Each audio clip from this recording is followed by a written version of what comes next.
You must construct additional pylons.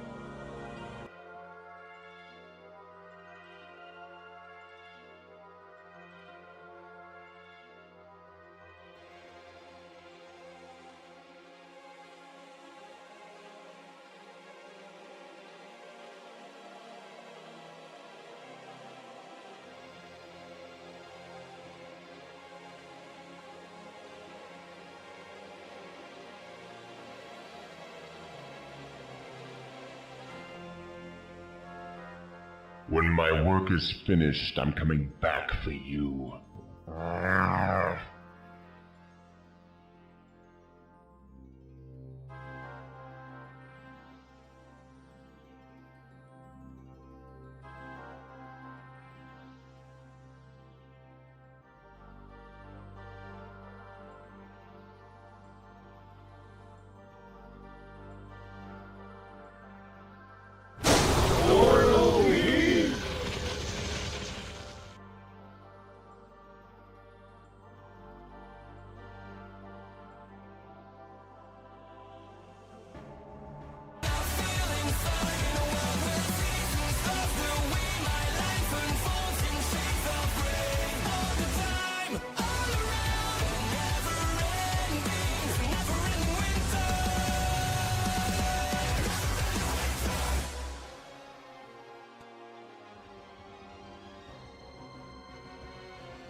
Stay a while and listen.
Hey there, StarCraft fans! It is a Sunday. It is a Sunday morning. We are ready to go with more StarCraft.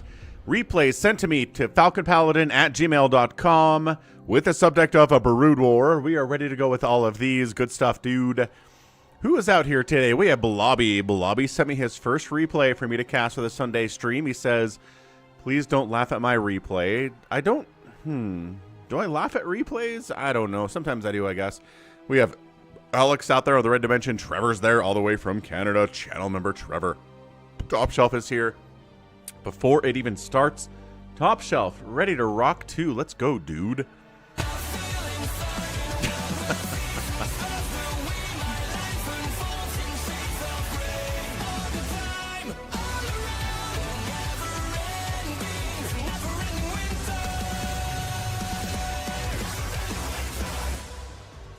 Rock on.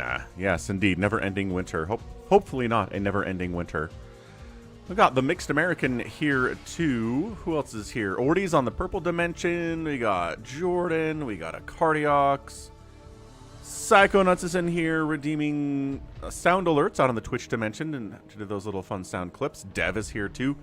Devlatbo in the house. Wearing my BYU hoodie today because BYU did defeat Utah in basketball at the Huntsman Center on Utah's home court. I mean, BYU was favored by like 15 points and they only won by 5.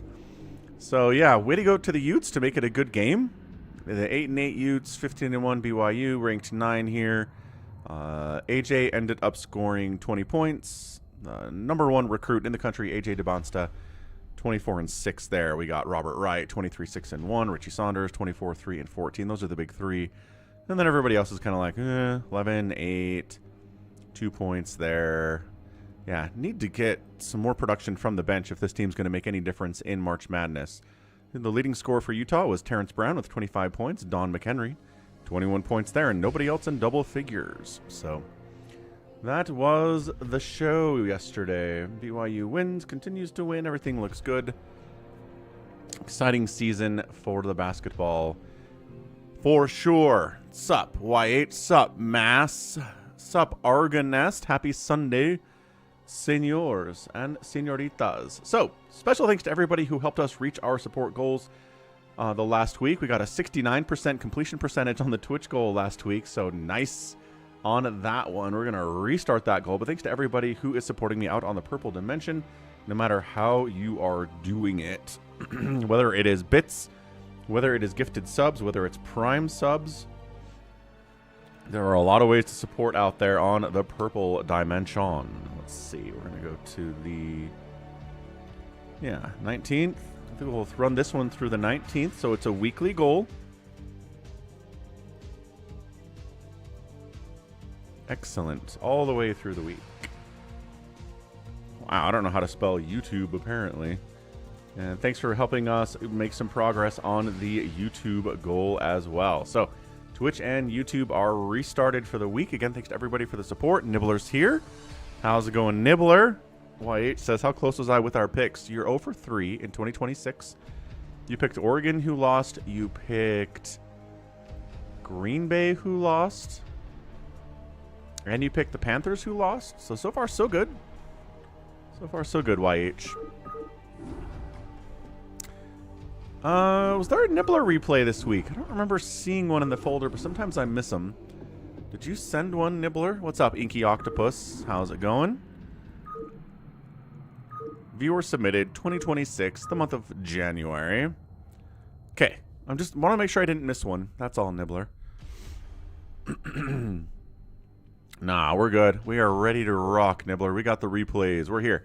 We've got Bigwan replays featuring Health and Wealth. We've got a 1v1 versus battle cruisers and carriers. More Bigwan, more Bigwan. A Bears in that one. I think Gallon sent in this Shiny versus Rich replay, which is totally fun.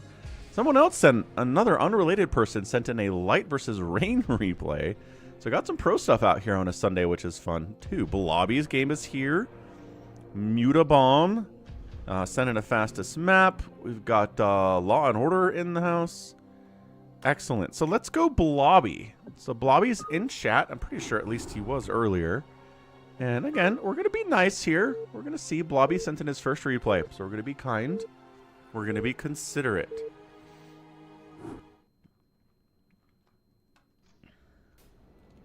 Cool. So, right side, we have a Magenta Protoss player. It is GTE221. And on the left side, it's a Zerg player. It is Dirgades, who is Nibbler. So this is... Oh, what map is this? Oh, it's Python. But, oh, it's got these little fastest minerals here you can mine from. Wait! Is this a cheater map? Hold on! Blobby! Is this a cheater? What's going on here? Hans von Totenland! What's up? Happy Sunday, man. Look, look. He has this fastest mineral. We've seen this before. Someone sent us a replay and was like, hey, check this out. This is a cheater map where one person gets fastest map minerals and the other person doesn't. How are you supposed... Oh, Blobby. Blobby, what's happening? Ah, Hans Go tosses on the resub at tier friggin' 3 for 13 months on a 12-month streak as well. Having a quick dinner, catching up with you guys, then back to work. Greater than less than.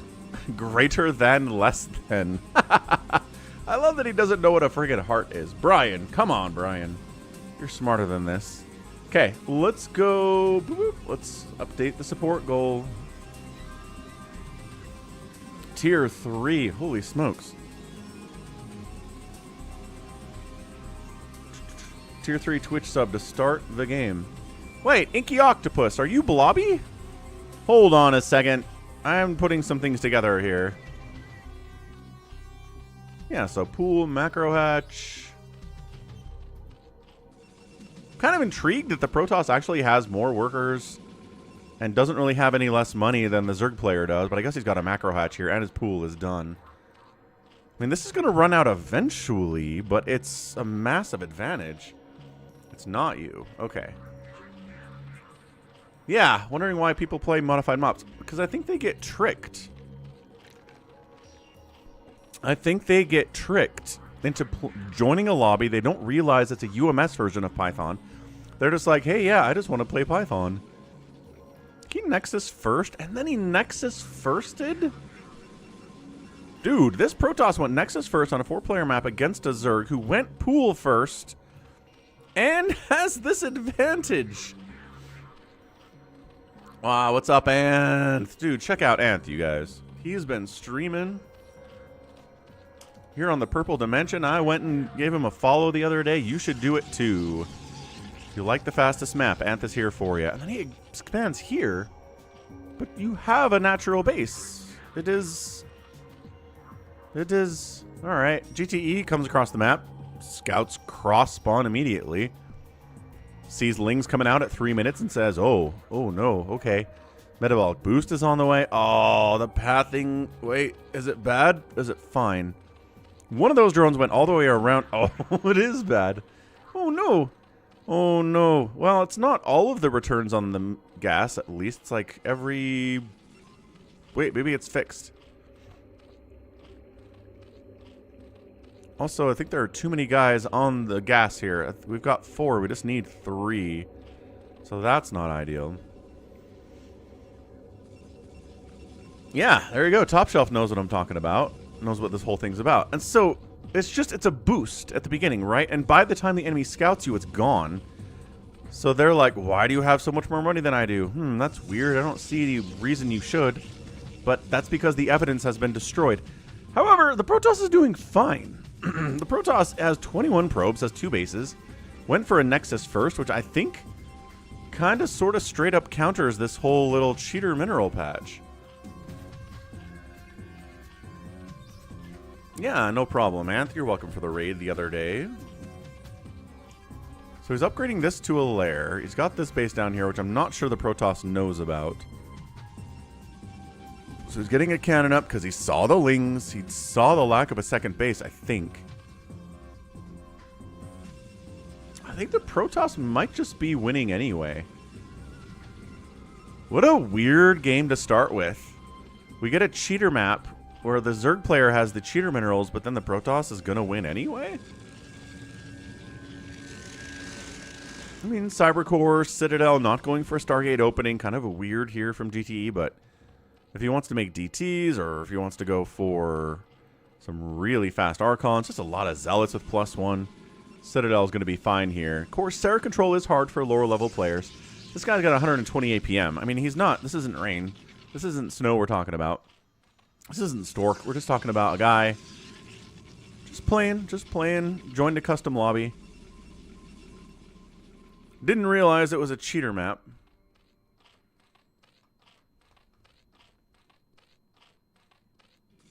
I think this is it. I think the Protoss is just a better enough player. And the whole point of the Nexus First is economic advantage. If you get away with a Nexus First build against a Zerg player who doesn't even have a third base at 5 minutes, you're going to win, even if they have a boost to their mineral count to start the game. It completely hard counters it. It's kind of insane. So GTE's got a ton of supply, getting them upgrades, working on speed, getting a third base down the bottom left before the Zerg player is getting a third base at all. Hydras are out. Once again, I'm pretty sure... I like your style, friend. Thank you for the $5 Canadian YH. You want to fight against Top Shelf on stream? I mean, we could do that, I guess. If Top Shelf wants to do it.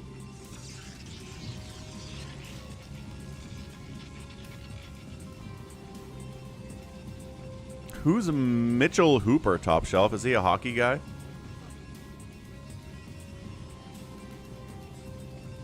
And Cardiox is here to hunt Max. He's going to do it. If he's here, he'll definitely give that a shot. Still no third base. Hydras. Evolution Chamber. It's 40 to 22 workers in favor of the Protoss here. This Nexus First opening has really benefited him. He's getting Dragoon range. He's got Zealot legs. He's going for a Templar Archives. He's going to have Psystorm here soon. Oh, World's Strongest Man stuff, Top Shelf. Right. Gotcha. Cardiox. Yeah, Cardiox was impersonated by Max yesterday in a free-for-all, and Max won that free-for-all. Still think that Detroit should have won it. So it's a bunch of Zealots. They've got +1. They've got speed. We're going to deal with a bunch of Hydras. Wow. Are we just going to bypass each other here? Yeah, the Hydras move out at the same time the Zealots move out. What's up, Undergrad? Oh, thank you. I don't know if I've ever gotten an extra nugget in a Chicken McNugget box. Okay, it's like, wait, you have like 1 Hydralisk and 2 cannons? Weird. Is that a big gulp? No, that's McDonald's. Okay, so yeah, 2 cannons, not enough to stop this many Hydras, but also... No, Zealots, what are you doing, man? He's coming back home to try to stop this. Which, again, he should. Forge upgrade was complete or cancel. DT's coming out. They should be able to handle these Hydras because there is no detection here at the front. I'm not sure if the Overlords actually have speed or not. The heck is a Timbit, YH? You making stuff up? Okay, so those Hydras die. Everything's fine. 2 cannons died. A Forge died. That's about it. Nothing really to worry about here from the Protoss. What a weird game this is.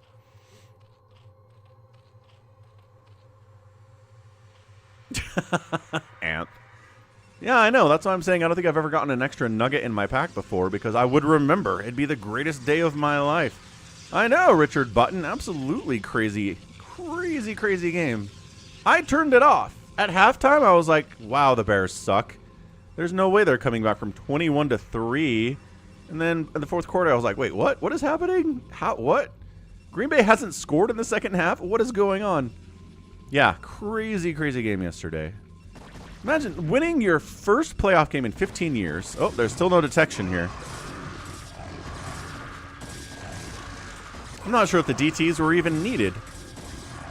I think the Zealots had that handled anyway.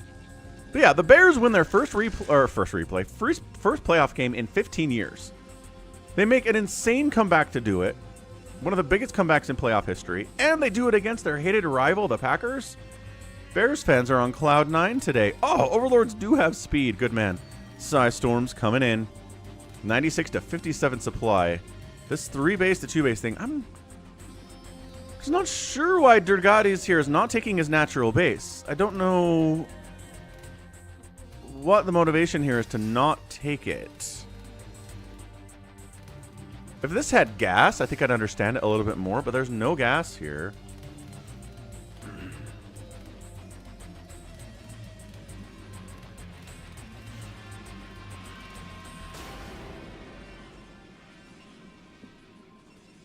Undergrad says, are 1v2 or 1v3 ever played? Not that I've really seen on the channel.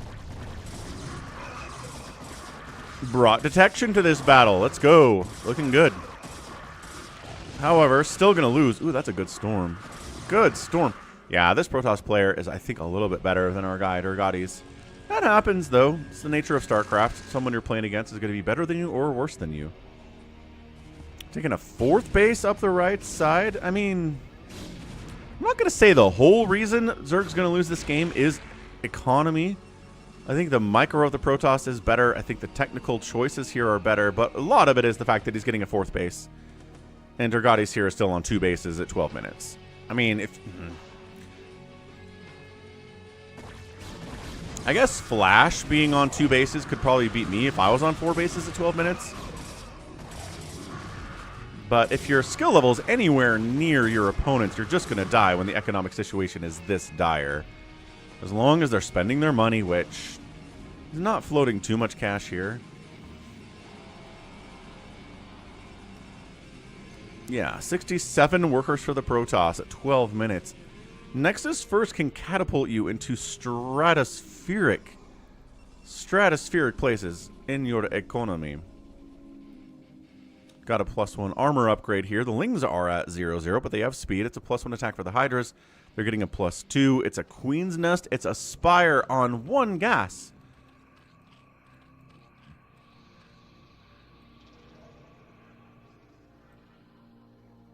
I don't... What's up, Barca? Hello, happy Sunday.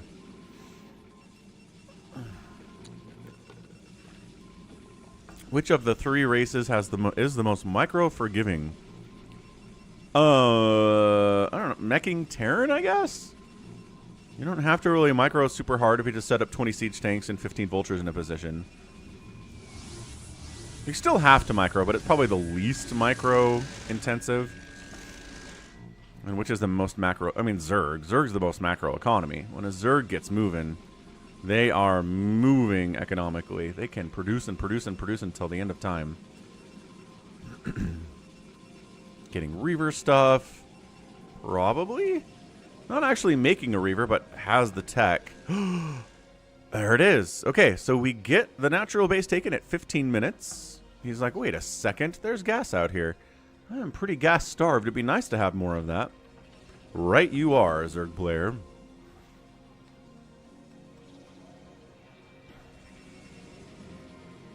Checking to make sure. He's like, are you sure this guy's not taking bases anywhere else? He's got obs out. Here comes some Lings into this mess.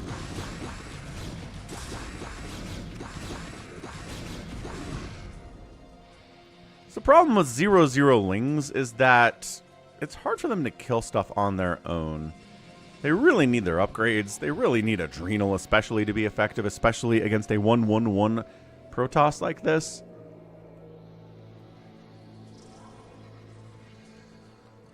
Yeah, Wander. The Protoss has had this thing won for a while, but it's scary sometimes, yeah? The Protoss has had games where they've moved out, confident they were going to win, overextended, lost everything, and then the counterattack has killed him. So I understand why people sit here and don't move sometimes. It's the wrong decision, obviously. At least poke in and see. That's the trick. You can poke in and see what's going on, and if they have a big army, they've got Lurkers, they've got Dark Swarm, they have Plague, you're not quite ready for it, you fall back, right? You don't have to attack into that position. But if all they have is some Lings and Hiders, and you've got Storm and better upgrades, there's nothing to worry about at this point. Hey, Lady Lynx, this is FD rank probably on the ladder. Brood War's got different ways to determine league. Okay, and then these guys decide to go that way, over across the map, not defend this. Nope, we send the Lings down to engage here. The Psystorms are okay, and then he counterattacks with some Hydras.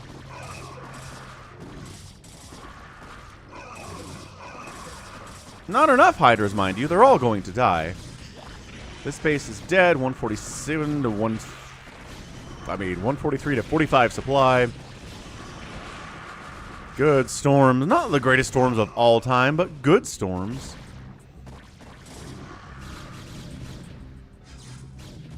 Yeah, there's the supply block. Nice targeting on these overlords, too. Whoa, 5 supply available. 4 supply available for Dirgades. Doesn't have enough money to really make enough to win this battle anyway, but doesn't have the supply either. Yeah, 1-1-2 versus 2-0 on the upgrades. Psystorm's his own DT. And that's your game. Yeah, interesting decisions made here. Not taking your own natural is the one that I'm most confused by. Also, the minerals at the beginning. This Protoss just, I don't know. I don't know if the Protoss was like, I'm going to jump into a map where I know it's a cheater map, and I'm going to win anyway, because I'm just that good. I'm going to Nexus first. The Zerg sent this in. This is Blobby, if you guys remember Blobby. So natural base exists. Main base has a hive. He's just making a ton of overlords, so he's not supply locked anymore. But he has no army value here at 17 minutes. 0 Lings, 0 Hydralisks.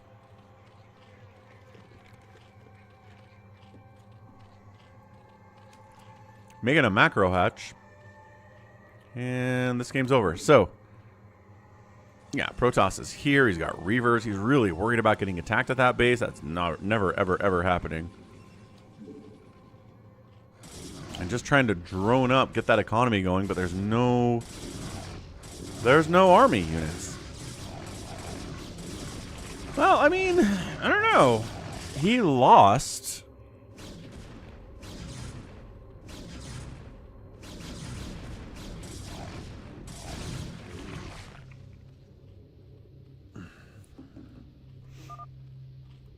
And Dirgades, GG's out. Fair enough, sir. Well played. Okay, well, end of the day, 114,000 points at 50,000 points. A 2-to-1 point total is kind of a big deal. Outproducing the Protoss, but this is a 150 to 20 kill death ratio. That's a big deal. 63 buildings raised, and the outspend here by the Protoss. It doesn't matter what it is, you're probably going to win. So yeah, Nexus first is pretty good against Zerg if you can get away with it.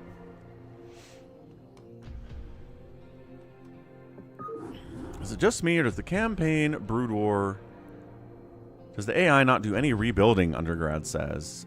They do. Sometimes they do. But usually if they get attacked by anything, they don't rebuild. Hey, what's up, Pio Lab? How's it going, man? Happy Sunday. All right, what else do we got here? We're going to go with another 1v1 style thing. We're going to mix up the order we do things today, but we're going to be on Fighting Spirit. Going to be 1v1 TVP that promises battle cruisers and carriers. I don't know who sent this in. I don't recognize either of these names, so let's figure it out. Top left, it's White Dwarf 69. He's a Terran. Bottom right, no ID at all. Is a Protoss player. APMs are not particularly high at this stage, but sometimes we get lower APMs. I'm very noob. Never mind, he's identifying as very noob. Could be lying about it.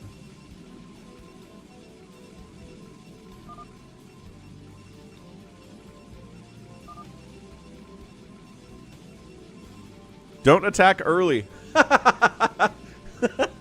It's a no rush 20 on Fighting Spirit, you guys.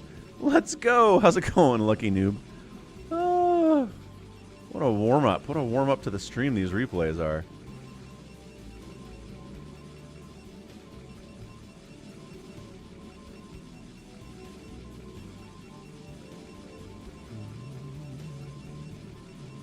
There we go. We're good.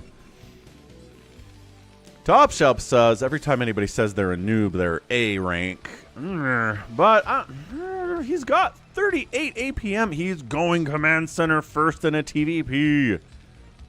Against a gate opening, this should be a build order loss. This should be, hey, I sent 2 zealots to your base and you died. Because you went CC first, you idiot. And gas? CC first into gas is not a build. And then supply depot? No, and then racks. Oh, that's right. He already has a supply depot. Okay. So into racks. So CC first, into gas, into racks against a gate. Gate, Cybercore, 1 base play. Dude, this is like the last game. The Zerg player probably could have won if he'd pressured with that pool first play. Because the Nexus first would probably die to it. But he just kind of sat back with the aggressive opening that he had. Didn't do anything with it. And the enemy with the macro opening was able to take advantage and get the win. That feels like what this is right now.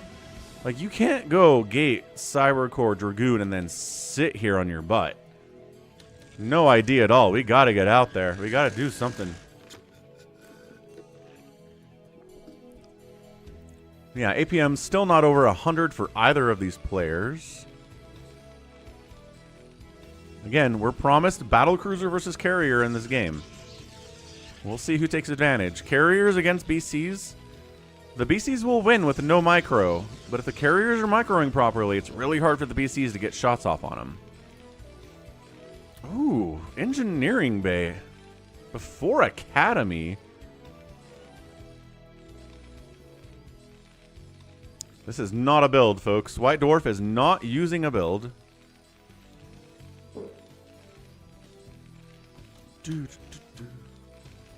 Someone just threw a frisbee in the hallway outside my office. It has ice.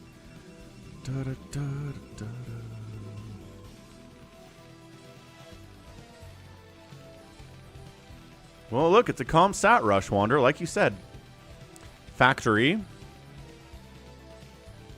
Bunch of Marines out. No bunker?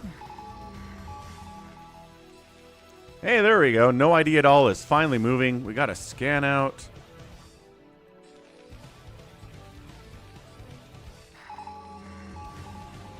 Scan, sees the Protoss is here, sees the second base is done.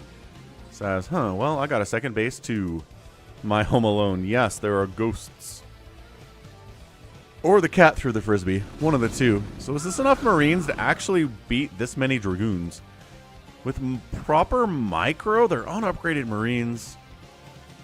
Dragoons don't want anything to do with it. Are you going Stim Marines? Says no idea at all.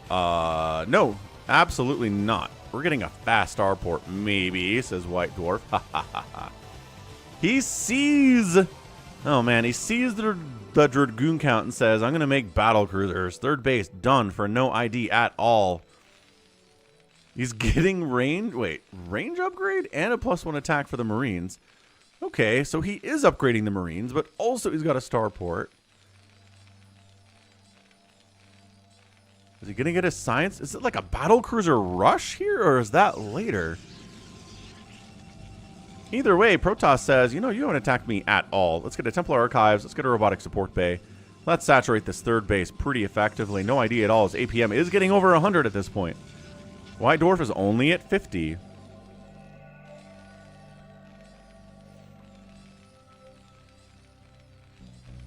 So Terran's working on Valkyrie production. What? Siege mode. Stim. Marine Valkyrie tank is not a build against Protoss. It's pretty good against Terran, I'll give you that. But against Protoss, that's not really a thing. Reaver Tech is done. Got an Arbiter Tribunal out. Sees the Nexus there. Doesn't find the Nexus there. Fourth base. Terran moves out. I mean, hot dog. Good stuff here by this Terran. At least he's moving out to kill the base that he scouted. I don't think the Protoss knew that he got scouted there. Goose says, why do I not remember the starport landing pad being so rusted out and dirty? I don't know. Yeah, so he does shut this whole thing down by sending the Marines. This? Pretty dirty. All right, so Terran moving out. No medics, mind you. Absolutely no medic production. So it's tanks, Valkyries, no medics, Marines. I don't. What's up, Ebster? I know I'm not as pretty as Fubuki is, the VTuber anime fox person, but it's hard to compete with animated folks sometimes for that. So we got an Arbiter out. Comstats are available, and he knows how to use them. I'm pretty sure White Dwarf has those things hotkeyed. So the cloaks shouldn't be a big deal in these battles, but you never know at this stage of StarCraft.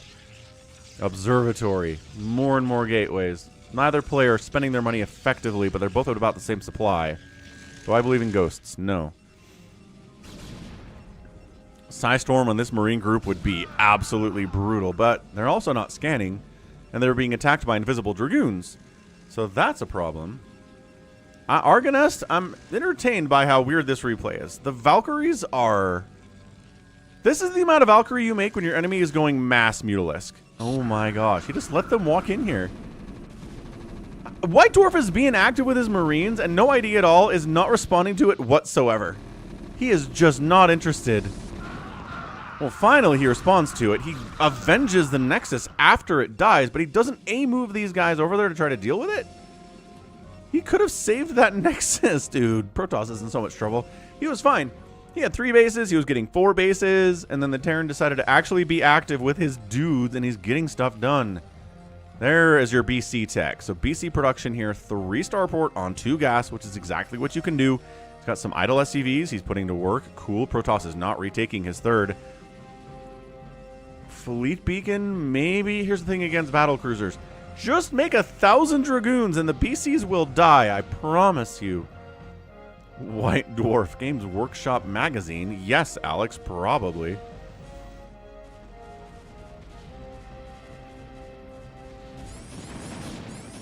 Oh, what in the recall up here? Okay, that's cool. I'm down with a massive recall. Hey, the Valkyries can kill the Arbiter. There we go. That's what they made them. That's what they're there for. Battle cruisers fighting against the remaining Dragoons. Not enough to take out those BCs. I was like, why is there attacking happening? That's why. 26 SCVs to 43. White Dwarf says GG. Like, you've murdered my economy. I'm on 2 bases at 16 minutes. Guess what? The Protoss is also on 2 bases at 16 minutes. This is the weirdest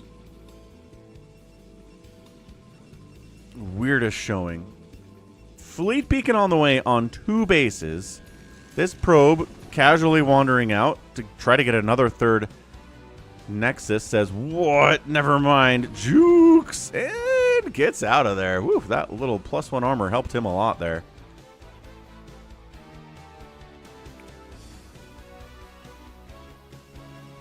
Come on. No ID at all. Move out. Wander might be right about this being a glitched replay because these guys have not moved. Well, Psystorm.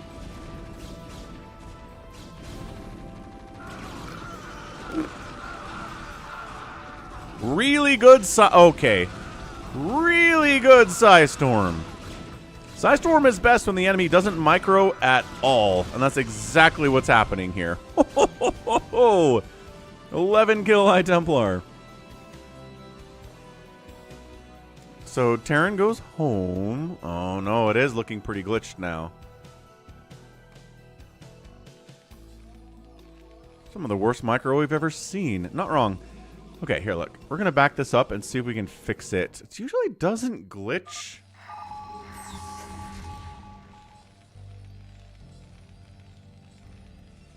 No, it's still sitting here. But then there's this recall. And the response. Lucky Noob says it's not glitched. He's repairing the scanner, so it's not glitched. But he had like 1,000 SCVs not doing anything.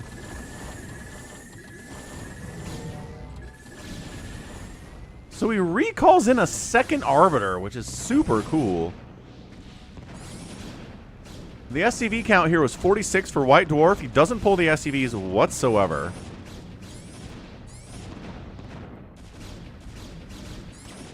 Dragoons fighting against the incoming battle cruisers. Tanks trying to respond to this thing. The Valkyries finding this Arbiter, who doesn't have enough energy for a recall. He's just kind of attacking a turret. And then the Valkyries kill this one. And then the Psystorm on the BCs. Not enough with the remaining Dragoons that are here. That guy, oh, had a storm, but tank swiped him out. And then he cleans it, but he's down to 26 SCVs. He's got Marines hanging out in the top right there. The Protoss is still not retaken his 6 o'clock. He calls GG after that, and then he counterattacks with this.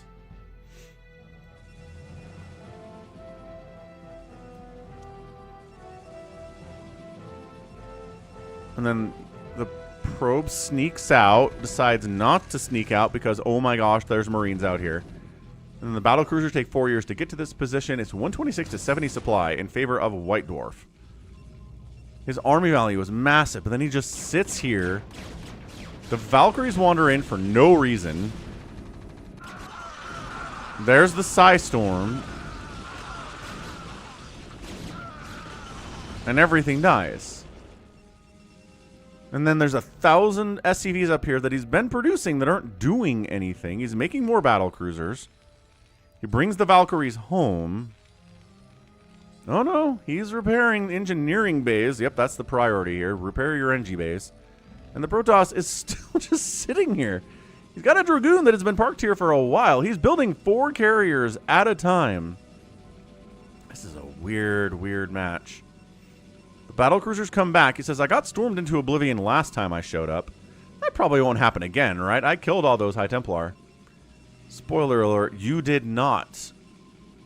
And this guy says, carriers 4 days. Looks like he has the carrier capacity upgrade. I don't think he has any upgrades for these dudes at all. This should be a Terran win. 2 basing Protoss should not be able to win from this position. Is this 2 days in a row we're going to get Valkyrie versus carrier micro? No, this is GG. This is GG. This is it. You don't have enough to handle unless you don't scan. Okay, Psystorm's the Valkyries. Fine.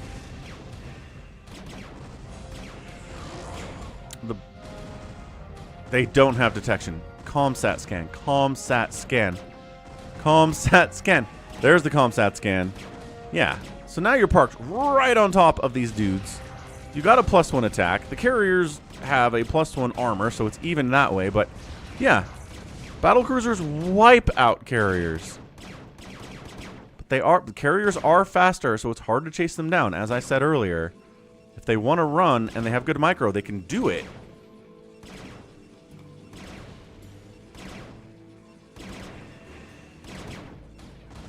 He's going to try to depower this whole setup in the middle of the base.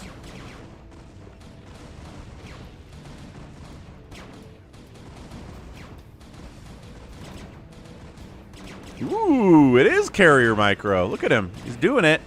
He's coming in. He's pulling back when he needs to. This guy has decided he's going to try to kill all of the pylons here and depower the Stargates. I don't think that's the right move necessarily, sir. I mean, he depowered 2 of them, but I think in all of 3 of the Stargates are unpowered. Okay, now 5 of 6 of the Stargates are unpowered. All of the Stargates are unpowered. No idea at all made 6 Stargates on 2 gas. One of which is probably depleted. It is. You can't afford to make that many carriers here. It's a supply block too, which is fun. He's harassing probes with his +2, +1 BCs. They're all going to die. Because he is not defending them at all. Doesn't have a Yamato, so he's not going to die with a Yamato, which is fair enough. What's up, Tyrion? What's up, Cloud? Yeah, Terran's not macroing. Protoss is barely macroing, and by that, I mean he's building stuff on Stargates that don't have any power to them. Look at this. He's making a carrier. Oh, this one's powered. That one's making a carrier. Fantastic. He's got 7 Stargates.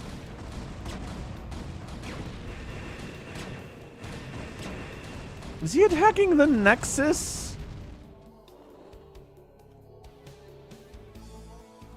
The decision making today is incredible from both of these players. Ah, he's got his 3rd base back. The Terran's mined out of his main. His natural base is mining out. He needs at some point to take a third base. So he's sending an SCV out here and out here. Perhaps he feels like double expanding will make sure that at least one of them survives. Maybe he's right about that. Might not be a bad idea. He's producing Marines, and he's getting Marine upgrades. He's trying to deal with these carriers with Marines without medic support or anything else. +3 Marines in this battle, dude. Stim and the carriers. Can they save the Nexus? No, not against the +3 Marines. This base dies again. Guess how much entry-level ticket price is for the Hornets at Jazz? $6.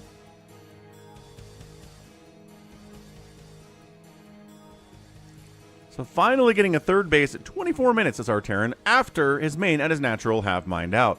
He's getting air weapons, he's getting ship plating, he's getting marine armor. Yeah, so this base gets wiped, and that, I think, was the idea behind White Dwarf expanding to the corners, was one of them was going to die, the other one would be fine. He made vultures.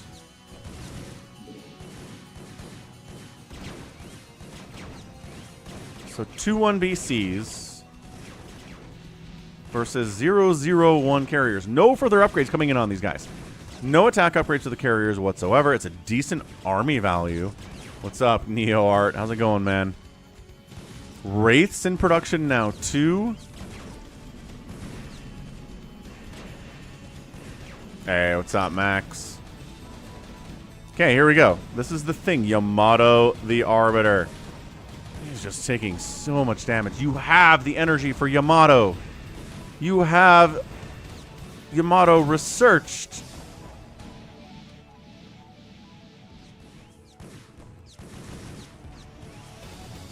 Well, at least he's building Wraith. These poor BCs. I can't hit the carriers, he says, so let's go ahead and attack buildings again. Or just run and don't attack anything at all. Just run into a corner and die to these carriers. Oh, he turns on them. Turns on them. Scans. Doesn't attack the body of the carrier as well. Okay, that could have been a dead carrier, but he escaped because of the not targeting situation. This is the weirdest game.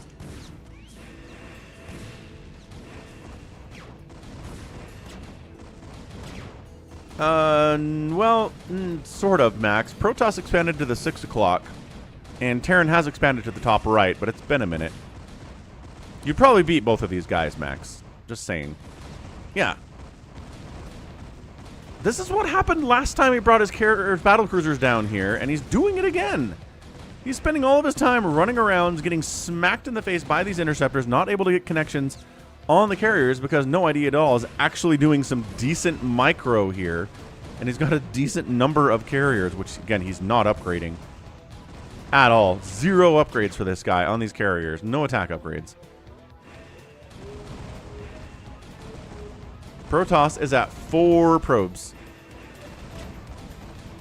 Did the Arbiter die? So the Arbiter finally died. At least Yamato them.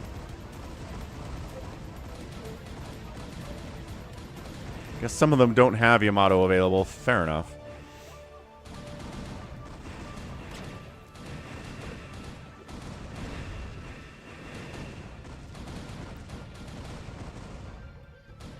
Seriously, lol Packers. What a loss for the Pack last night.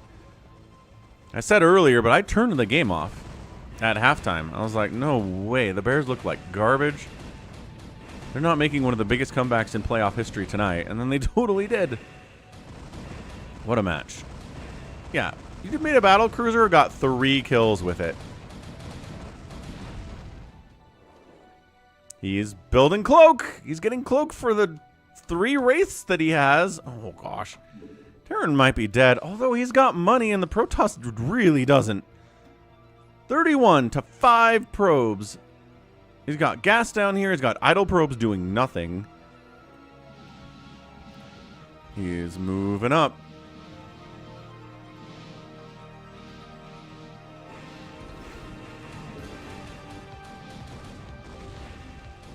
Yeah, it's 3-2 upgrades on the Sky Terran against 0-0-1 for the Protoss.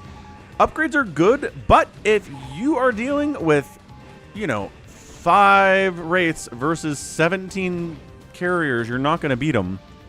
Here he comes with the cloak. Is there... Yeah, he's got Observer here. Alright, Terran is dead. So dead. No, can you find the obs? Can you find the obs, White Dwarf? No, the obs moved back. It microed back. No idea at all doing micro. White Dwarf has 35 APM at this point. It's got Detroit levels of APM. It's hard to win when you have Detroit levels of APM against somebody that has 100 APM.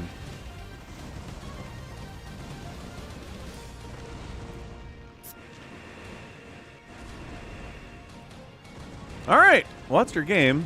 We're going to ×4 this sucker because it is over. The guy's got 9 probes back home. He's not building more probes. He's decided that 9 is enough. Good game, well played. Terran's not leaving because Terran has no sense of honor. That's cool, I get it.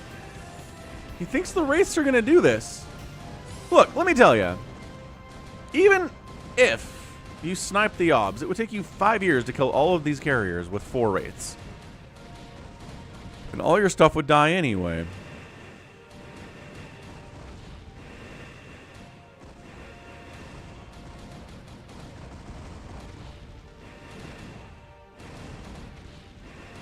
Terran rebuilding.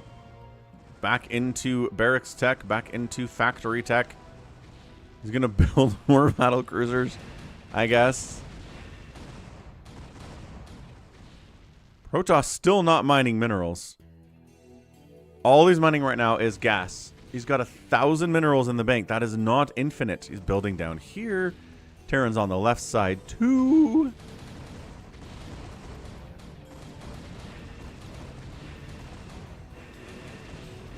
This is the weirdest game. Actually, it's not that weird. Turns out if you can make a bunch of carriers in TVP and micro them well against a 30 APM Terran, you're probably going to win the game.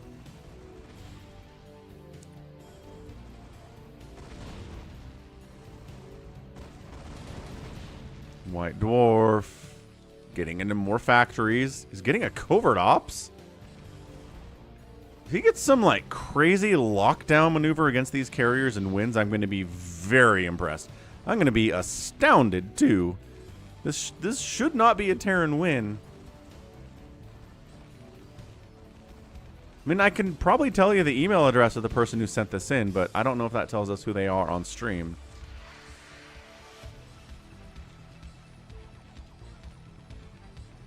Is he building? He's not building ghosts. He's got a covert ops. Build some ghosts. Not doing it. Ah, this base is going to die. This is kind of a big part of White Dwarf's plans.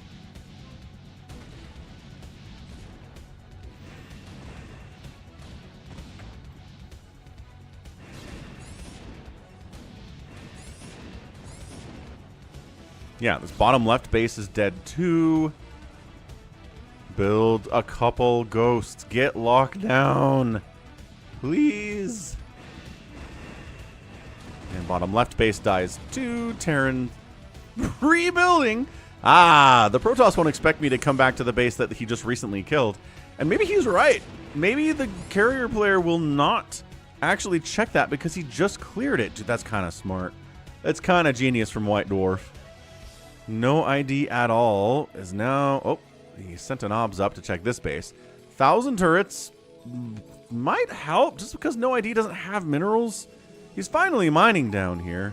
What's up, Toma? How's it going, man? Yeah, join the live games, Toma. It'll be a good time. Good to see you. Happy weekend. Happy 2026, dude. He decides to park his carriers here and spin them in entertaining circles and then recall the carriers into this base. One carrier dies. It's really just turrets to try to kill the carriers here, which... not usually how you defend against carriers. But again, no upgrades. That means these interceptors are easier to kill with turret shots. The carrier bodies are easier to kill with turret shots. He doesn't have any... He's building a Valkyrie. No Goliaths. No Charon boost. No ghosts. No plan. The plan was the turrets are going to save us. That was the plan. It's not a plan. It's not a good plan.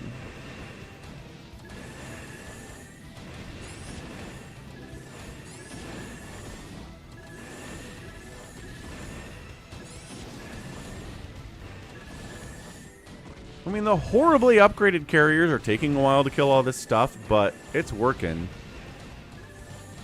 Terran on the left side exists, but really should be dead. It's finally 31 probes. He rebuilt the economy from the 5 probes he had after the attack into the main earlier. And now he's ready to go. Carriers really are very, very good at this level of StarCraft.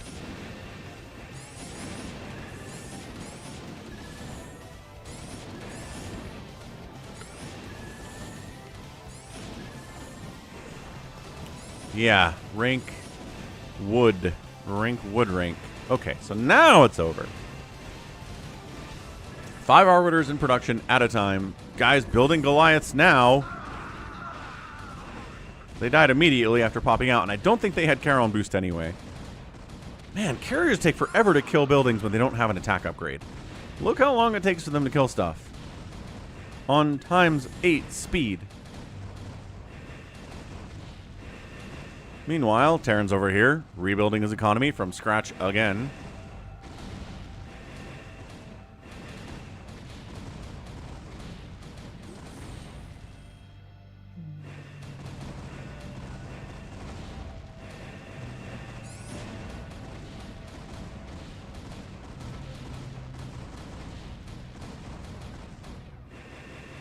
Terran floating. Terran rebuilding economy from nothing again. Barracks start for the 3rd time today. Getting a science facility out of it. Because he still has... Does he have... No, because he has a starport floating out here. His factories are dead. This is so annoying. This is so annoying. Alright, while this is happening, I'm going to check. Who sent this in?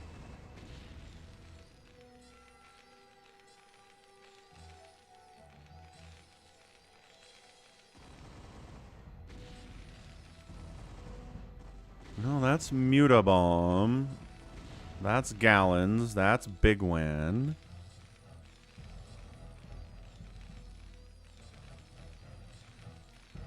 Why can't I find this?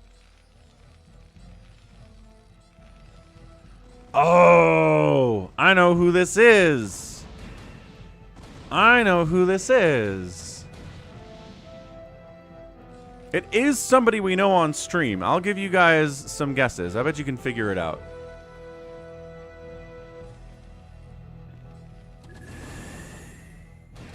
It's the Protoss, if that helps.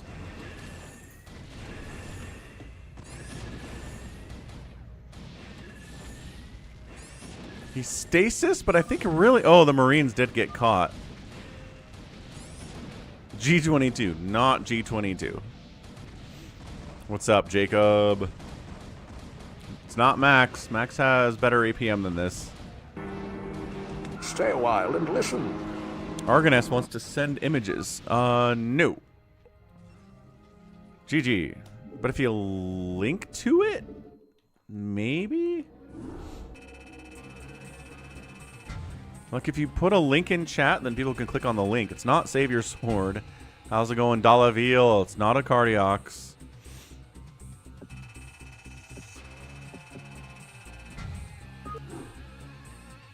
Definitely hamster. You get infinite guesses. You can get it. It's not impossible. What's up, Halib? Happy Sunday, man. Happy Sunday, everyone. Welcome to the Sunday stream. We've got some interesting start to the stream today. Let's go another 1v1er out here. PvT Law and Order. Sounds good, Jacob. Bigwan in the house. So we're back on Fighting Spirit.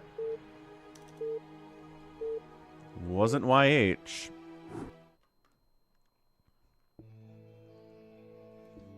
Okay, Fighting Spirit back. Bottom left, a nice blue Protoss player. It is Q112. Wazduf. In the bottom right, it's Law and Order, who we did see on the stream yesterday.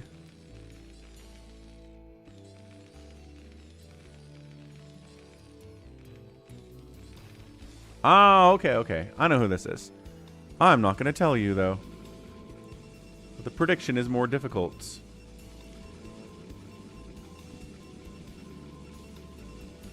Q12 Wastaf.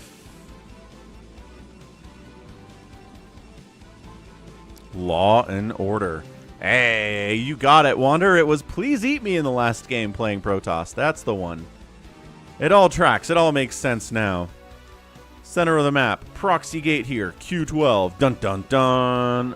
Back home, a barracks on the way with an early gas here from Law and Order.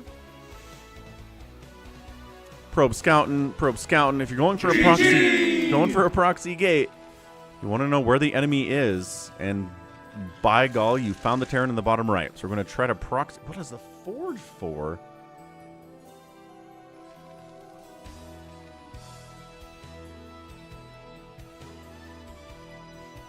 You're right, Wander. He could have lost that game. But he had decent carrier micro. Please eat me when he started playing with us. No carrier micro at all. Oh, he's cannon zealot pressuring? What a weird... So he gets a pylon up inside the base. SCV's got to get pulled. Marines are here. Zealot to keep the Marines off of the cannon, but the SCVs can kill cannons pretty quickly too. This is a weird cannon rush here from Q12. So Zealot getting some work in. Another Zealot shows up. That cannon might actually finish. Another one's on the way. The SCVs are trying to kill the probe. They get the probe. That's big. Send another probe. Send another probe. Come on. Did one of the Zealots die? Oh, dude, one of the Zealots died. This cannon is going to warp in, but it's taking shots. Okay, now we get out of here. We're getting 2 shot if we're a Marine by this cannon. Second cannon going to finish. And, oh, trying to build a factory in the wrong place. Yeah, definitely build a factory away from where these cannons are warping in. Good grief.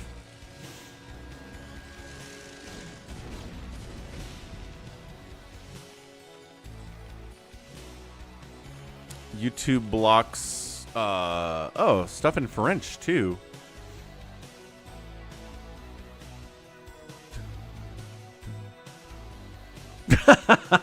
That's a good...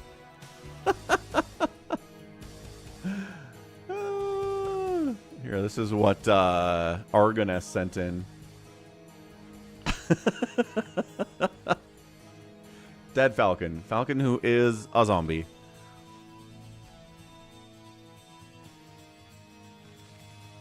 So he's got cannons in his main. Not great, but he's making a factory. It's almost done. He's got another probe over here. This is 1 base to 1 base.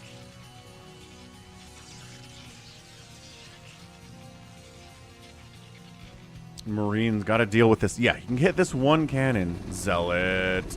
Distracting. Buying time for the cannon to finish. Maybe, but also probably not. Trying to get more cannons up. So it does get a cancel on that 1.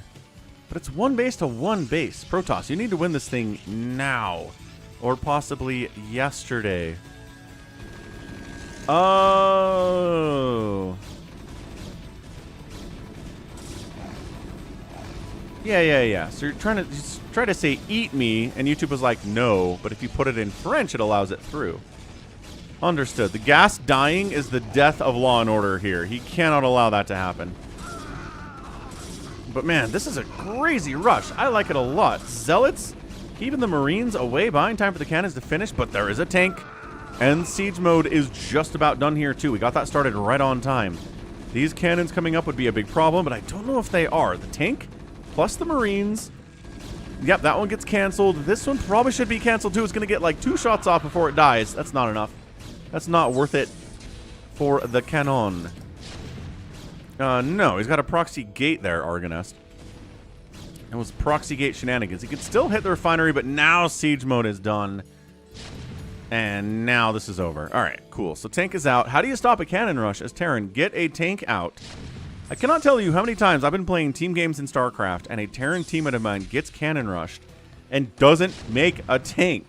They're building bunkers. They're making Marines.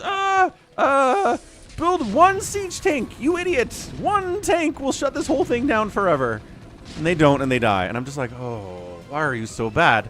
This is not hard. The easiest response in StarCraft to a cannon rush is a tank. Zerg has a harder time with cannon rushes than Terrans do. Man. And like, I'm okay with bunkers.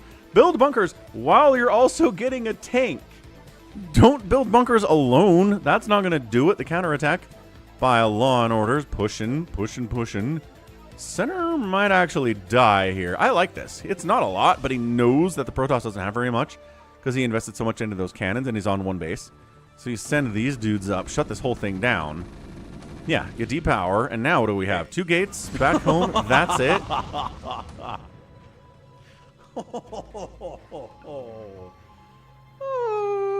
Is he not getting speed for Zealots? He's got a Citadel. No, he's got slow Zealots. He's going right into Templar Archives. This is a weird game. Ugh. It's gonna... Oh, dude, you cannot not expand. Oh, okay, well, Protoss is dead now. Oh, you thought he was up here. Oh, no. Oh, no. He made some assumptions. It was across spawn. Nope. It's got spider mines. Yeah, Bigwan, exactly. There's a lot of things you can do to stop a cannon rush, but getting one tank does it. Did you see that? It was dicey. The refinery was dying. The Marines weren't cutting it, and then bam. One tank showed up, and it was over. Look, man, Protoss, you can't one base. He's trying to sneak a proxy gateway over here. Protoss is dead. Dead. Unless he gets DTs out. There we go. I was just going to say, unless he gets DTs out, and there's no comsat, because there isn't. Oh, this is so cheesy by Q12. He's dead if he doesn't have DTs. There's nothing he can do here to stay alive.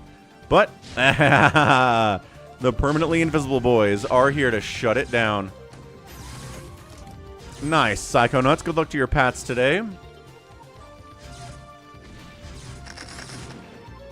I mean, spider mines exist.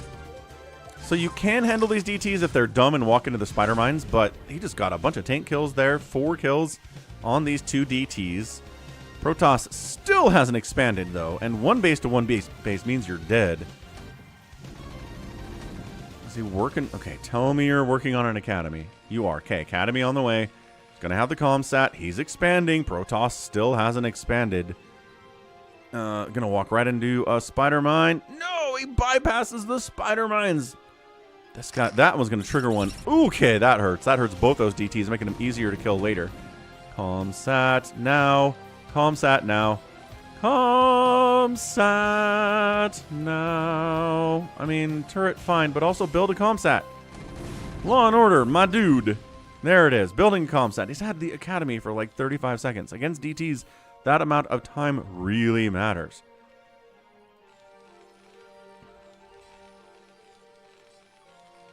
All right, so he's got one comsat. Dude, this zealot pressure down here. The 2 gates on the right side at the 3 o'clock sending zealots in is hilarious. Ah! DTs!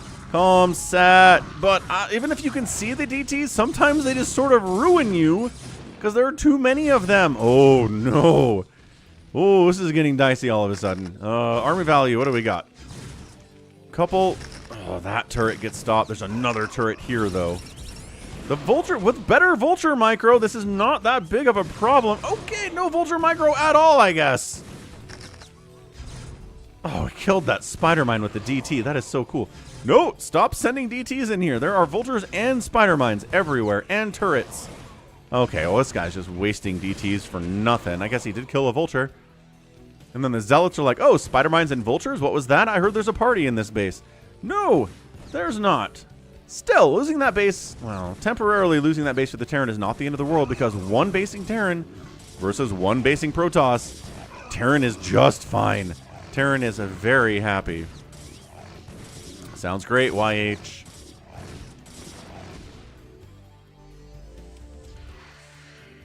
Protoss still not expanding. Could have expanded 10 minutes ago at this point. Just not doing it. It's decided expansions are for chumps.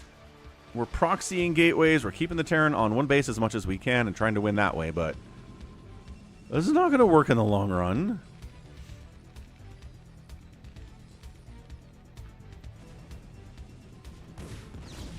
And he sends in Dragoons to try to handle the Vultures and the Spider Mines and whatnot. Fine, cool. I'm down.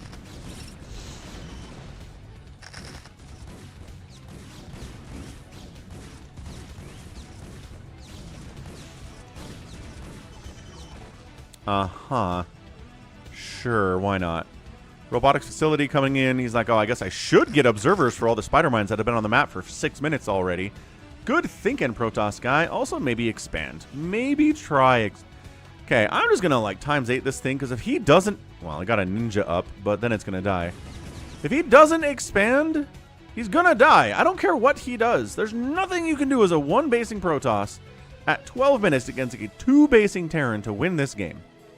I don't think he's even tried taking his natural yet. He's gone for a ninja. He's got proxy stuff over here. He's doing everything but taking his own natural. It's like the first ZVP we cast today, where the Zerg wouldn't take his natural base for 25 minutes. It's exactly what this is.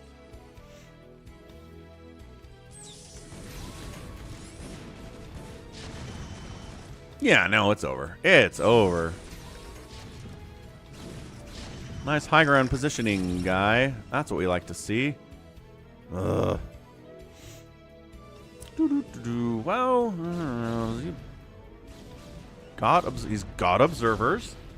Okay, this is it. This is the last attempt to win this game. If Q12 can win with this attack and kill the Terran, he wins. But if he can't kill the Terran right now, it's over. There is no killing a bunch of stuff and going home. You don't... Oh my gosh, who's expanding?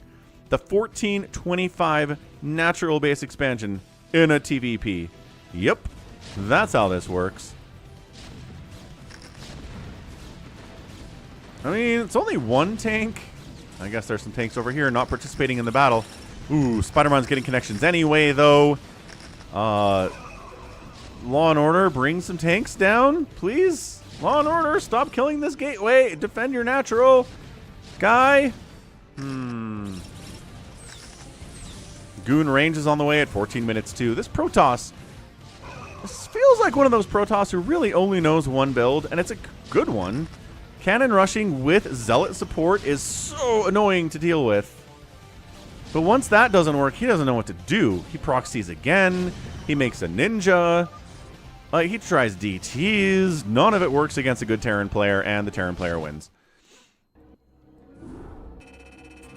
All right, Law and Order gets the victory here in a TVP. We're at 77-40 on the outkill here by the Protoss, but the outproduction is 2-1 as well. And then the barely outspend by the Protoss is not going to get it done against a good Terran player. So, whew, that was cheesy as all get out. So we did Blobby. We did BCs versus Carriers. Let's go. Man, so much TVP today, but let's do it. Shiny versus Rich. Again, Shiny's a player that would qualify for ASLs and do very well at them, but he got banned from ASL for not showing up to his matches. Good job by him. We're going to be on Polestar, so Rich is going to have his hands full here with Shiny. I like Shiny a lot. I haven't cast Shiny on the channel in a minute. Neither of them are using their real names. Top right, it is NCF FMDS, who's Shiny. Bottom left is Rich. So we've got Rich, who's the Protoss, and Shiny, who's the Terran. That way you don't even have to know what their names are. All right, Shiny is back. I'm going to step away for just a second, but let's hang out, watch the opening here by the Protoss, and don't go anywhere. Like that button. Hit the like button. You can like it too.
All right, what do we got here? Anything crazy? Not a Nexus first. We have Gate. We have Cybercore before expansion. Terran's going for a pretty... There you go. Respectful factory before expansion build himself. So nothing too crazy here. SCV scouts down, sees what's going on. Very, very normal opening in a PVT.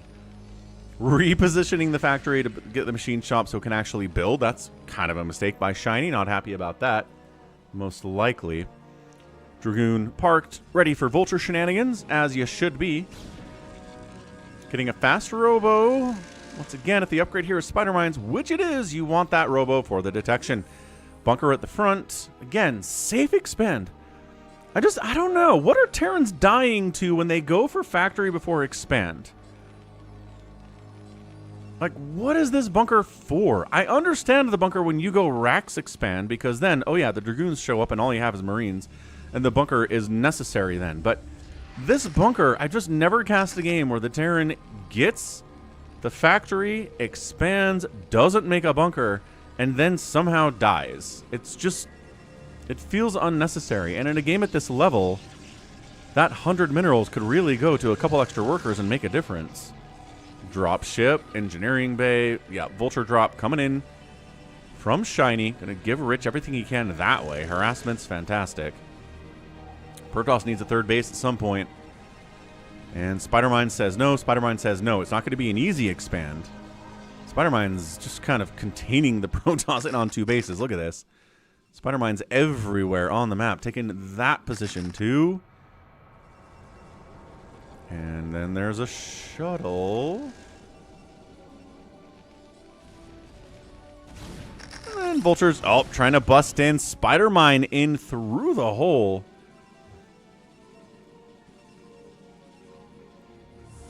Can't quite do it, but pretty happy for the Protoss to be on 2 bases. He's trying to kill him. But Dragoons plugging up that hole are pretty good. Reaver out. Shuttle out. Clearing Spider Mines is going to be a big, big deal in this game. There's going to be so many Spider Mines to clear. For example, this one. So you can actually take a 3rd base. There's a shuttle out here somewhere. Oh, it's playing defense, though. Dude, 3rd base... for the Terran before the 3rd base of the Protoss. Shiny. Shiny is getting out macroed right now. He does finally get his Nexus warping in, but the Terran CC is 50% complete. Not ideal. He's got a Wraith. He's got turrets. He's going to deal with Reaver drop if it shows up. Rich goes ahead and clears out the Spider-Man at the 6 o'clock base and says, nope. I'd like to expand there too eventually. Thank you very much. And carriers. Holy snap. Sub 10-minute carriers. Okay. Does this get scanned out? This is not getting scanned out yet. We're going to play the game of when does the Terran figure out its carriers? Going to change everything. Be right back.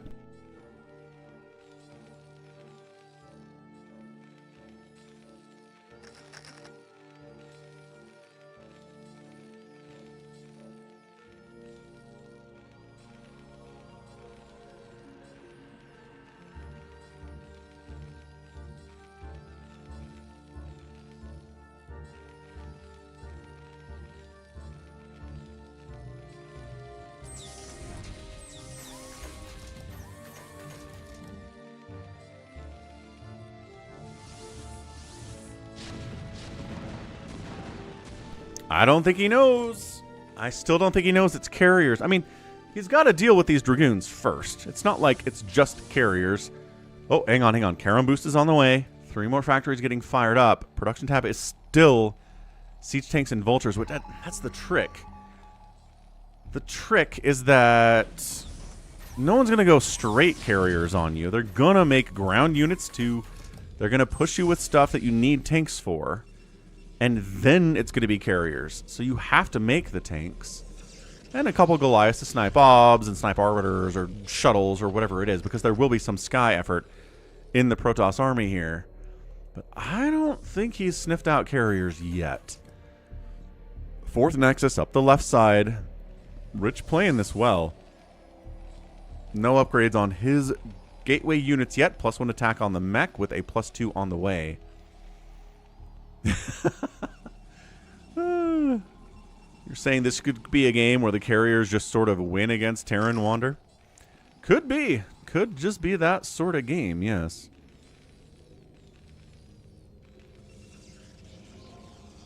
Just being active with his Dragoons out here. There's another scan. Scans the front, scans here, sees Reaver, sees Dragoon, says, you know, this is fine. He is firing up 4 Goliaths at a time, though.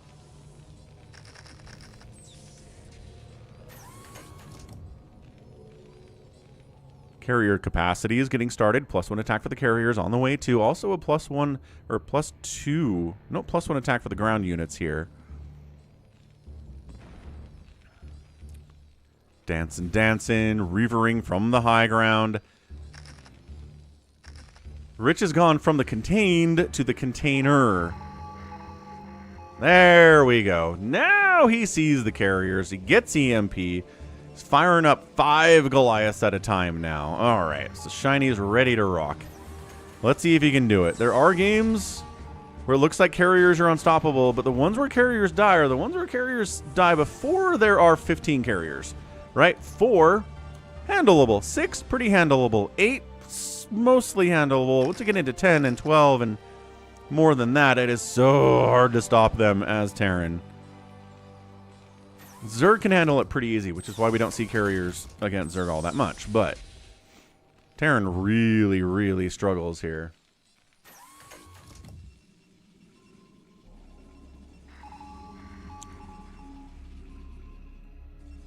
Is he moving? He's on 187 supply. Might as well move out.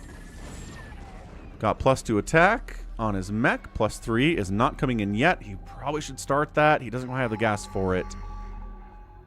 He's spending it on Goliaths. He's just making 8 Goliaths at a time. And he knows, we're on a clock here, folks. We got to get out here and kill this dude before the carrier count gets too high. So this is delay tactics.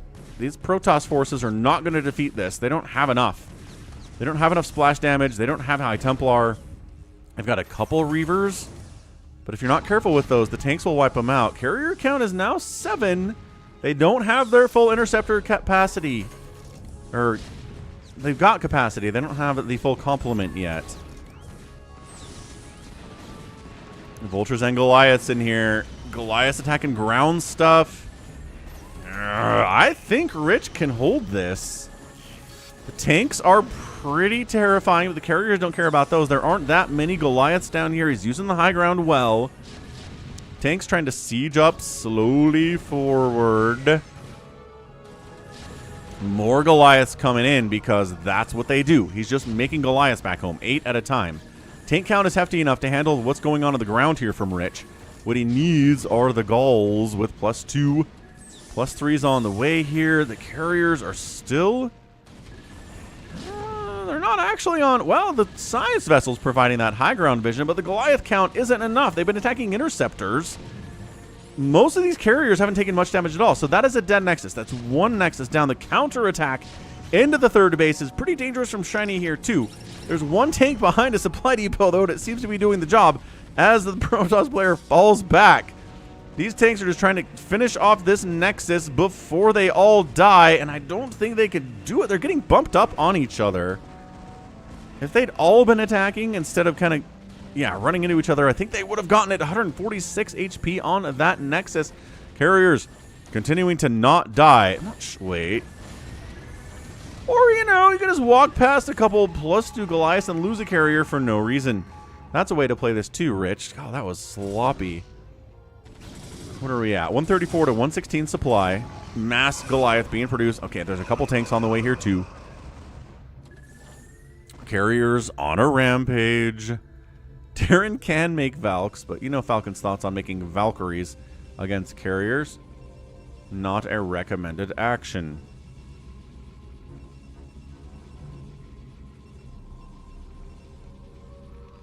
So where are we at? 1, 2, 3, 4th base. 5th base coming in from the Terran. I don't think you can save this top left one. Might want to toss up a cancel here. Might want to cancel it. And he Cancel, cancel, cancel, cancel. All right, gets a cancel off. Whew. Bit of a refund. When you've only got about 700 minerals, the refund is going to be enough to make a difference here. Full upgrades coming in on the carriers. They've got +2, +3s on the way. So scary when they have the +3. Nah. What's up, dopamine? Interceptors don't take splash damage. But why?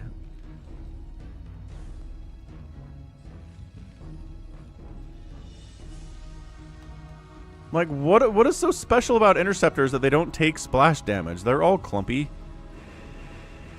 How does that work? Is it a mistake in the coding? Was it intentional by the developers? I don't understand. Is there anything else in the game that doesn't take splash damage?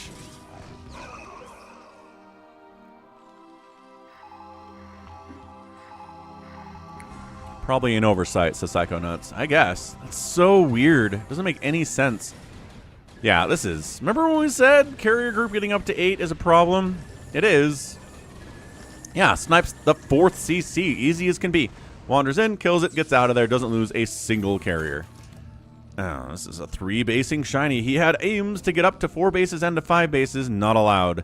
Carrier player not letting it happen.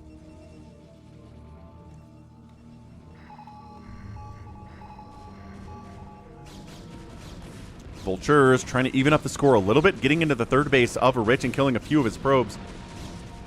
Not really getting the damage he wants there. It's only 53 workers, though, for the Protoss. It's not like he's got 60 or anything. However, he's making High Templar. He's getting Psystorm.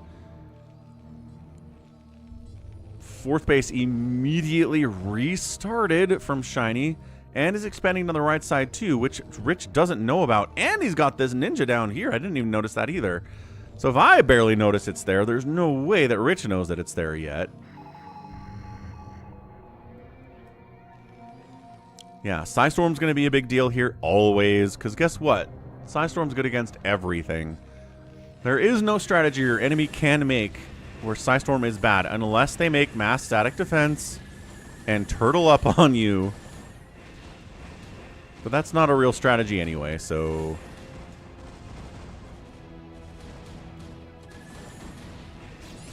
SCV transfer. Oh, a lot of SCVs die, and they reveal the presence of a base down here somewhere, and Rich is taking out this CC too. Well, except for the fact that he's parked on the ramp and not doing anything because he's microing his carriers so intensely. He's still got 8. One of them's got 6 hit points, still alive. Thanks for asking.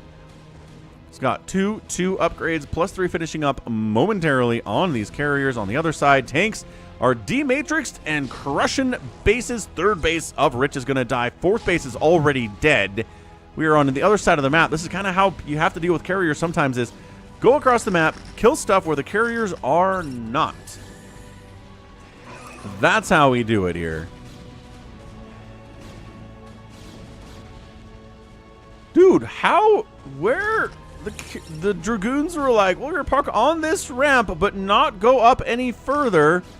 This base died, or at least had to run away. Are we base racing? Looks like we're base racing. Cool. So it's a base race on Polestar. Dragoons and carriers are on top of the production for the Terran. That's not going to work out for him. The main base is still pretty free and clear of Terran for the time being for the Protoss, but the income is not good for anybody right now. If Shiny wins, it's going to be because he has this space on the right side and nothing else. Alright, lost a carrier. That was the 6 hit point carrier that died. Actually, Shiny bringing enough stuff home to kill these carriers maybe, but also have enough stuff on the other side of the map to win is kind of insane. High Templar rallies out, dies to tanks. Oh boy. Goliath count, a little bit low. Attacking interceptors from the low ground here. Interceptor count not hefty on 7 carriers. And he's only got... He doesn't have the full carrier complement on some of these anyway. Or interceptor complement anyway. But all the Goliaths are dead, which means the tanks are dead, which means this base is dead.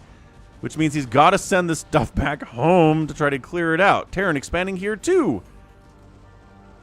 Wait, what is... There's an OBS. He sees this command center. Yeah, he's got to go home. There's nothing to do here.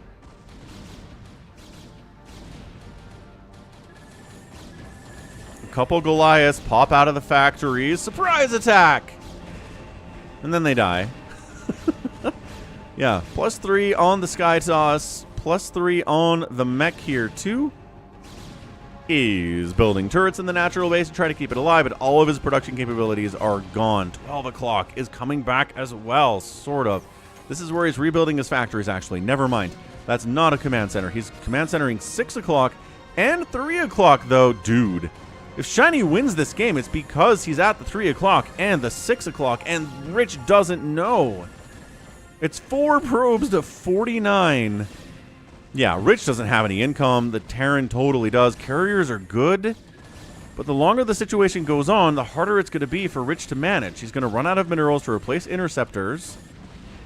These Dragoons need to get in here and kill these kill these supply depots, supply block the Terran as much as possible. So even if he has sneaky factories somewhere like at 12 o'clock, he can't build anything if he's supply blocked. Oh, single Wraith is adorable. Oh, he's got this base too. I forgot. Yeah, no. Shiny is not happy.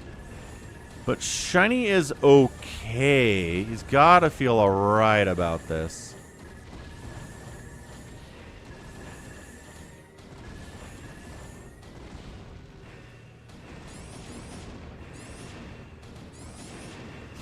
I mean, all these SCVs are going to die, but we still have this. Still have this. A DT found this base, and the carriers are maybe heading down to kill that base too, maybe. I love bringing these tanks in. It's like, well, we can maybe kill these Dragoons. Ah, the carriers showed up. Run! Terran having Spider Mines in StarCraft 2. They already have, honestly, a better Spider Mine in StarCraft 2. Widow Mines are better than Spider Mines. Widow Mines hit air. They can fire and stay alive for another fire later. Like, they are infinitely better than Spider Mines. Like, every Terran player would take that over Spider Mines, no matter what. Alright, so 6 o'clock dies, 3 o'clock dies. The last few Goliaths are being produced here for Shiny. He's making 2. There's a DT up here. Where is the DT? Oh, calm set. Okay, DT gets wiped out. Goliath count. 9. 9 Goliaths are going to have a hard time killing 7 carriers, especially if the micro is good. Man, if he had supply blocked the Terran by killing all those depots, these Goliaths wouldn't exist. I don't think they would. Okay, here we go. Couple body shots there. Couple body shots. Attacking interceptors now, as you have to do. Oh, man, he's whittling out these Goliaths. And that's it. GG Rich! Holy smokes. Pulls off the win with the carriers. It wasn't a huge carrier count at the end. 7, but 30 kills on that carrier. 30 on that one. 14 on that one. 20 on that guy. Oh... That one's 30. This one's building interceptors, so we can't see the kill count. But, yeah, these are some of the more cost-effective, insanely good carriers. He had no income for the last 5 or 6 minutes of that game. He had enough of a bank to replace the interceptors as they were dying, and he had enough micro to get the win. Crazy, crazy good game, man. Really insane game there from Rich. Carriers in the hands of a good Protoss can pull off the victory. Nicely done. Wow. Yeah, I don't know if that's a Protoss OP moment or Carriers OP moment, but it kind of looked like it. Shoot. Protoss got outproduced but outkilled by a bigger number. Structures raised 76 to 28. And then a pretty solid outspend there by the Terran, but Carriers could make up the difference, right? Any other strategy other than Carrier, when the Terran outspends the Protoss dies. Dies.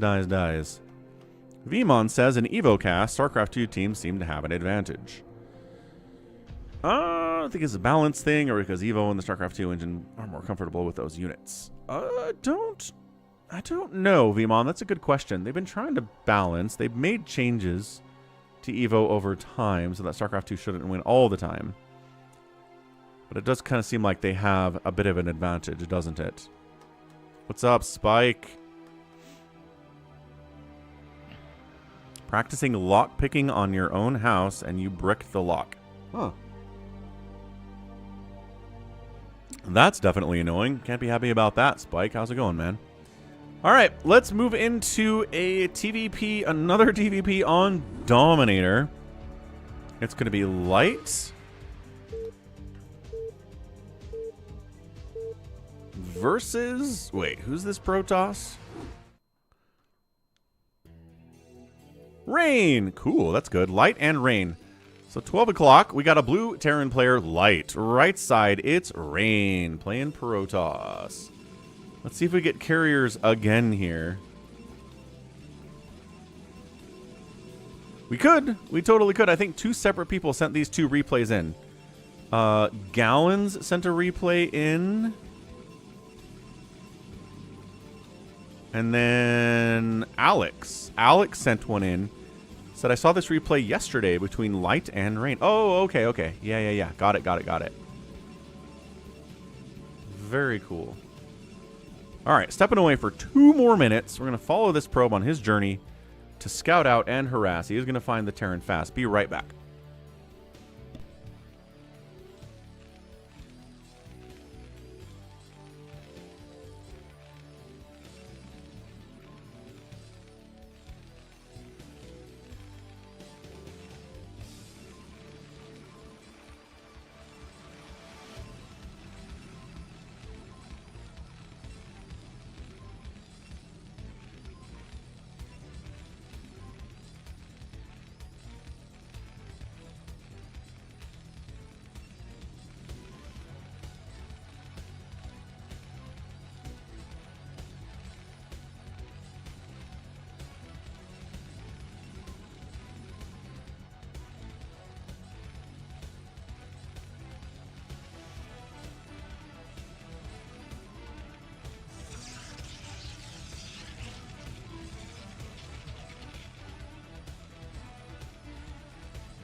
Okay, well, it looks like a Nexus first here. A little bit of Zealot pressure, too, so maybe not. It's a gas block. It's a gateway. It's Zealot pressure. It's annoying, so it's probably a gate first and then an expansion. Yeah, that's what it is. So gate expand, no Cybercore. Starting one now, but the pressure on Light here was pretty intense. He handled it. He got his gas blocked and stolen. And he's annoyed, but he's alive. So good aggressive opening here from Rain. And there's the bunker. I mean, in this situation, there's not a factory, so I'm okay with the bunker, especially if this is a 2-gate. He doesn't know it's not a 2-gate. He doesn't know there's an expansion here. He thinks maybe Zealots could be coming any moment. So let's get 4 dudes in the bunker. Let's be safe. And then Rain is taking advantage of that paranoia by expanding, by getting the Cyber Core later, and beginning Dragoon production now. This bunker's not necessary, but he doesn't know that. He doesn't know where the Protoss is. SCV scout in the south. The Protoss is over here at the 3 o'clock. So super annoying. Light can't be happy about this. He's getting a factory. His expansion's finishing. He's going to calm down here. Second gate, Third gate at 4:30. How's it going, Dennis?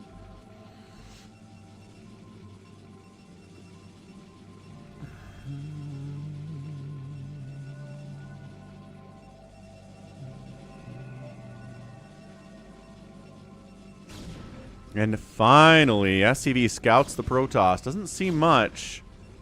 Knows there's an expansion. Knows he's probably safe. That's nice. But doesn't get in and see the gateway count. This is interesting. Gate. No robo. Is he going to try to 2-base kill light here with gateway units? This is what spider mines are for. Machine shop coming in. It's got to be spider mines. This guy does not have a robotics facility. He will not have detection available. Poking up with a single Dragoon to see what's going on. Max watched Office Space. Classic for a reason.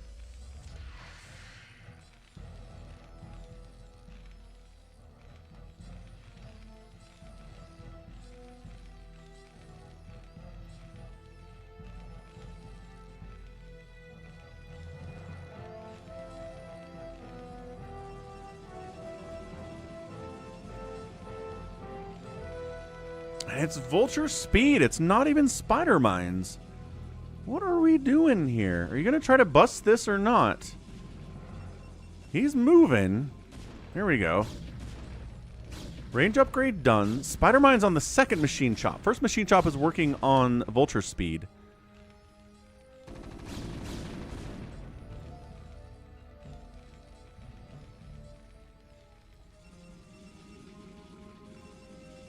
Yeah, he's just going for some kind of a crazy Dragoon bust. He has no robo. He has no citadel. He's going to try to win this thing now with mass Dragoon, which it can work. As siege mode isn't done, if you can deal with the spider mines, which at this point there should be some of those. Here he goes.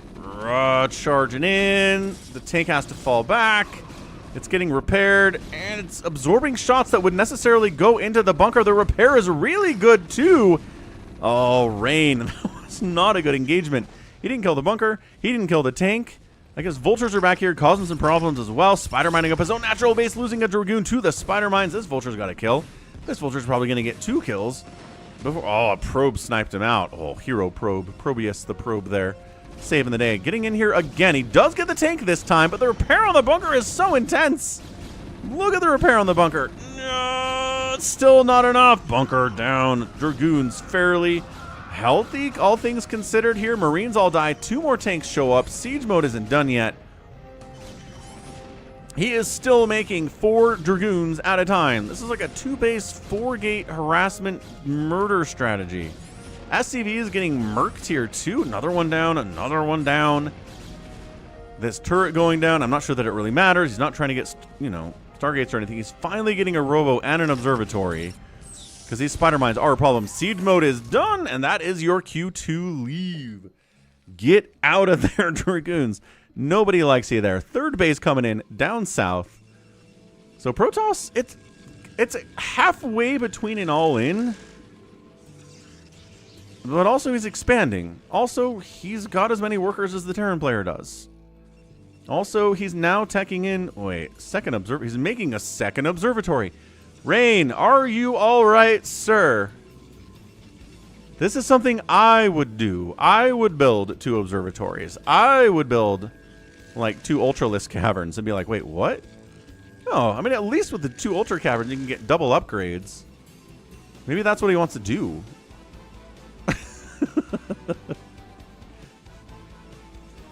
He's getting an upgrade on it. Like, at what point does he not realize he already has an observatory? Fine. Maybe he expects this one to die, and then he's got a backup if he needs it. But also, there's a tank drop back here in the main base. The tank will die immediately. The Vulture's more of a problem. Spider Mine's inside the base. Probes fighting, killing another Vulture. Oh, Probes killing a Spider Mine. Very brave business there.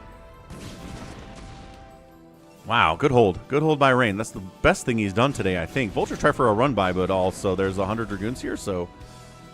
once again, Probe's fighting. Spider-Mine, that's cool. Nice micro there. Zealot pulls the Spider-Mine connection away. Adjutant online. And that's not it. Good morning, Captain. Our long voyage from Earth is over, and we are holding a stationary position near the borders of Dominion space.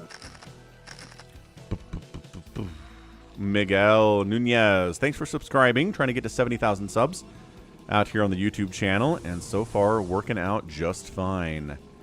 So, 3 basing Protoss, 2 basing Terran. If you came at this point, you probably feel like it was a pretty normal opening, but no, it was not.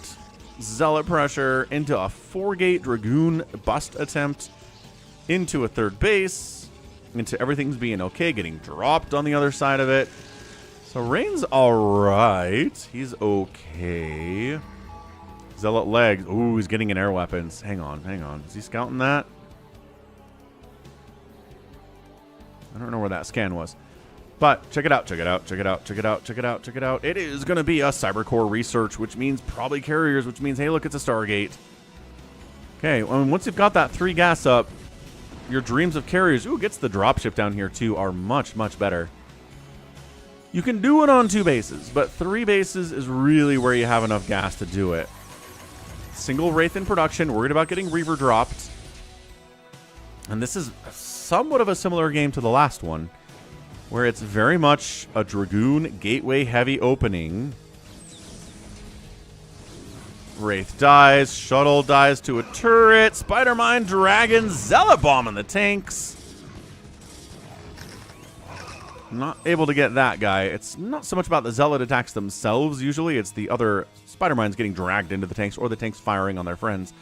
3rd base, landing for light. Minerals only. Boo. We're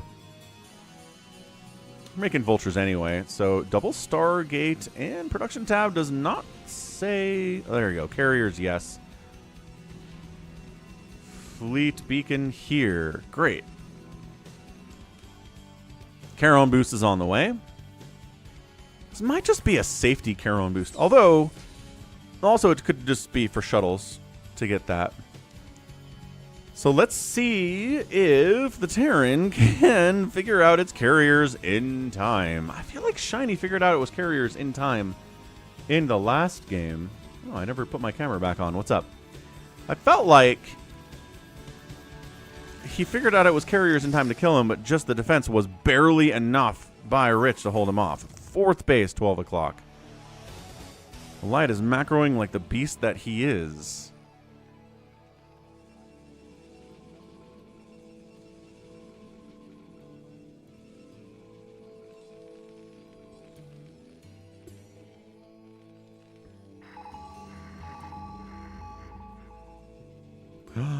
Scans everywhere but where the carrier tech is. Oh, interesting. Interesting. Uh-oh, Vulture's got into the 3rd base. There's a cannon and a Dragoon here. Probes evac in through the hole that is too small for the Vultures to get through into this base. That's actually not bad. That's a pretty good evac. The Vulture aggression here by Light's been pretty good. Spider-Mines not getting a lot done there. Killing a few probes. Once again, if you can kill a couple probes with the Vulture run by, it's going to feel pretty good. I think you'll be all right.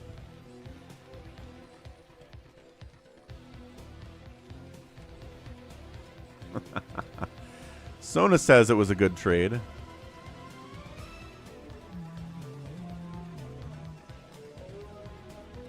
Psychonauts is quoting Office Space for us. You don't need to be a millionaire to do nothing.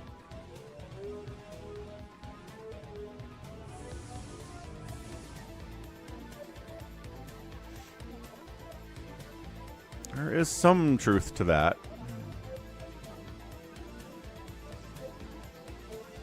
No Goliath production for Light at all. Carrier count 3. 3 more at a time being produced. Scan. Still not scanning the fleet beacon. Got some Zealots on the high ground. Maybe kill a supply depot. Probably not actually going to bail it out. The tanks are too darn strong.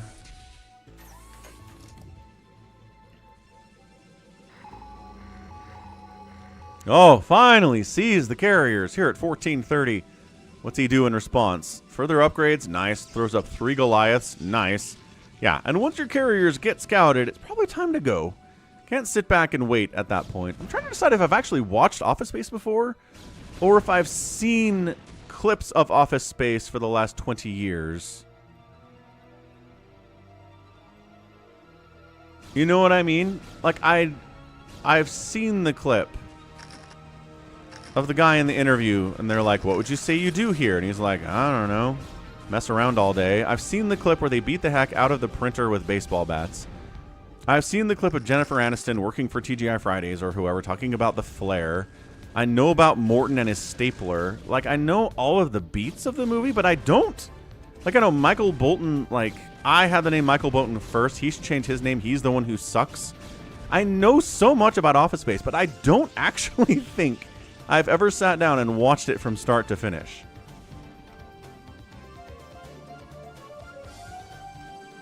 Richard says The Office is not good. We're talking about Office Space, the movie, not the TV show The Office. They're different things. Kind of the same idea on some level, though. So here comes Light. Says, you're making carriers. You need to die now. Here goes nothing. Scanning in, seeing if there's anything up here to worry about. Not really. Handful of Dragoons not going to stop this. The carriers are the punch of this army composition from Rain. He's got +1 attack against +1/1. The carriers trying to micro as well as they can here. Goliath count, a little bit hefty. Turrets being produced in that position too is really cool.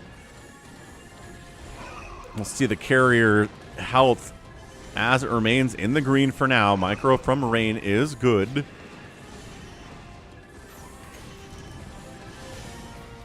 Isn't that Superman 2, Jacob? Where Richard Pryor sets up the scam to, like, take a penny off of every transaction at the bank and get rich off of it.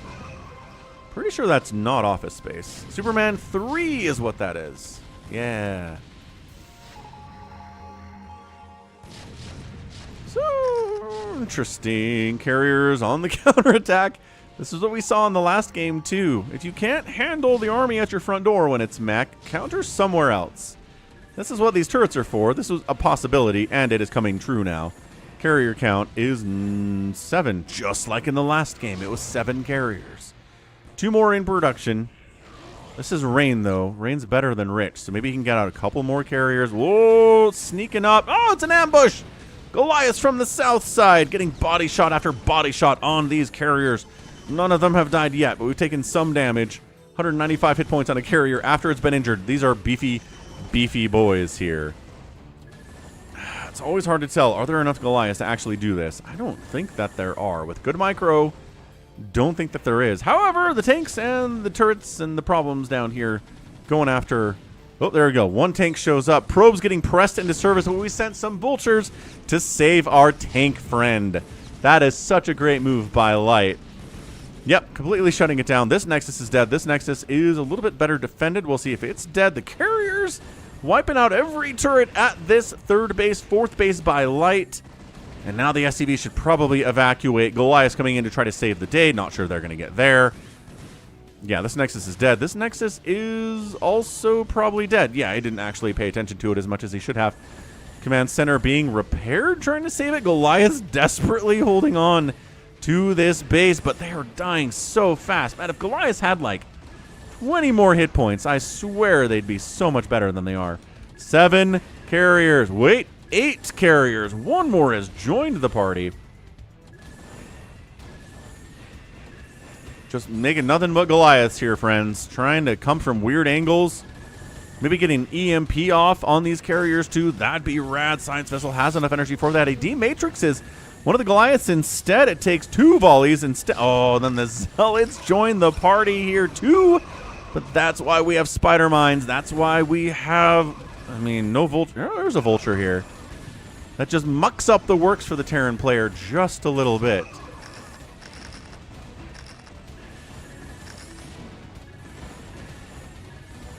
Oh, so Office Space references Superman 3. Gotcha. Hey, what's up, silly? What made me upload a Zerg POV? Somebody who's been requesting it on the channel for like 4 months, and I finally decided to do it.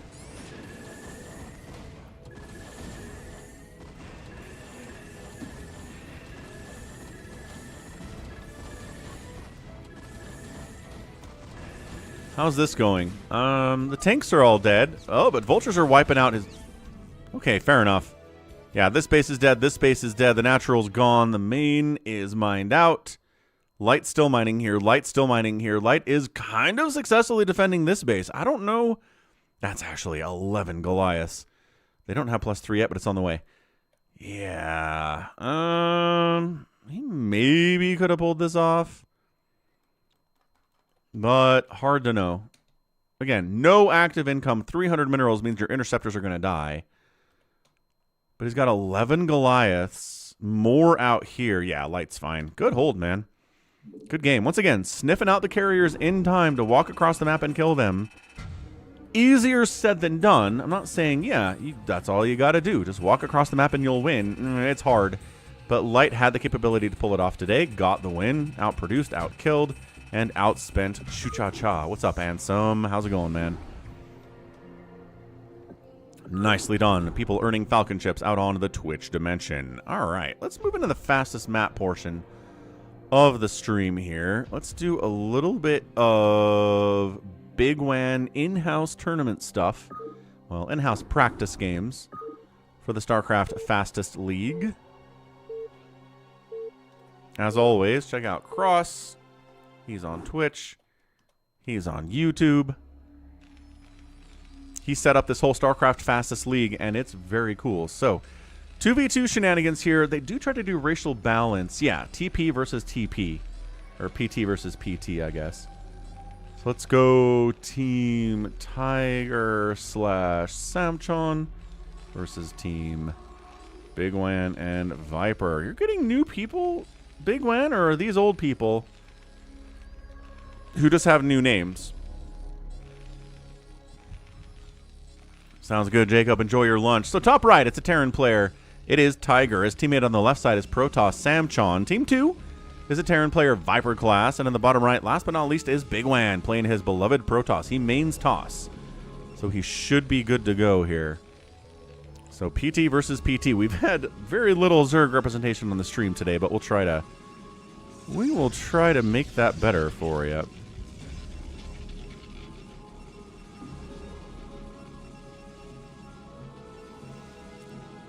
Good job scouting out with the probe. First here is Samchon.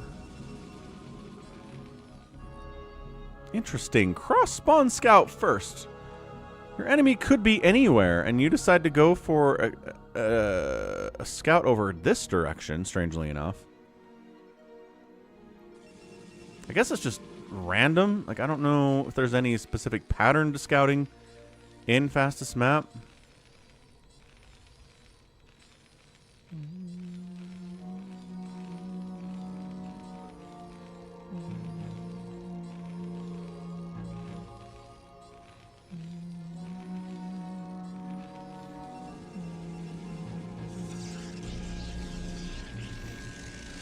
Scouts 12 o'clock. So he scouts 3 o'clock, 12 o'clock. And based on the pattern, what is he going to scout? 6 o'clock next? No, he's going to go top left and actually find an enemy there.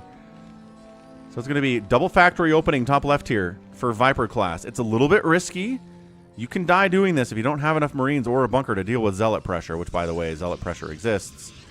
Zealot needs to go north now. Go north, go north, go north, go north, go north, go north, go north. Oh, buddy. Why? You know there's a Terran up here who's going double factory, doesn't have much Marine stuff, and he's scouting to try to find out where his enemy Protoss is? Disagree.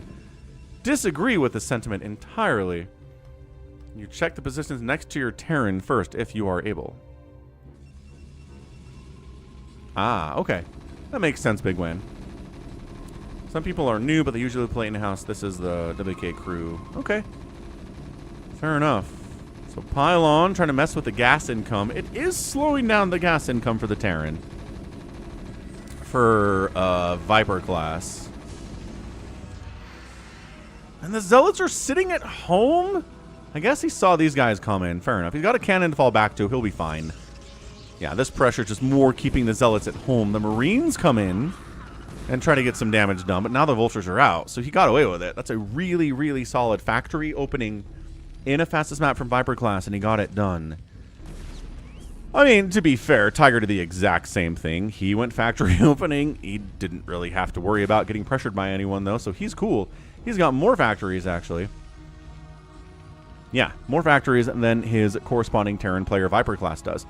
So Bigwan is kind of just middle of the map. Zealots running around. Vultures are out, so that totally sucks. Time to get into Dragoons, I guess. Zealot pressure up into the guy that, again, has Vultures already. So both of the Protoss are like, well, let's kill as many SCVs as we can. Let's try to get as much value as we can because our time is over. I don't know. Maybe this is going to work if the Vultures come in and snipe down the enemy blue Vultures. Then the Zealots have a great time, and they are actually kind of ruining all of the SCVs for Viper class. Bigwan's countering up to the top side. Nice Sim City with the 4 Vultures. Vultures popping out at an alarming rate, plus Dragoons, though. There we go. SCV count for Viper class is 9. He needs to run them out of there. The Vultures did win the battle defensively. So this is not just him dealing with nothing but SCVs. He kills another one. Finally, the Zealots are gone. But it's 7 workers remaining for Viper class. Dragoons and Zealots from Bigwan going to town up here, though, on Samchon. Terrans dying early to this shenaniganry. SCV is getting pulled out. Tiger doesn't want to lose. Tiger does not want to lose these SCVs to a Spider Mine hit. Oh my gosh, do not lose it to a Spider Mine hit. If a Zealot wanders down this direction, triggers that Spider Mine, well, I guess the SCVs are up here fighting anyway because they have to. Dude, this is insane. That Dragoon has 1 kill? How? This guy's got 3. That gets cleaned out too. So Tiger's 16 SCVs doesn't take nearly as much damage as his corresponding Terran player does. So not looking good for Bigwan here. If you guys pick Bigwan because you know Bigwan sent this in, keep in mind he does send in losses. Bigwan says, let's go 1. I mean, do you have detection for Spider Mines? Because if you don't, this is going to be a little bit difficult for your Dragoons. Ow. Also, ow. And 2 Vultures died too. Ugh. Careful. The Vultures don't trigger them, but if the Dragoons are dragging them into the Vultures will die. I mean, it's a good push. It's a 2v1 push here. Thus, spider mining of... Oh, Samchon getting spider mined out. Or in, rather. Super annoying. This push looking pretty intense. Suddenly, not that many Vultures here for Tiger.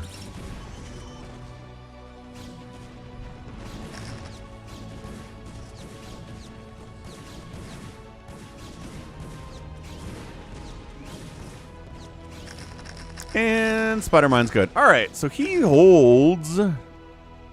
It's enough. Viper class continuing to not have an economy is bad. Cancels his gas. Says maybe I need more SCVs.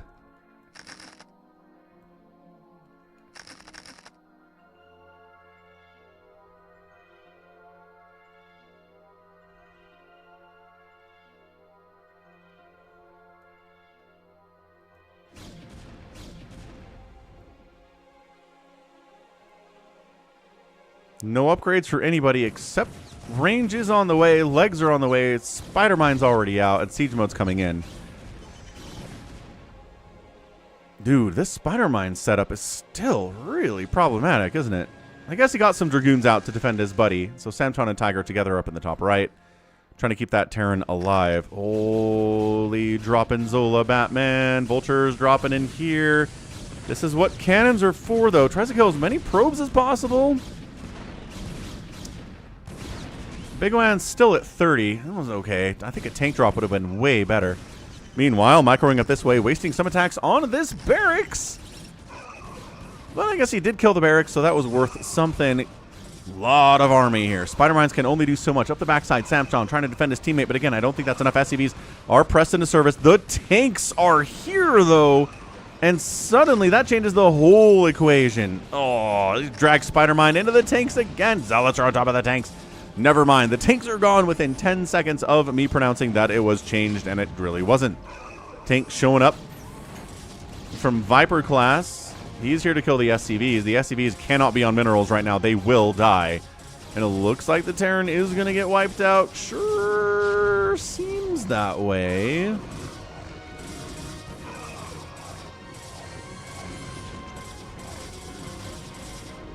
Yeah, this is not happening. Not happening for later on.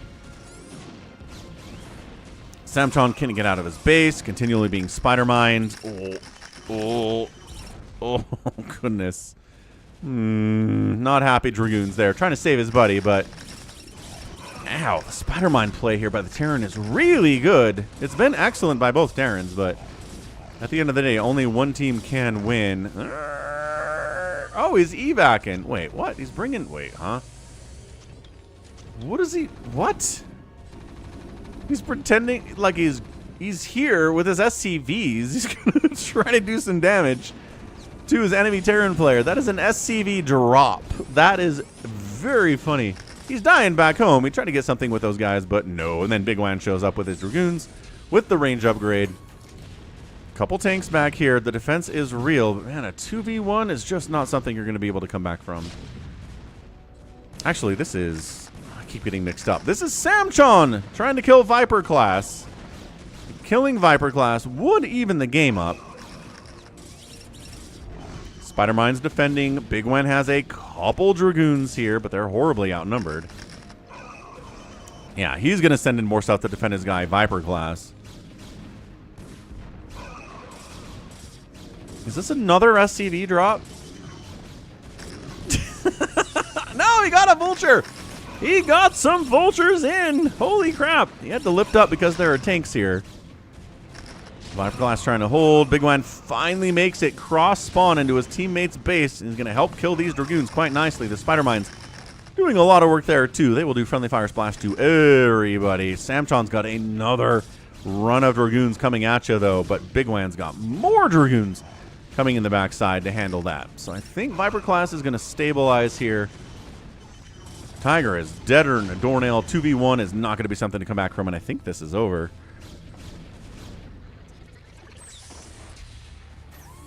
Yeah, tanks up, Dragoons holding. Samchon is running out of steam.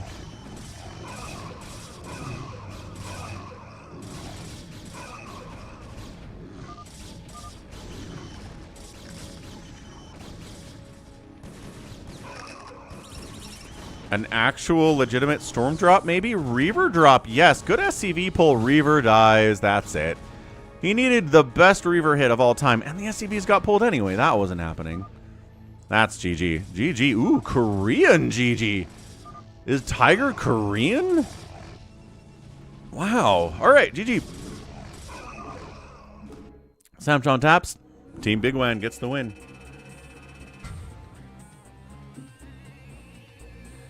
Well done, well done. Most of the people in StarCraft Fastest League are Korean? Oh, I don't think I knew that. That's very cool. Bigwan raised the most buildings today.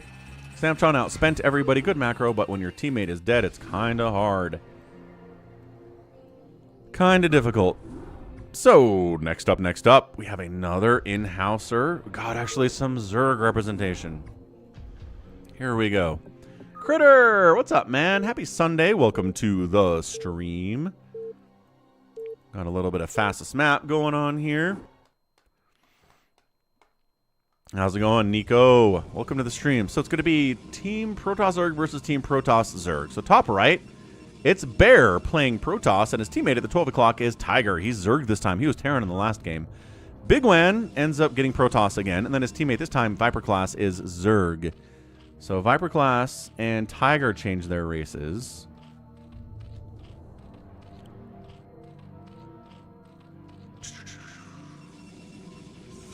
But Bigwan gets to play his Protoss, no problem. Yeah, sounds good, Critter. We'll be here. We will be here. I know, YH is a troll, Nico. I mean, we need to understand this. When YH says something, he's not being serious. Nobody who's serious picks all of the underdogs in the opening round of the NFL playoffs. It's dumb. He's not dumb. He's just trolling. He did say that he hopes you picked against him, though. No, he's literally always trolling, except when he sends you NHL tickets, apparently. YH is crazy, man. I don't understand him. I don't think his therapist understands him either, from what he's been talking about.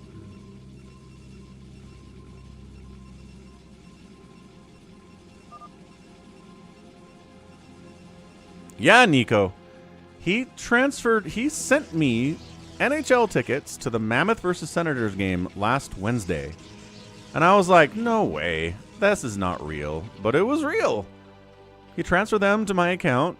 I used them at the arena. I got in. I watched the game. Weird stuff, man.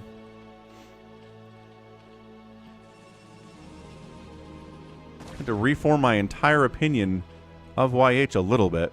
Awaken, my child. Coley, what's up? Thanks for the follow. Birthright. Know that I am the Overmind, the eternal will of the Swarm, and that you have been created to serve me.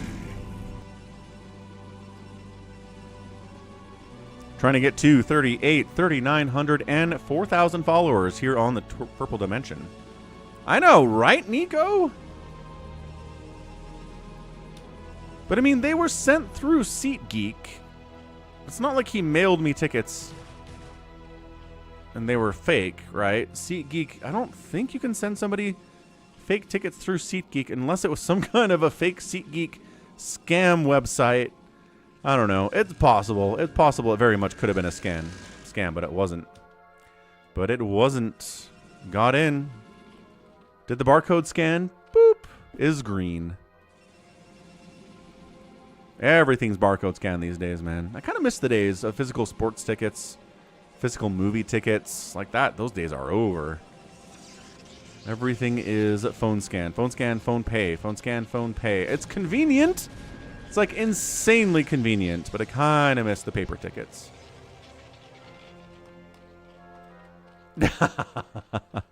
Yeah, that was it, Critter.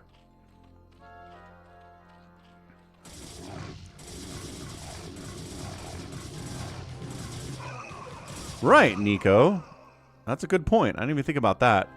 So, Bigwan and Viper class, we got a lot of Lings and Zealots out on the map here. They're going to go for the enemy Zerg because killing the Zerg first makes sense. They're weaker than the Protoss is to start the game, and late game Zerg is really terrible to deal with.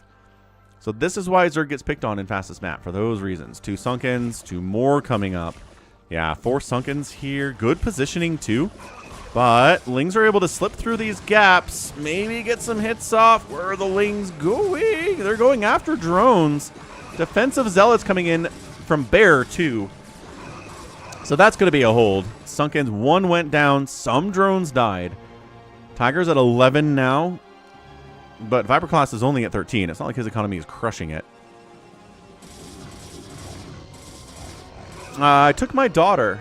I talked to a couple of my brothers if they wanted to go, but they were too busy. And my daughter plays soccer, and she was interested in the hockey, so I figured, yeah, she could learn a little bit about hockey. Why not? She had a good time. She was interested.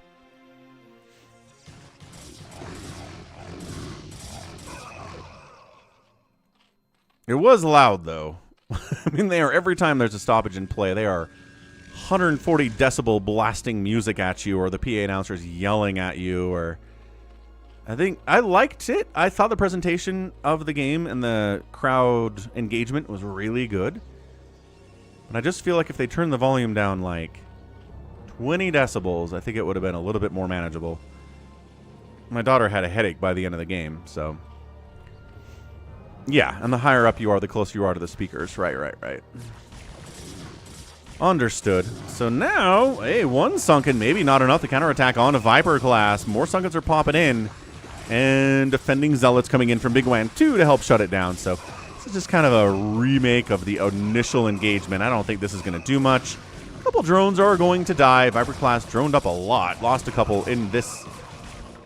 But... oh, another drone goes down before the Zealots get completely cleaned out.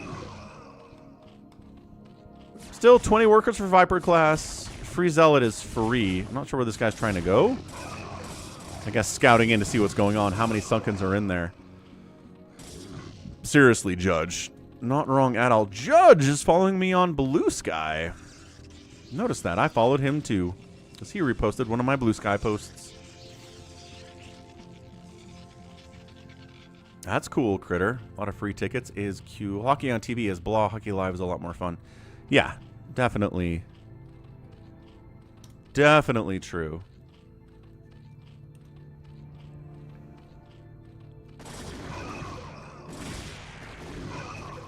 Slow Zealots against this many Hydras, plus Dragoons. Team Blue falling back.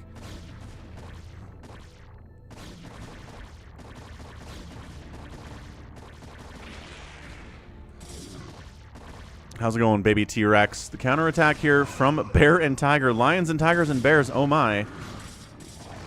There's actually a BYU football thing next year, is they're going to have Bear Bachmeier as the quarterback, Tiger Bachmeier, his brother, as a wide receiver, and then they're going to have a tight end? I think his name is something Lions. So they're going to have Lions and Tigers and Bears on the team next year. It's going to be punned into existence and be very annoying by game 2. Anyway. Yeah, Hydra Micro here is kind of important. There you go. Nicely done, Tiger. Pushing into Bigwan. He's got 2 cannons, but absolutely no Zealots. Now he's got Zealots. Defensive stuff is what we like to see. How's it going, Drew? Happy Sunday, man. Yeah, Hydra Micro. Let the other Zealots buffer for you, and you'll have a much better time. Once the enemy Zealots are gone, going to be a lot harder, but flooding the Hydras. Woo! This is some good macro. Couple Mutas come out. It's a Mutatech from Viper against Hydratech from Tiger. Mass Zealot for the Protoss players for now.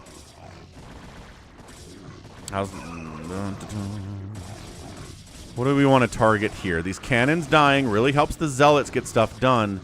This is looking real bad. Yeah, the Mutas are like, wait a second. Do I have to come back home and save my teammate? Yeah, it kind of looks like you do. Trying to get more cannons in. Mutas flying in.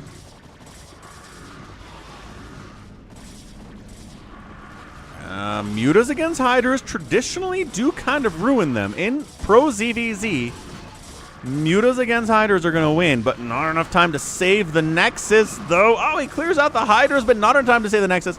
Killing Zealots takes so much more time when you are a Mutalisk. Even though they do not have any attack upgrades either. Is Bigwan out of it? He has enough money to rebuild a Nexus, but he's got to clear out all of these Zealots. The Mutas are doing their best. They are. Bigwan down to 1 probe. Runs to the corner. This probe cannot die. What is my meal of the day? I went to McDonald's this morning and got a sausage McGriddle with cheese and a large Diet Coke. I don't know. Was that my meal of the day? Do I have more food in me? Maybe. I'm trying to get to the gym after the stream, too. So, all right. Bigwan hanging out.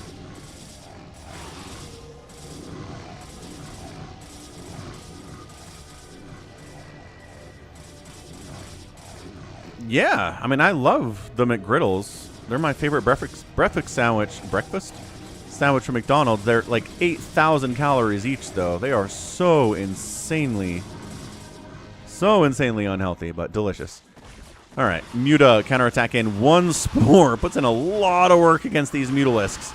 Tanky, it does damage. Viper Glass GG's, because Bigwan's dead, as Mutas couldn't quite finish off the enemy, and this is coming to kill him too, with Lurkers, with Hydras, with Dragoons. Whew! What a game. That was fun. That was a really, really fun one. Bigwan almost could have come back there, but not able. In a 2v2, it's so much harder to cockroach and make yourself viable later as compared to a 3v3 or a 4v4. Nice. Sounds good. Psychonauts team Tiger and Bear with the win. Quarter pounder with cheese, large fries, Coke Zero. Do they have Coke Zero at your McDonald's in Canada, YH?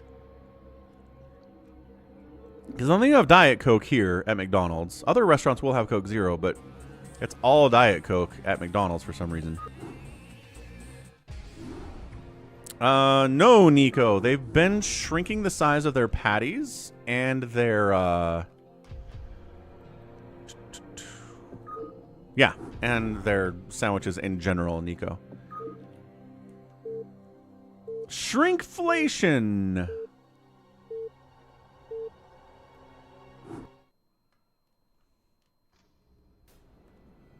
Okay, what do we got? Team South versus Team North. Team South is, yeah, Bigwan's playing Zerg. Cool. His teammate this time is Buy High Hold. Team North is going to be Samanko. Samanko. On the top left is Health and Wealth. So more PvZ shenaniganry here. So it's Health and Wealth and Samanko. Victor Salamanco. Wait, no.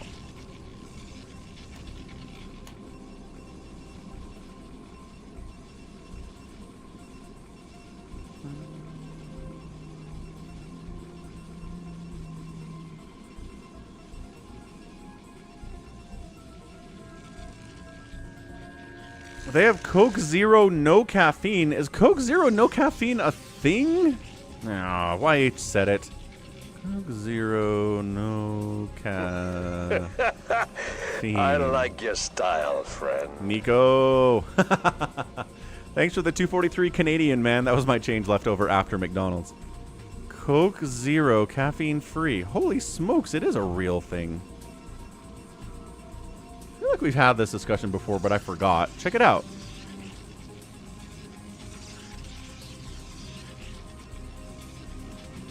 Ooh, that's what it looks like. Coke Zero caffeine free. Huh. I really don't understand the concept. I don't think that sells very well, but it exists. Oh, well, Drew has it. Drew's a drinker of it. There you go. Good to know. I always remember when I worked in an office and we had a Coke Zero machine in the break room, which was awesome. I was there once when the guy came to change out the cartridges to like replace, to refill the Coke Zero machine effectively. And one time he pulled out the caffeine-free Diet Coke cartridge, and it was just like sludge. It'd been in there for like the 5 years we'd had the Coke Freestyle machine, and no one had ever used it. He's like, yeah, we should probably take that out and put a new one in there.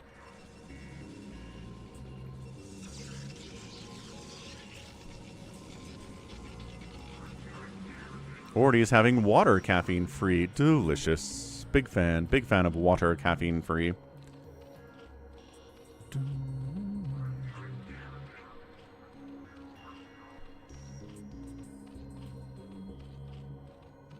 What?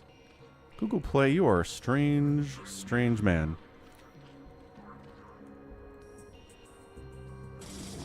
Okay, so guess what we got? We got Lings, we got Zealots, nothing too crazy here.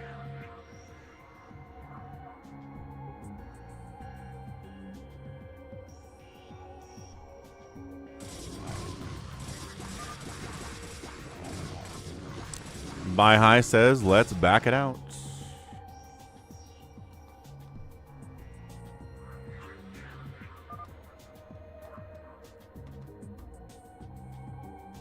Yeah, it's more of a taste thing than a color thing, but yeah, I am attracted to the blue of the Pepsi can. I think Pepsi cans look great.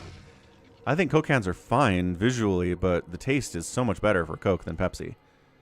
As I always say, nobody in the history of restaurants has ever said, oh, I'm sorry, we only have Coke. Is Coke okay? That never happens, but the alternative always happens. Oh, I'm sorry, we only have Pepsi. Is Pepsi okay?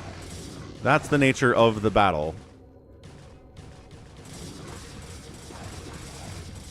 I hate Ling versus Ling battles. I hate playing them. I hate casting them because I feel like, yeah, sometimes there's 12 Lings versus 12 Lings and then someone crushes and wins with like 10 Lings left over, and I don't know how. Zealot versus Zealot's a little bit more straightforward. I don't see Zealot versus Zealot engagements as weird. Usually seems like the person with the more Zealots wins.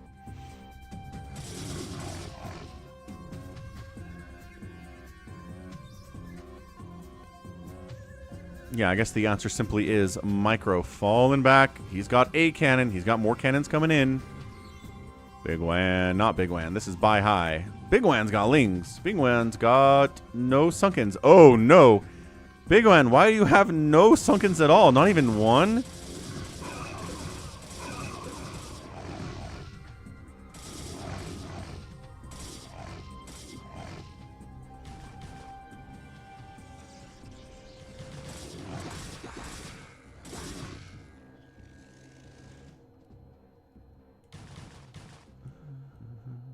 What's the difference between Diet Coke and Coke Zero, Sean?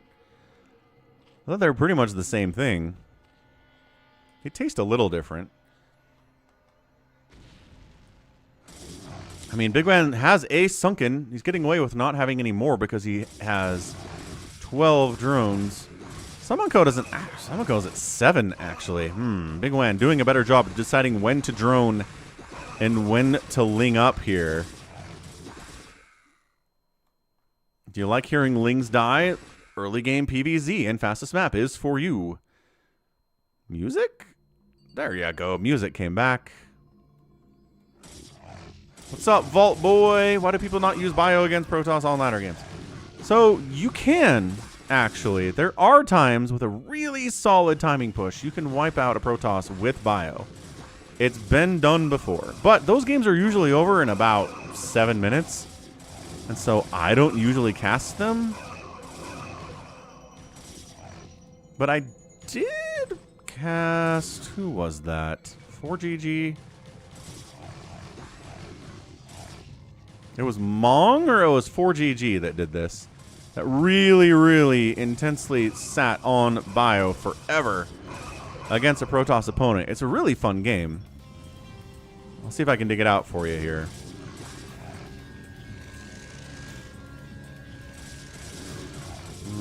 The Sunkens in the back are really good against the Zealots, but once Dragoons show up...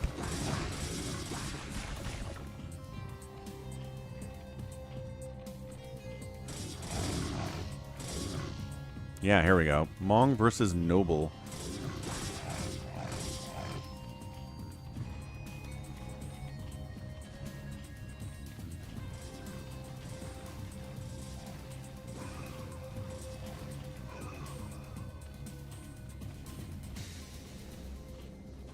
There it is. There's that game for you. Anyway, still here. Somebody made a single Dragoon. That's probably a bad idea when there are this many Lings and this many Zealots out on the map. But we don't go into Dragoons quite yet.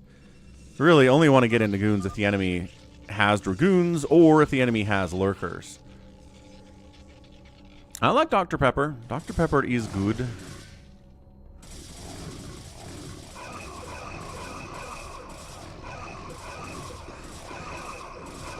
Yeah, also the Dr. Pepper Zero is pretty good too. I'm not going to replace my Coke Zero with it, but it's not bad at all.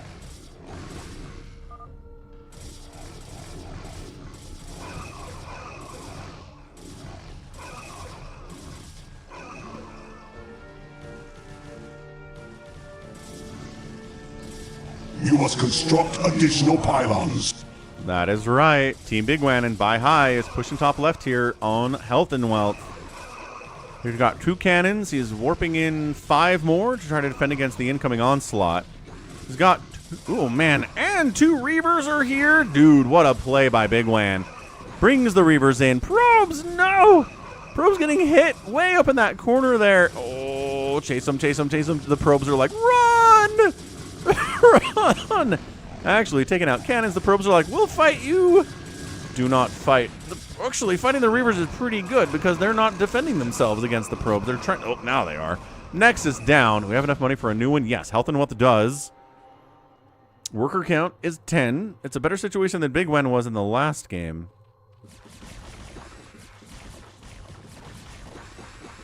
Not enough Lings to break this many Sunkens, plus the Hiders are out, plus...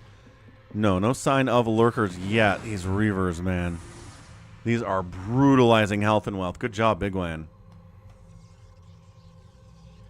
Diet Coke uses aspartame. Coke Zero uses aspartame plus a sulfame potassium. Wait. Okay, GG. Nice Reaver stuff, Bigwan. Why would they ban Diet Coke for having aspartame when Coke Zero also has aspartame? It's not the aspartame. So what is it? Like, from what you just Googled, it doesn't sound like that makes any sense.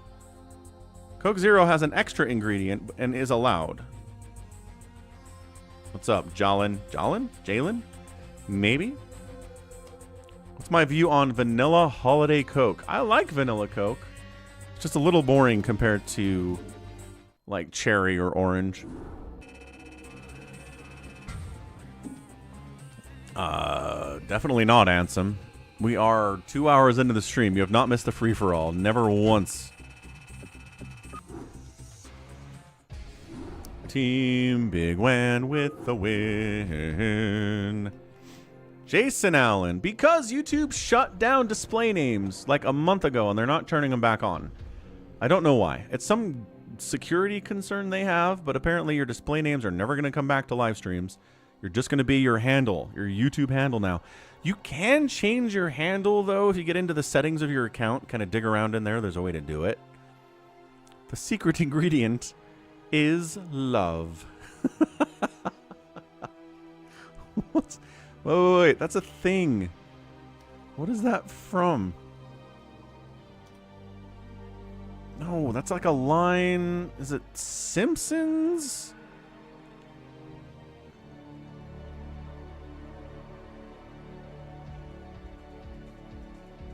Like the way I said it there, right? The secret ingredient is love. I can't remember. I kind of remember what it's for.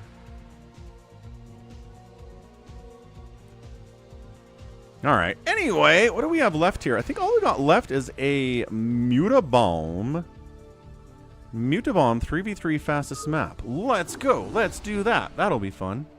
Touchdown Jags. What the friggin' Dun dun dun dun dun dun dun.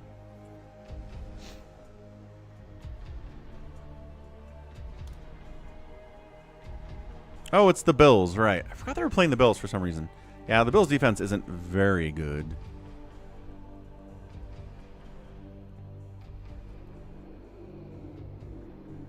It is from The Simpsons?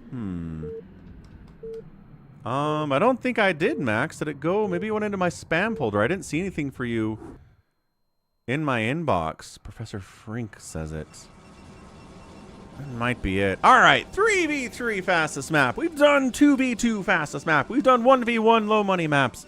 It is time for the fastest map with Team Shenanigans. Top left is ODY Win. Who's a Protoss? Mutabomb in the bottom right, playing Zerg. Poodle Noodle on the bottom left. There he is, playing another Zerg player. Cool. So PZZ team.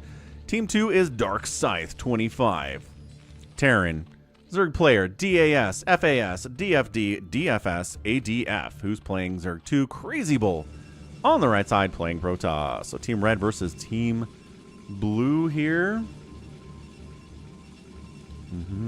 Team Blue. Team Red. Mutabomb is on Team Red. He likes being red, and I think that makes a lot of sense for him.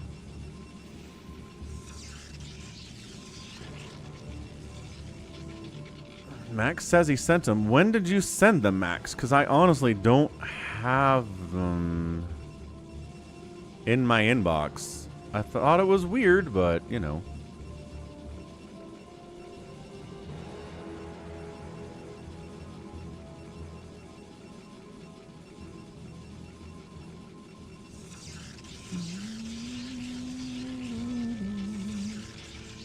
I'm really interested to see how Trevor Lawrence does in this game.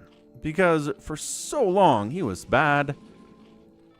He was injured. He was bad. He wasn't winning. He wasn't performing well. Everybody had given up on him. And suddenly this year, he kind of puts it together. He gets some big wins. He's been performing well. Touchdowns to interception ratio is good. And now if he wins in the playoffs, too, it's like, all right, did Trevor figure it out? It's just weird to have a highly touted quarterback spend so long not doing anything and then figuring it out with the same team, right? Because Baker Mayfield figured it out after he left the Browns, and Sam Darnold figured it out after he left the Jets, and other players have done it after they've left the Jets. You know the drill. You sent them 7 days ago. Did you send me replays for next Sunday during the Sunday stream? That's weird. Diet Coke is branded as Coke Light, hard to find unpopular due to chlorate levels recalls last year. Huh. So Diet Coke has chlorate levels that Coke Zero doesn't have, says Sean. Fair enough, dude. Oh, hold up. We get a PayPal's. We got a PayPal's from Bjorn. What's up, Bjorn? $40 PayPal donation. Bjorn Buttinger, legend of the stream, as always. I don't know if he's even here. But if he is here, do you want that to go to the red dimension or the purple dimension, Bjorn? By the way, we're cannon rushing a Zerg. Oh, 2 Zergs are being cannon rushed. I think Mutabomb should hold this one. And I think other Zergs should hold this one too. I think he's alright. Again, Sunkens are good. Like a 2 hit point Sunken will beat a cannon straight up if the cannon has full HP. Goat, happy Sunday!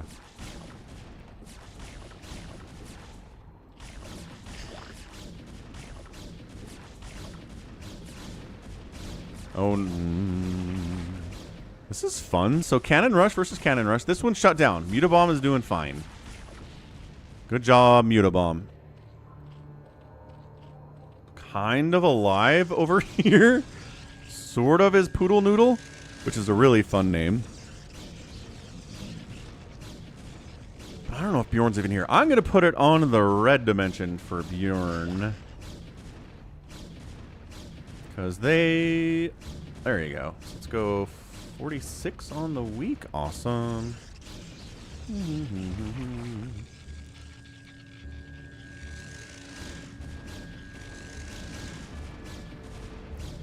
As always, red dimension's winning on Sunday, but by the end of the week, Ultra shows up, and then Twitch is winning for the most part. Who will win the Super Bowl this year? I don't know. It's kind of up in the air, Ansem. Everybody's got weaknesses. Everyone's got flaws. Every team that's in the playoffs this year. So we don't have like a really juggernaut team like the Patriots for all that time, or like the Chiefs for the last 10 years or so. They're out of it.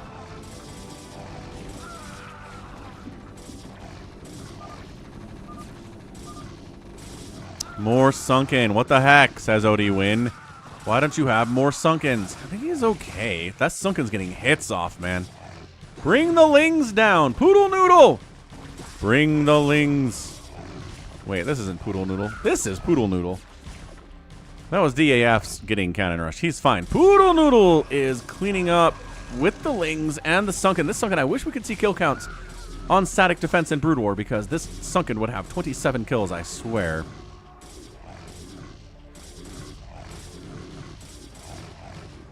Man, Zealot with medic support is a tanky boy. I love these cannons are still here. They didn't accomplish their mission, but they exist. Bunch of Marines not joining the party. Enough Lings to clear those suckers out, I would say.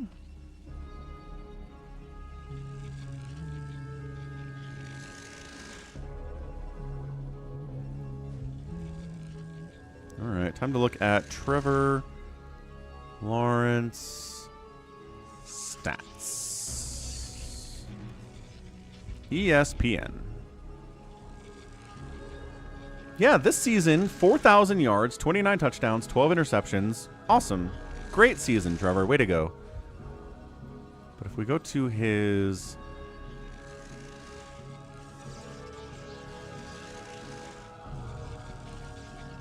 Okay, so what do we got? He gets drafted in 2021. He throws for 3,600 yards. He's got 12 to 17 TD to interception ratio. Meh. Next year, 4,000 yards, 25 to 8. Okay, that's a pretty good year, actually. 4,000, 21 to 14 is all right. And then 2,000 to 11 to 7 is bad. He was hurt. So it's just middling, right? He's had 2 good seasons in his first 5 years in the NFL. And again, maybe he's figured it out. Like, maybe he'll just be a good quarterback from now on, which is good. The NFL needs as many good quarterbacks as they can get because it's a hard job, and finding 30 guys to be good quarterbacks is apparently impossible. Sean says, what are your thoughts on the Ice Cop division over there in Minneapolis? Seems a bit tense. Yeah, so that, I mean, people are very split on this. Even though we have the video, it's one of the few, actually I lied. We had the George Floyd death on video too, and people were split on that. I don't know.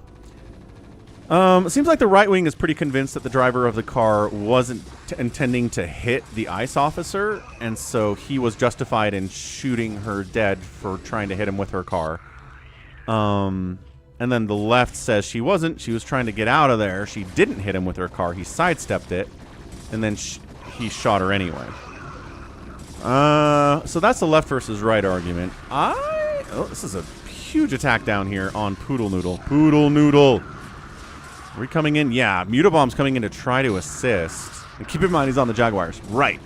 He's on the Jaguars. He's already at a disadvantage. So again, if Trevor's a good quarterback now, thumbs up. But he's been more bad than not for his first 5 years. Tyrion. Zealot Marine Medic is such an incredible combo. The medics healing up the Zealots, the Marines on the back line just killing everything too. This Poodle Doodle might be dead.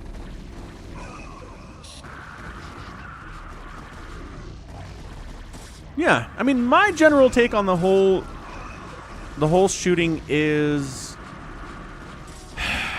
like, if you see the whole video, if you see the cell phone cam that the ICE officer took of the incident, the woman that is with the woman who died, right? Not the woman who died, but the woman who's with her is, like, antagonizing the ICE cops and, like, really just, you know, trying to be snarky at them, which makes them mad, which they shouldn't get upset about that. It's not like they were threatening or anything. They were just kind of making fun of the ICE officers. By the way, Reavers are up here destroying DAS FAS.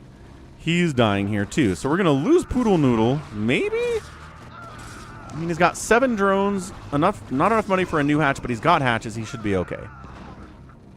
Because the initial video, right?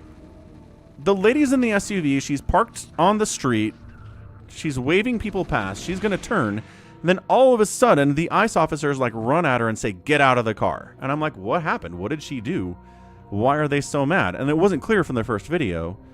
But then I see the other woman out there like making fun of the ICE officers, and that's what made them mad. So that's why they made the demand for her to get out of the car, which they shouldn't have done. That kind of a response is unnecessary.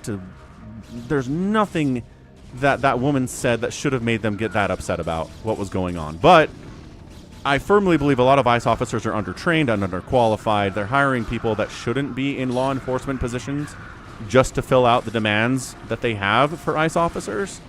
So you have a lot of people that aren't emotionally mature and probably shouldn't ever have a gun. So anyway, that happens. And then, instead of being like, all right, let's talk this out like humans. I'll get out of the car. We'll talk it out.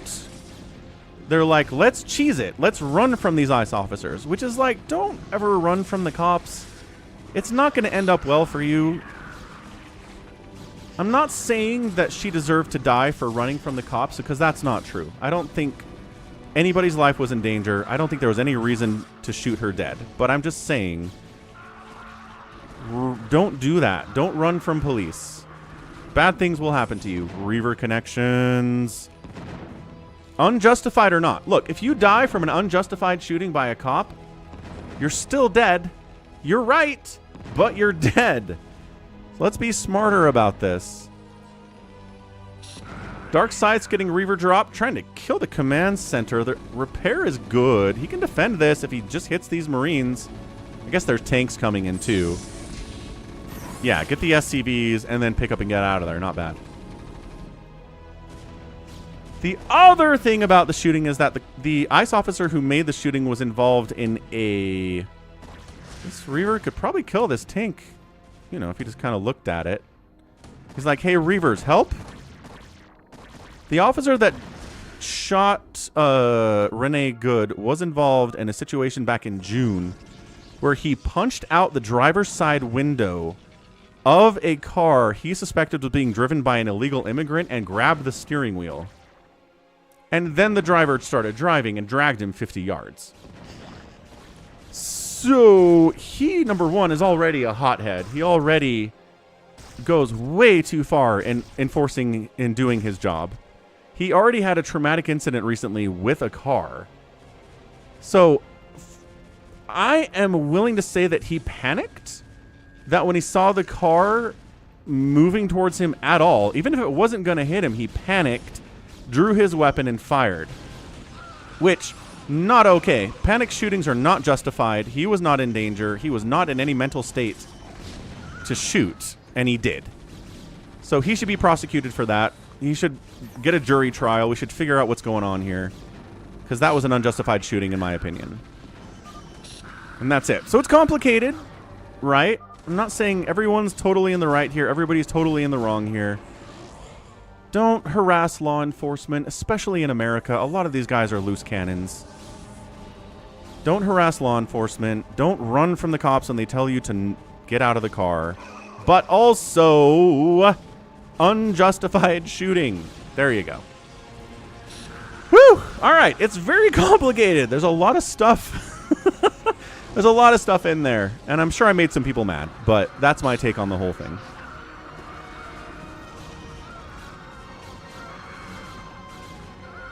No, but Gorchio, if you watch the video, they weren't mad she was parked there. She was parked there for a while. She was waving other cars past. The road wasn't blocked. And then all of a sudden, they go, hey, get out of the car. It's not because she was parked there. It's because her partner was making fun of the cops and harassing them. That was it. That's why they got mad. Because she wasn't blocking the road.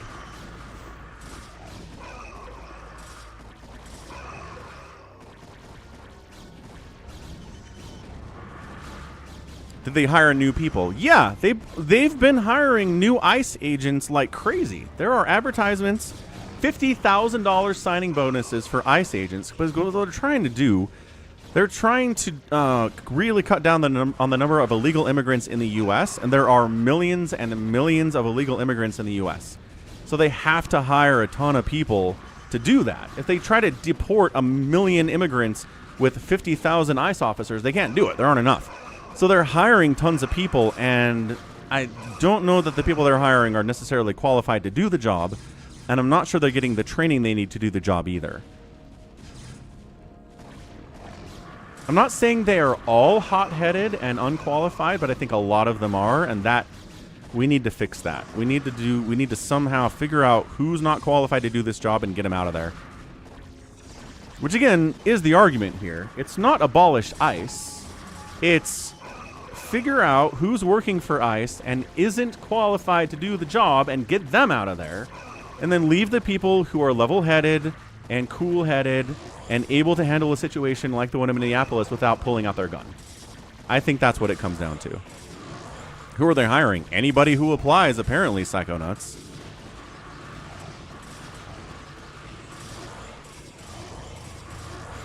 Nico's like, I would sign up for $50,000. Right, a lot of people are signing up.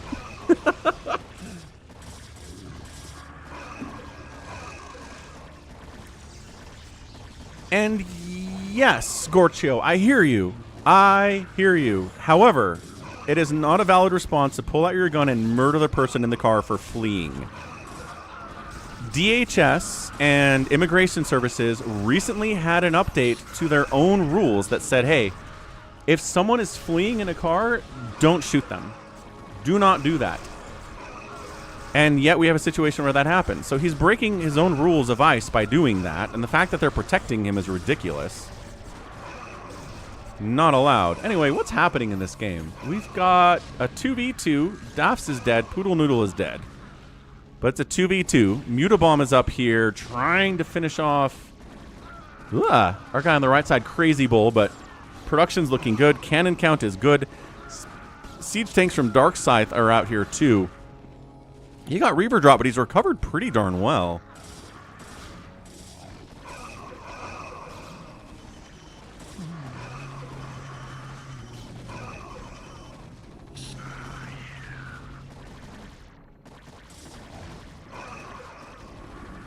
Yeah, I think so, Bigwan. I think they're doing quantity over quality, and I think any job where you give somebody a gun, you'd better go quality over quantity.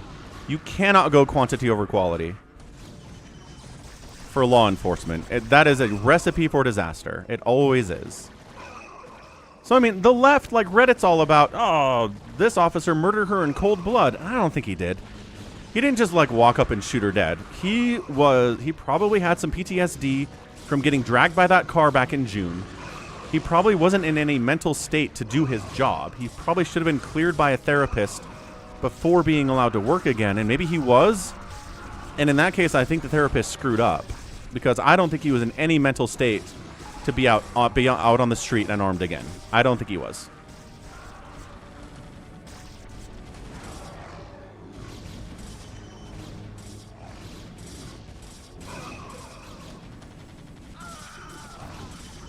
Right, and Gorchio, I'm with you on that. Oh, it's not Gorchio, it's Gornio. Sorry, I've been saying your name wrong. Gorknio says, when the world turns against you, who wants that job? That is true.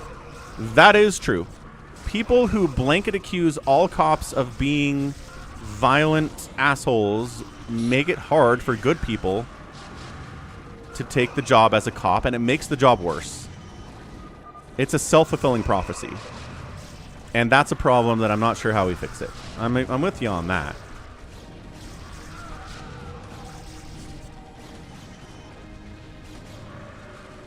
What's up, Blobby? How's it going, man? We cast your replay. We cast it first on the stream, actually. Why don't I sign up? Heck no. I don't want a job where I have a gun. I don't even own a gun. I'm a bad American.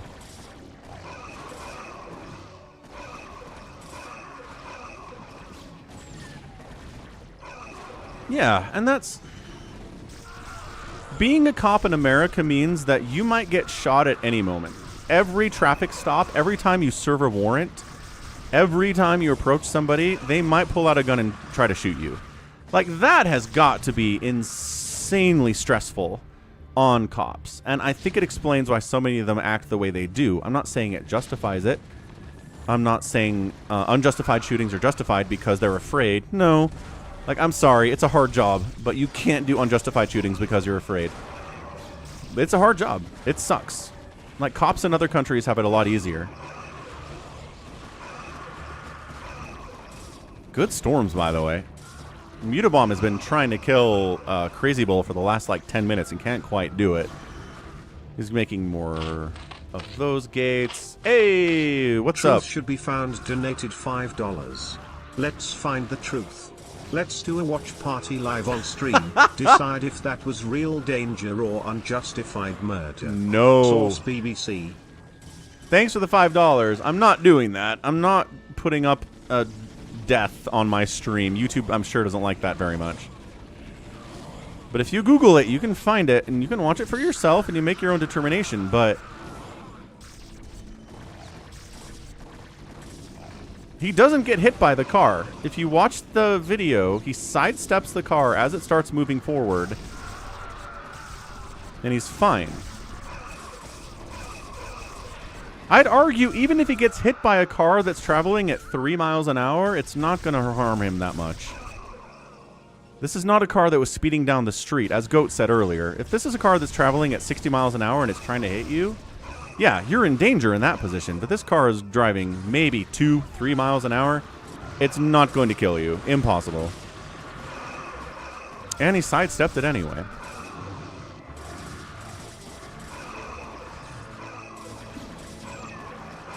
Oh, you didn't choose the map, Blobby says.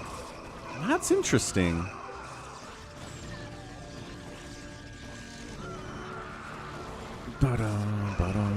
No, it's not, Avcatinus. That's not what the law says. The law in America doesn't allow for the cop to say, I thought my life was in danger and I killed this person. The jury will look at it and say, was your life in danger?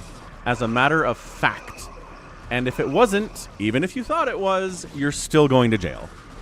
It doesn't matter if the cop thought his life was in danger. If he's wrong, he's wrong. And he was wrong.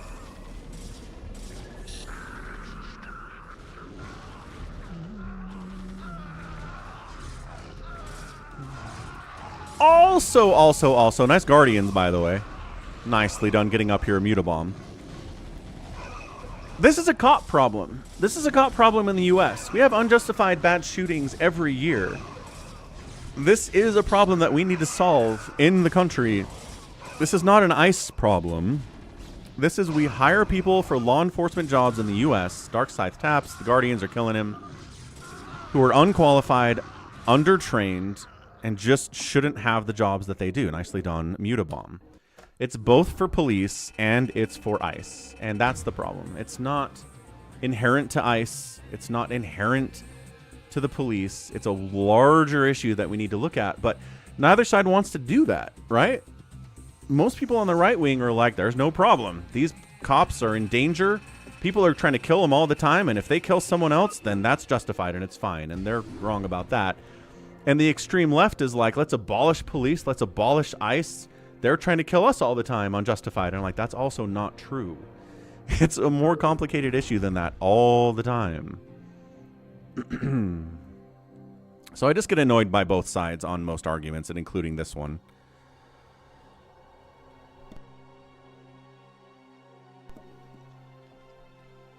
Max really wants me to cast his replays. Wow, you sent him. Yeah, here we go. We get one, Max. Which one do you want me to cast? We get one Maxtravaganza. I already cast that one, Avcatinus, earlier in the stream, about an hour and a half ago. That was a fun one, dude.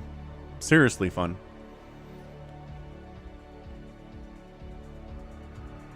I sneeze during stream quite a bit, Tyrion. You might as well just be saying, please, bless you. Yeah.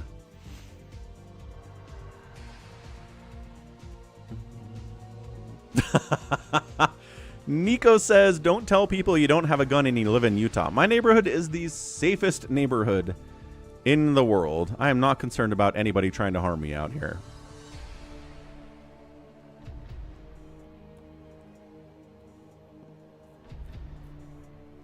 All right, Max, did you choose one? You pick. Okay.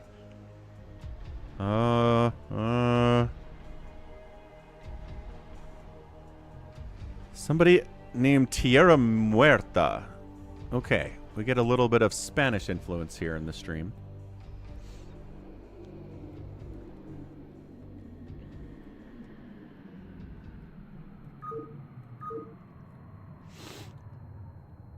Mormons will protect you. Right. See? Mormons are nice people.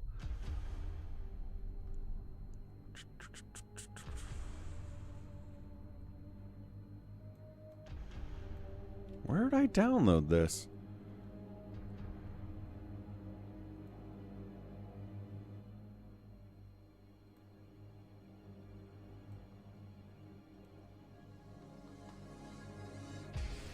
It's in here. Second game versus Tierra Muerta. Oh, did I not actually save that? That's weird. There. Oh, no, it's in here. I'm blind. Blindness.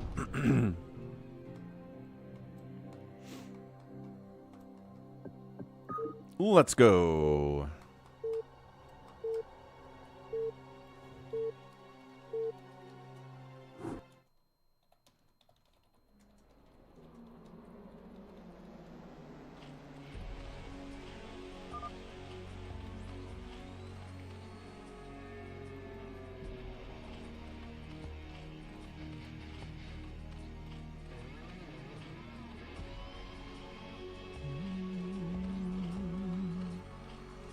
All right, kids, we're on destination. Top side, it's a Zerg player. It's Tierra Muerta. And down at 6 o'clock, it is Max Power. Classic Max. Back on destination. This is the last replay, G22.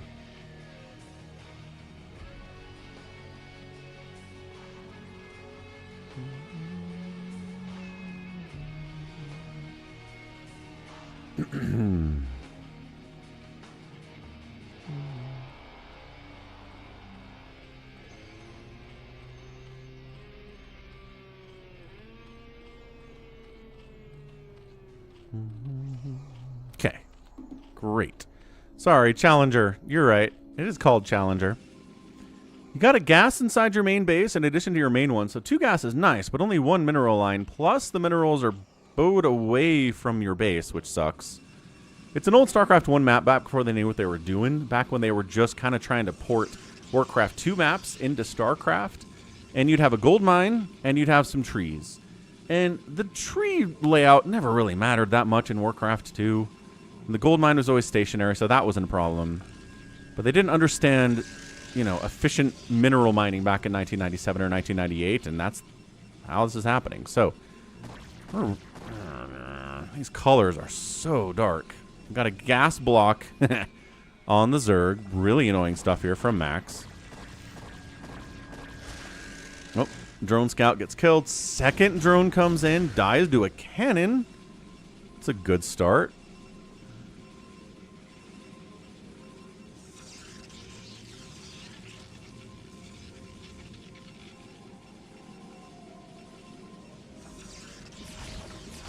He sunkens to get rid of the gas block. Nice. And yeah, Savior Sword, that's the thing, right? I mean, that's a question of mass shooting, which is a different thing entirely in America.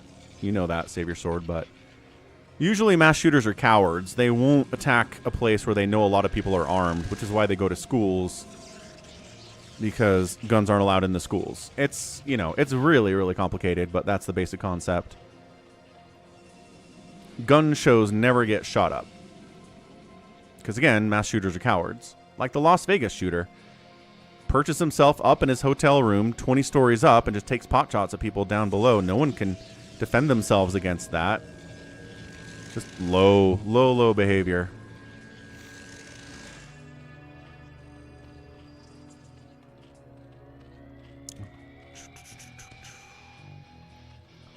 Sunken Hydra Den. So 2 gas, 1 mineral line. Although, yeah, it's not a lot of minerals. Should be okay. So 2 gate, 3 gate, sorry. Zealot production here from Max. Thinking about maybe expanding over here for more minerals. Not taking a second gas quite yet. Going for a lot of Zealots here without a speed upgrade. No Citadel from him. Doesn't have a +1 attack yet. Not working on it. Has enough money to start that upgrade, but really just spending his minerals on Zealots and not upgrading them at all.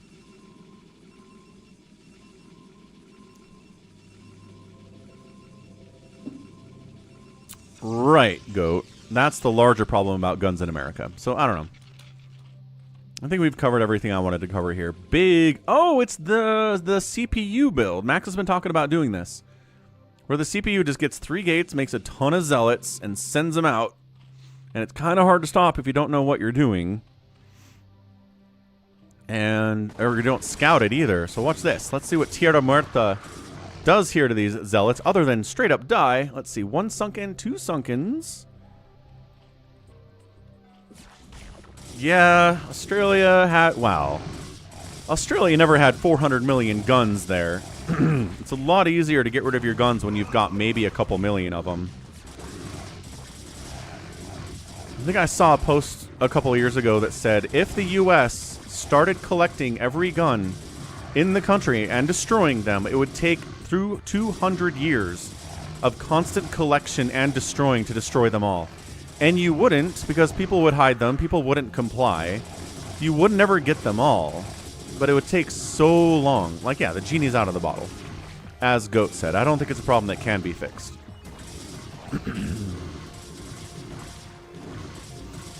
Is Top Shelf here, YH? Yeah, sounds good.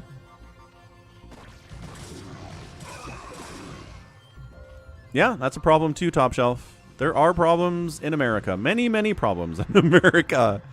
I don't have the answers to all of them. But talking about them is always interesting. So, 2 Sunkens and like 4 Hydras managed to hold this off. I don't know that they should necessarily, but, you know, second base died. Second gas income is out. Not happy about that. Citadel on the way. Dragoon production happening. Dragoon range on the way here too. And yes, exactly happy. And again, there are so many other roadblocks you have to do before you can start getting rid of the guns in America that it's never going to happen. You can overturn an amendment in America if 3/5 of the states vote for it and like 60% of Congress votes for it. So that's the thing. That's a nice thing about the Constitution. It's not set in stone. If enough people decide we want to get rid of the guns, then you can at least overcome the constitutional amendment for the right to bear arms. You can do it if enough people vote for it. But I don't know. You're going to have to change a lot of minds to do that. And I don't see that happening anytime soon. What's up, scumbag? That is true, Orty. It's a good point. In case of alien invasion, people having guns is nice.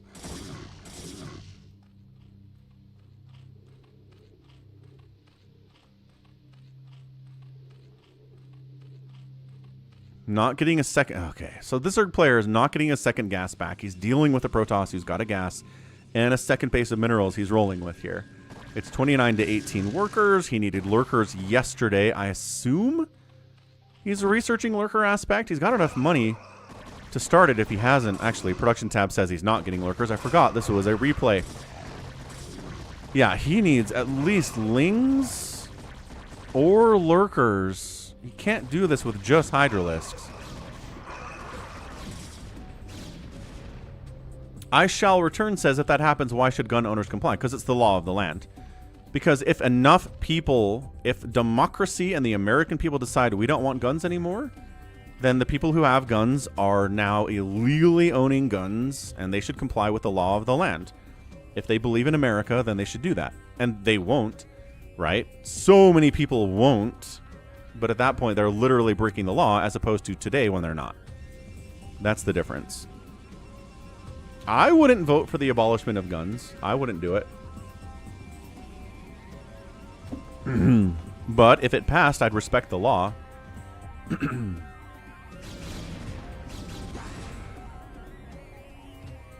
Not all laws are just. I understand that. But I also believe in the rule of law, especially if it's a law that came from 3/5 of the states supporting it and Congress. Not just Congress. Not just the president making an executive order. This is the majority of Americans wanting this thing. That's, I mean, that's as important as a law can be, I think. If that ever happened, I think people should respect it.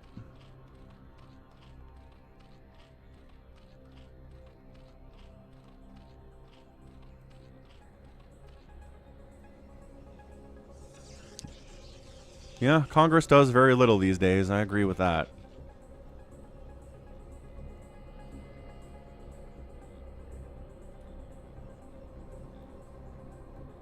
Yeah, this is simply not happening. This is Max sending in another one-sided Raffle Stomp where he just crushes somebody who doesn't know the map and isn't very good and is just going to die. It's 42 to 17 workers.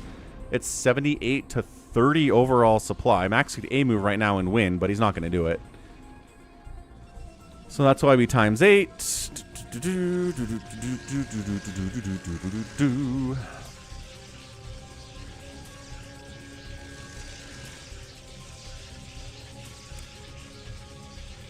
Just could go full-blown Space Marines. We should just become the Imperium of Man, Argonest, from Warhammer 40k.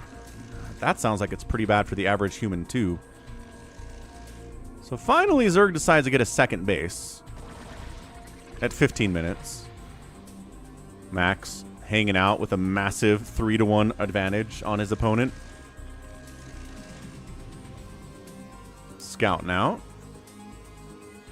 I don't know if it's epic, Argonest. The more Warhammer books I read, the more it's really convincing that being a human in the Imperium of Man in 40k is a bad time. Really bad time. No matter who you are, it's not a good time at all.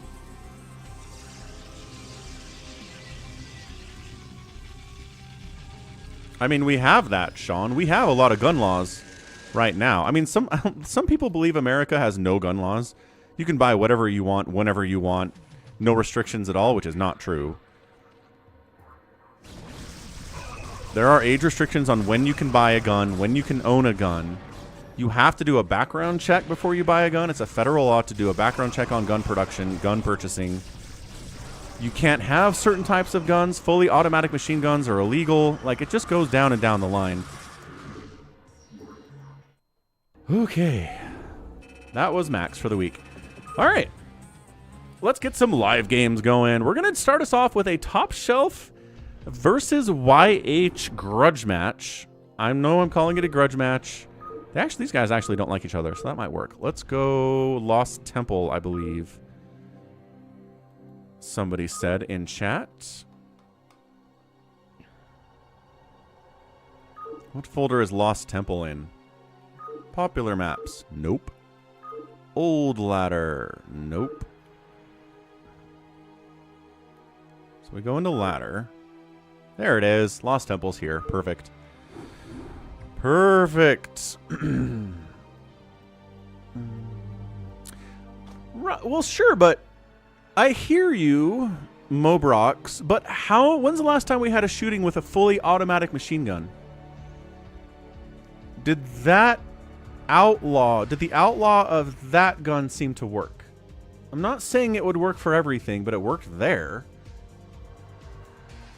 Yeah? Sounds good, Judge.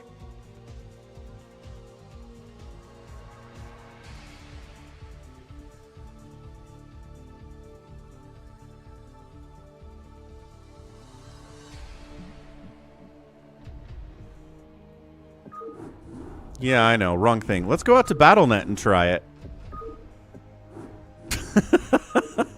Really took me a second to figure out what was going on there. Don't mind me. Let's go. Ek versus Top Shelf.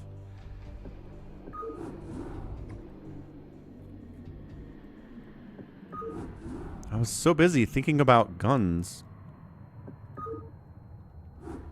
Password is SOC, Top Shelf.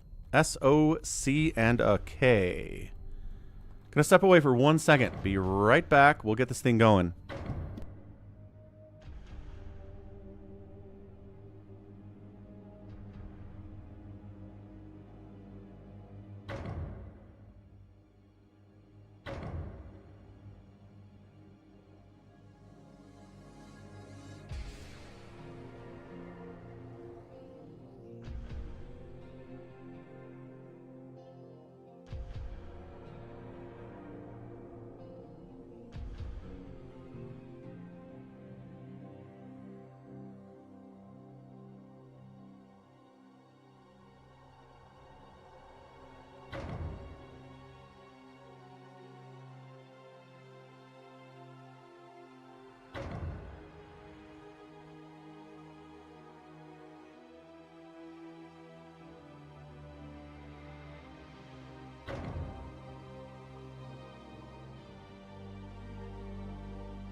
Okay, we're back. Goodness gracious, we're back. All right. Hope the anticipation is here. We've got YH versus Top Shelf on Lost Temple. Two players who are probably not going to have 200 APM, but we like doing these things because they're fun. They're players we know. We're not sure who's going to win here, which is excellent. I like that part about it.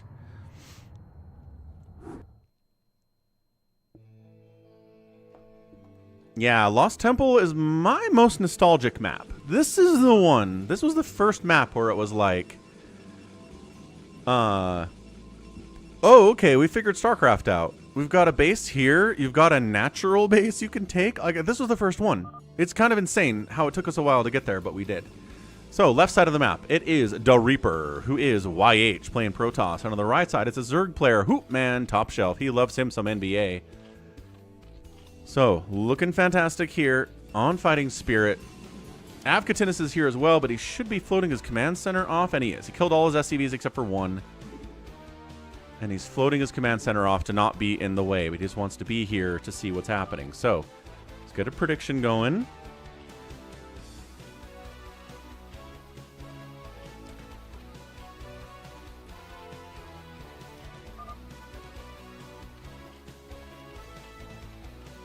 And Wyack is the Reaper. All right. Got it.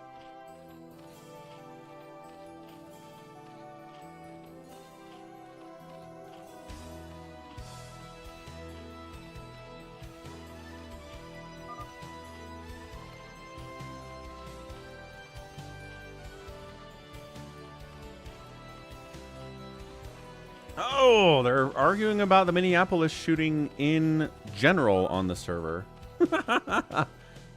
Oh, no. I guess it wasn't too bad. People were pretty chill about it. Oh, boy.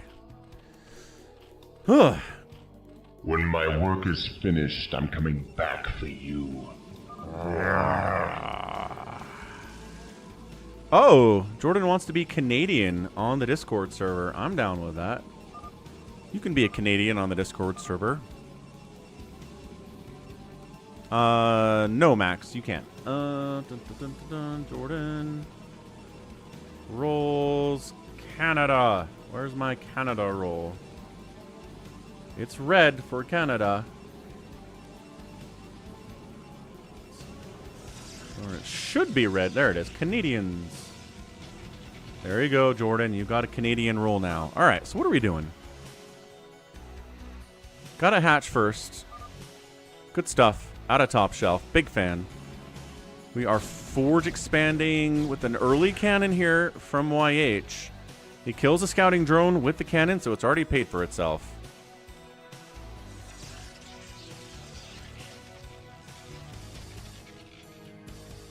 That's right. A lot of Canadians in chat. To the point that I've got a Canadian flag emoji as well. Savior Sword says, where is your Nexus? Not forge expanding. Just going for a forge cannoning the top of the ramp build on one base. So we'll see. Overlord sees all this. This is a great scout by Top Shelf. He's like, okay, so this is what we're dealing with. Cannons at the top of the ramp, a forge. No expansion yet. Maybe don't die to these cannons. Maybe don't die to the cannon. All right, we died to the cannons, but he knows what's going on. He knows...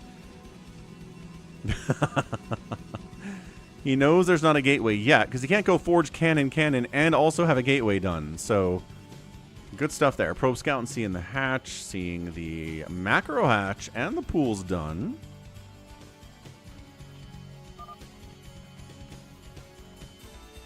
Yep, second gate coming in. Savior Sword calls it out from the cheap seats. Jericho says it's going to be a fast game.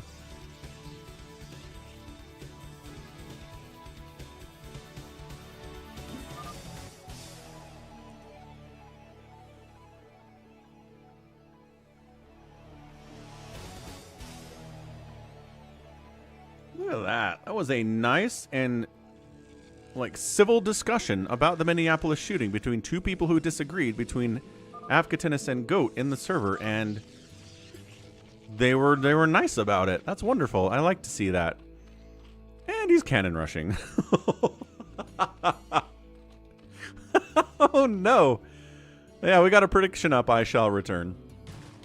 Oh, he sees it. He sees it. He's going to shut it down. Boo, says Avcatinus. He's mad about this cannon rush getting shut down at the 4-minute mark. His probe's like, no, come on. Come on. That is a problem, Wander. I think the U.S. is maybe the only country that does that, that forces its citizens to pay federal taxes even if they live abroad. I don't think many other countries do that, if any at all.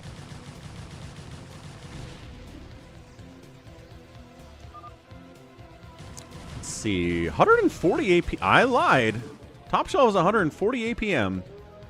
YH is at 70. That's about what I expected, but Top Shelf's APM was a little bit bigger than I thought.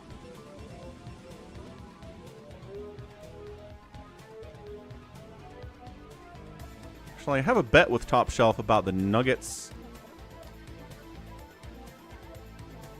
and their record over the next 20 games, I think it was.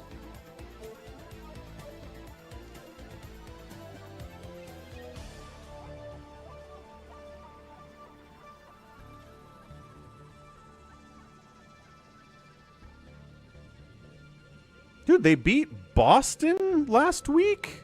Holy smokes. Yeah, I think I'm going to win that bet. I feel like I knew that. Anyway, Lings are here. We got 2 cannons and a bunch of zealots at the top of the ramp, which is going to be really hard for these Lings to bust. But also, if it's a 1-base Protoss, that shouldn't be hard to handle in the long term anyway. Spire coming in for the Zerg. No Hydroden. Getting that second guess out, though. Okay. Okay, here's the thing, Alex. This is hard to say without people getting really mad, so I'm going to say it slowly. If Renee Good had gotten out of the car as the ICE agents requested, she'd probably still be alive. True. However, that doesn't mean she deserved to die. It doesn't mean the shooting was justified. Disobeying the commands of a police officer to get out of a car does not mean they can shoot you in the face and kill you. That's not how the law works. Hydroden, Mutaspire there.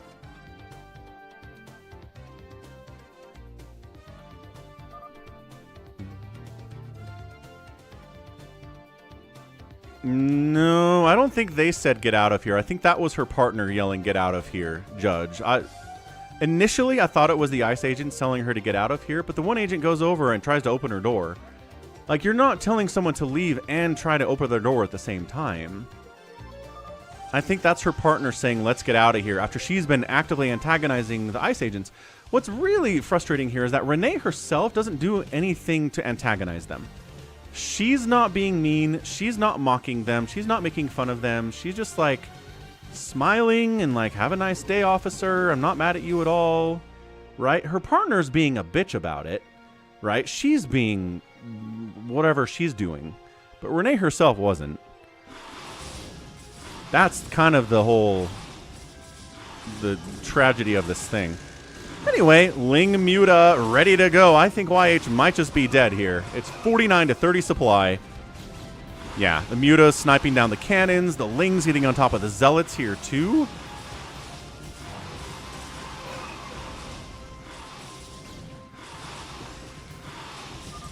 Hooray! Falcon is right. Thank you, everyone. I try my best to be fair about all of these things. I try not to let ideology determine my thought on thing, right? Too many people are like, well, the right wing says this, therefore I must believe it too. Or too many people say the left wing says this, therefore I must say it too. It's like, think for yourselves, people. Have your own ideas about stuff. So YH survives, but more mutas are coming in, so maybe he doesn't survive. He's got 2 Dragoons against 6 Mutalisks. And yeah, the Mutas should be able to wipe out both these Dragoons. And YH is deado. So there you go.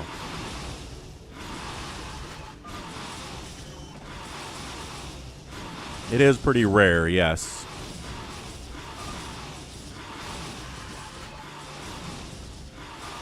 Alright, YH, yeah, GG. Definitely GG, Save Your Sword.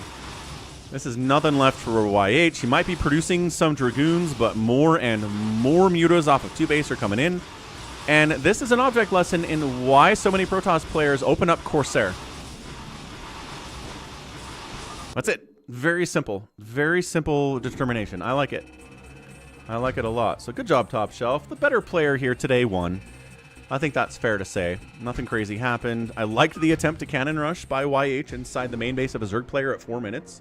Like, that's gutsy. I'm a big fan of it. Like, more of that, please. But anyway. Nice. Let's start off the other live game portion here with a Happy Phantom. Let's go into download. There's a new Happy Phantom on Reaction. How's that sound? That sounds fun. You've got more third bases to fight for, which is nice for Zergs. It's untested, so let's see how it goes.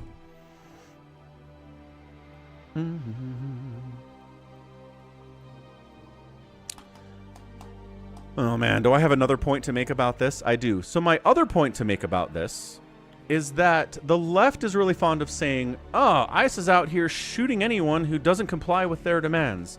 Which is a lie. Because if that was happening, we'd see shootings every day. And we don't. It's the one. It's the one on this lady.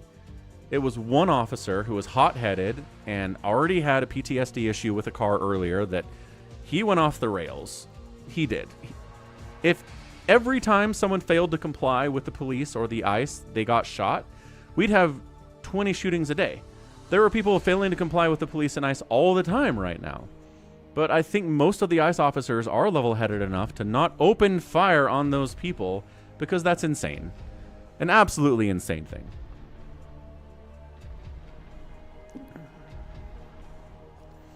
You thought you bet for Zerg, but you picked the color, not the name. Oh, Argoness, that hurts.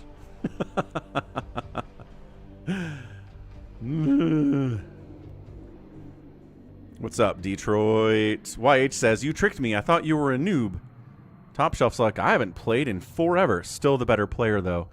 So let's go. We'll do another one after this. We'll do a second. Let's go. Happy Phantom on Reaction is exciting. Blobby is lagging out like a mofo. And he got dropped. He was lagging so bad.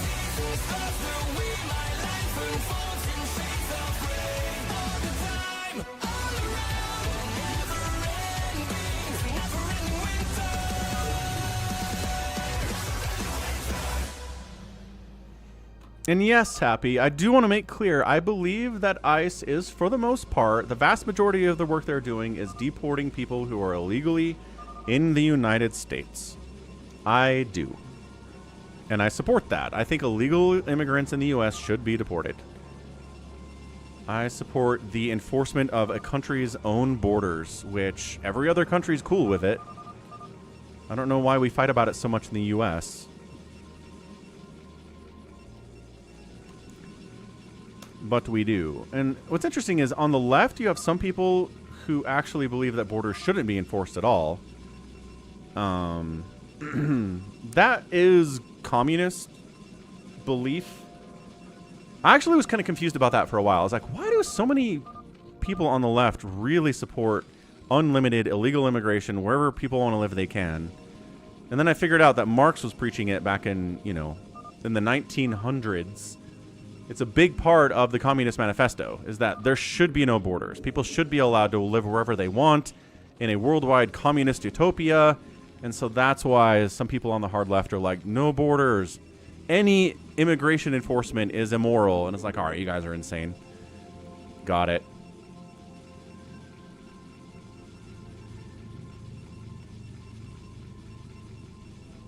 Exactly, MH. Yeah, I hear you. I think most people agree that you should enforce your border laws in the world. But again, these hardcore communists ideologically believe that you shouldn't. So what do we got? Top left, Savior Sword is here. We should get the names in the top left for you guys so you know who's who. I think that's a fair thing for me to do.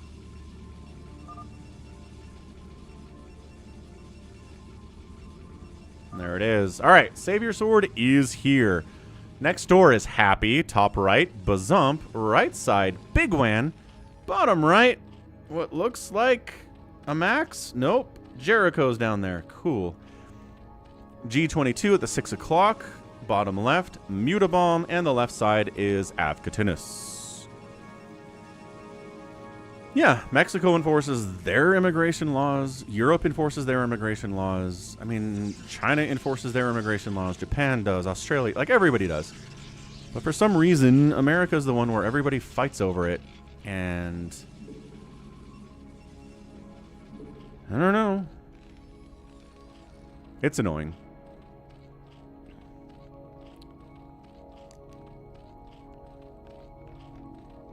Man, my brain is so in free-for-all mode right now because usually when we're playing on this map, we're making a free-for-all.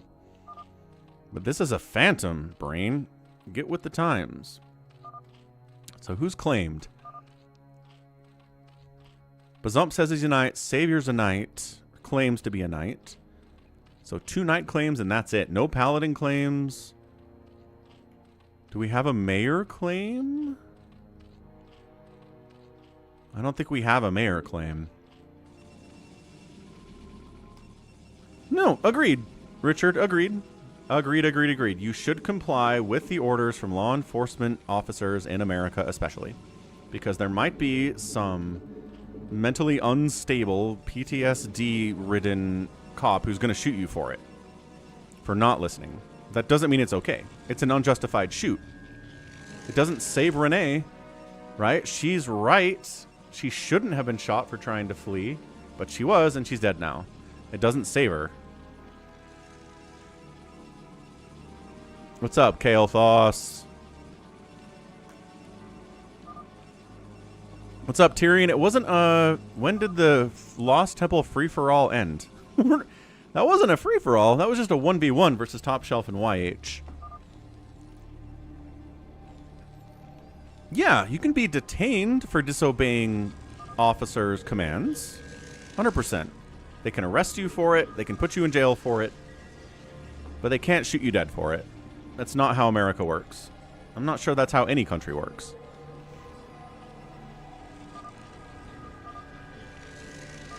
Savior Sword says, I'm a knight, ya donut. There's the donut. And then we're going to get into Dark Archons. And then someone might kill Savior Sword for being a little bit too scary and going 2 race, but you know, that's the risk you take when you go 2 race in a game. Jericho says, who's a pirate? Sometimes you don't have a pirate. Sometimes there's not a pirate in the Happy Phantom. Here, if you're curious about all the different roles available in Happy Phantom, here is a list. And it also explains what they're doing. Correct, Richard. 100%. Probably, honestly, the shooter shouldn't have been on the street that day. Should have probably been at home. Shouldn't have been working. Which, again, I think is a failure of his boss. Or whoever made the decision that he should be back on the street. Because I don't think he was ready for it.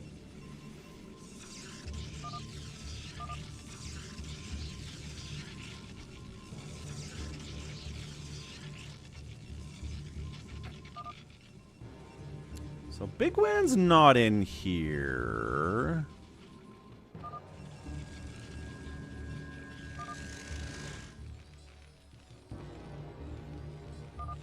Yeah, I think it was in June, Richard, but yeah, I think it was summer months. It was about 6 months ago. I Shall Return says he didn't get his chips for the last game? Are you sure? I put out a winner.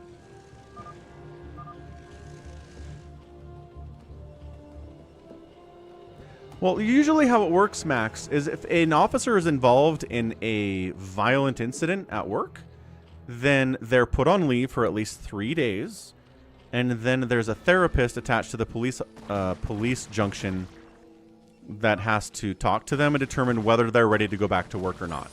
And then once they approve it, then the boss has to approve it too. So that's how it should work. I don't know if ICE has this. All I know is that police precincts in America do this. By the way, Jericho's over here straight up murdering... Who is this? Bigwan. Ah, classic Bigwan. Being scary as always. Bigwan is here being very scary, throwing up 1,000 CCs and factories. Yeah, he's gonna die, but he's looking pretty sus.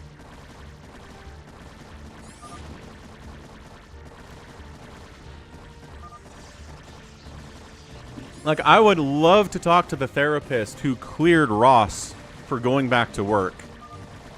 Because I don't know if they did their job well. Again, if there was a therapist.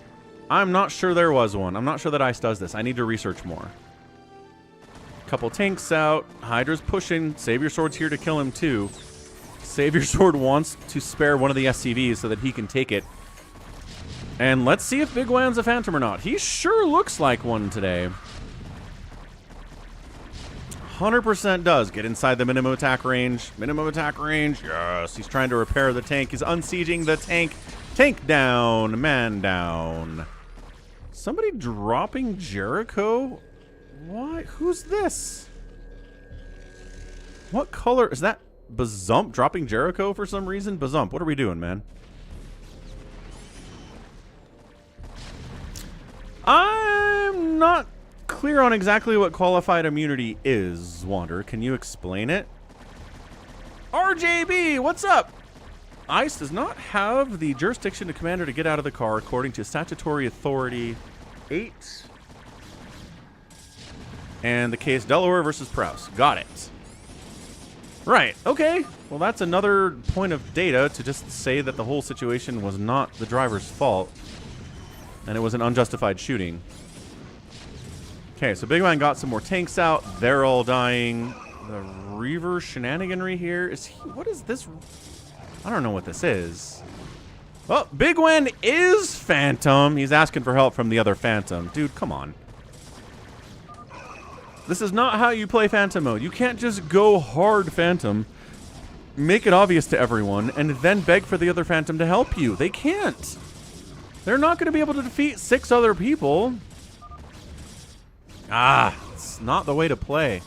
Qualified immunity is a legal doctrine protecting government officials from liability in civil lawsuits unless their conduct violates clearly established statutory or constitutional rights.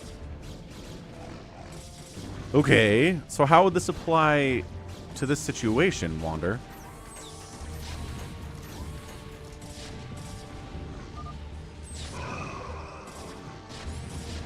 Yeah, I mean, that's ridiculous, Gork Neo. If qualified immunity is, if the officer is acting in good faith, they can't be prosecuted, like, that's not a standard that can be held up in a court of law. How do you determine if somebody believes they're acting in good faith? You can't legally, evidence-based determine what somebody is thinking at the time. You have to judge based on actions.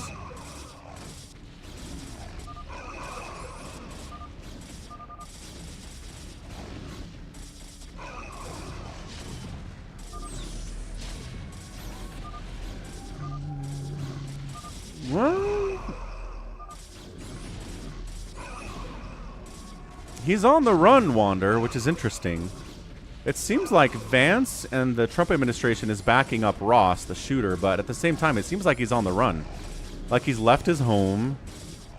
He's somewhere, nobody quite knows where he is right now, which I think is interesting.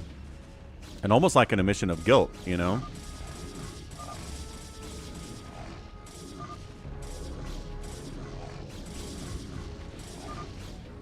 I mean, that's probably true, Wander, but I don't know. We'll see. Bigwan down. Phantom down, because of course he's down. All right, so one Phantom is out. That helps the Slayers immensely here on Phantom mode, on reaction. Jericho's trying to kill Bazump, because Bazump Reaver dropped him after he was killing a Phantom. Did Bigwan apologize? Is Bazump still trying to kill Jericho, or is that over? I think that should be over now, because Jericho killed a Phantom. Like, I think Bazump was mad at Jericho because he was just killing somebody who looked innocent, but obviously Bigwan wasn't innocent.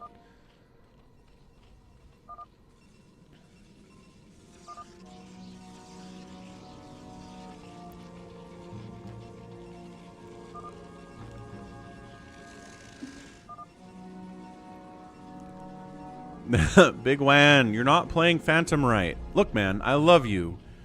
But in this version of Phantom, you can't just go full Phantom and then try to kill everybody by yourself and beg your ally to help you.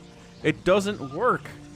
You have to hide. I'm going to ban you from these if you can't play it right, because it makes it less fun if you do it wrong. If you want to just go full out as Phantom, we can do a new Phantom, which Hamster will be very happy about, and which you apparently will be very happy about, and Toy Cop will be very happy about, because both you and Toy Cop have a real problem with this.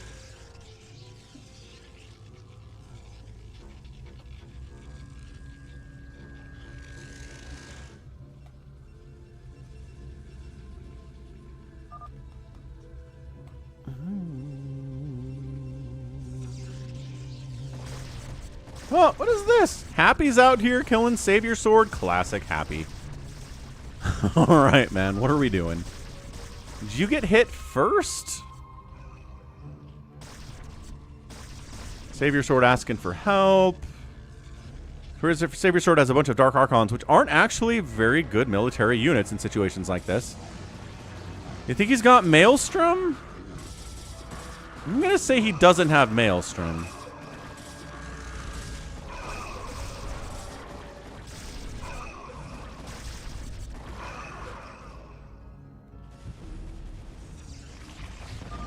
Oh, Bazump's in here. He's helping Savior Sword. Jericho says, obviously Bazump is a Phantom.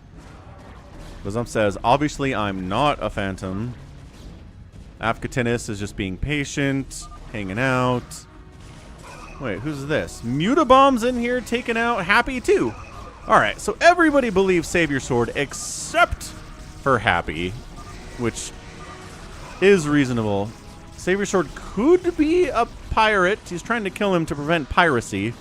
Nice mind control on one of the overlords. Oh, for detection purposes. That's kind of genius by Savior Sword. He doesn't have any obs. He might have an obs. But if he doesn't, then this overlord's providing detection for him. That's cool. G22 is like, who do we kill? He's a little bit late to the party, as usual. Happy says, kill Savior Sword. And Bazump says, let's kill Happy. Mutabomb's on board with this whole idea. And I mean, this is just... G22's not quite sure what to do. He's here. But where's he going? Wait, who are we? I agree with Happy here. Save... Oh, and then everybody changes targets. Changes targets to go to try to take down Savior Sword. At least Mutabomb changes his target based on that argument. G22 is like, I'm cool with killing Savior Sword, and Bazump is still trying to kill Happy. He recalls in his main. Did Savior say sock? Oh, he did say sock.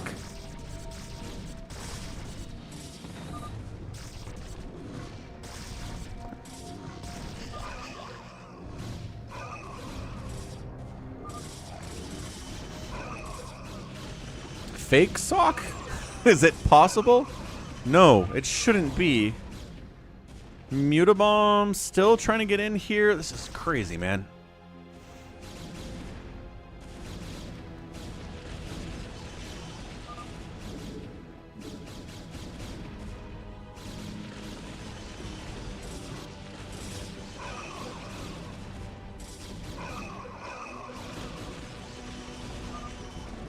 Savior Sword getting hit by G22 and Mutabomb.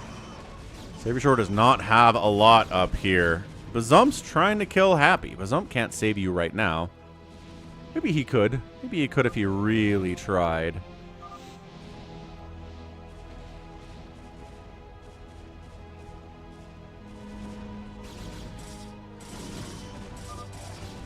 Let's see what this recall is going to do. Is it going to kill Savior Sword or help Savior Sword?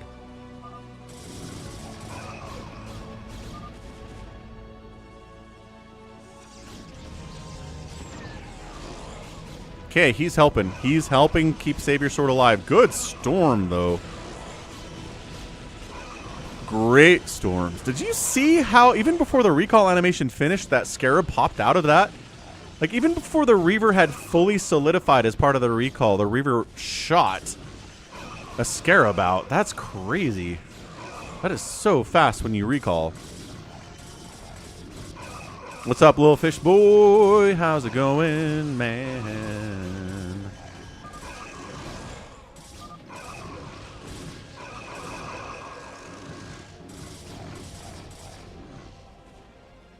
What is Avcatinus doing? What are you doing, man? You poking at Bazump? He is poking at Bazump. He's been accusing Bazump of being Phantom the whole time. This is chaos. Chaos means it's time for a prediction out on the purple dimension.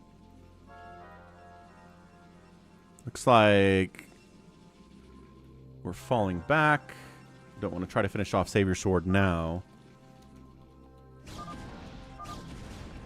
There could be two Phantoms, because if there's an Amnesiac, Bigwan died first, and the Amnesiac would take the Phantom role. So you gotta be careful.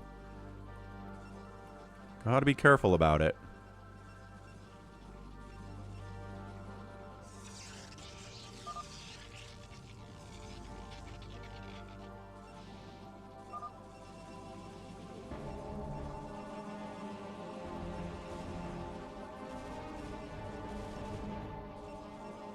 Bills 10, Jaguars 3.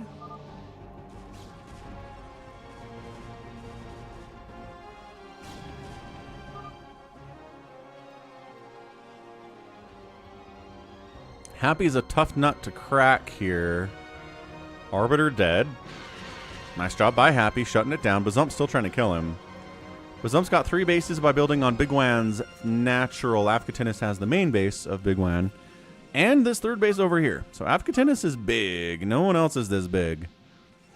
G22's mad about things as usual. Kind of an angry man in general.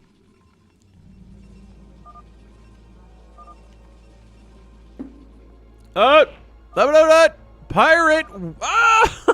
Oh! G22 just pirated! The minerals are gone. Your bank is still your bank.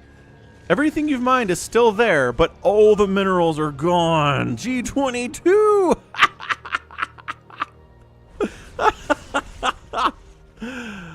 There we go. Holy cow. Oh, that was awesome. So anyone who's not a knight who's getting passive income for minerals, or a phantom who's getting passive income for minerals, or a paladin who's getting... Nope, paladin's not. Is in trouble economically right now. Dude, that's a 19-minute pirate. Not bad. Way to go, G22. Man, no one suspected him at all. Not a single person was like, this guy is pirate. Avcatinus is killing his own probes to make up more supply for army because the probes don't... Mineral income isn't happening anymore. He doesn't need as many probes as he had before. Yes, Tyrion, you can in Happy Phantom. Check out the Google Doc explaining what's new in Happy Phantom that's different from the original Phantom. Yeah, Happy made it. It's very cool. So, who's the mayor? Did we get the mayor? Timer ran out. Pirate's a good idea for a mechanic. So Avcatinus is mayor then?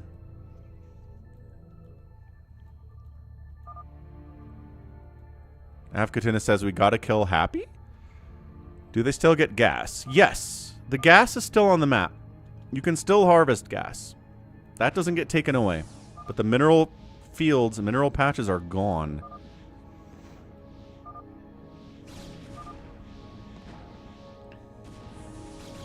Looks like they're going to try to finish off Happy, which I can generally agree with. I think that's a fine idea. What's up, Rika? Ooh, raiding with a party of 40. Huge raid on a Sunday. Let's go. Check out Rika. Hope you had a great stream today. A little bit of StarCraft happening here. A little UMS Phantom mode happening if you're familiar with it. Tyrion says that is devious. There is deviousness in the Phantom mode with the pirate role. There is indeed. Jericho says, I'm a slayer. I got nothing going for me. Yeah, huge raid. Follow Rika, guys. Do it. Streamers that raid Falcon deserve to be followed. Doesn't cost you anything.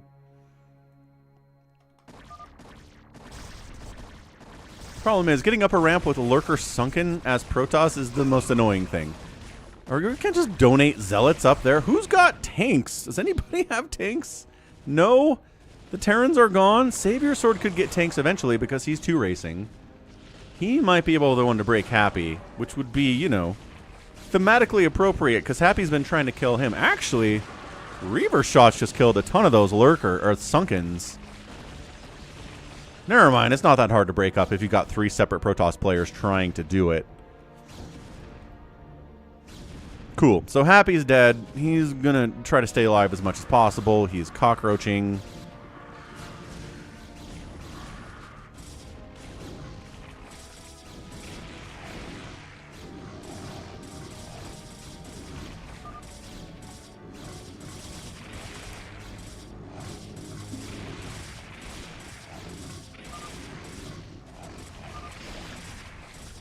Oh, he's gonna accept death. Did he break his own wall? Is that what happened? Good man, Happy. Way to accept your own death. Fools, I am a slayer, he says. And he was a slayer. All right, Happy is Slayer.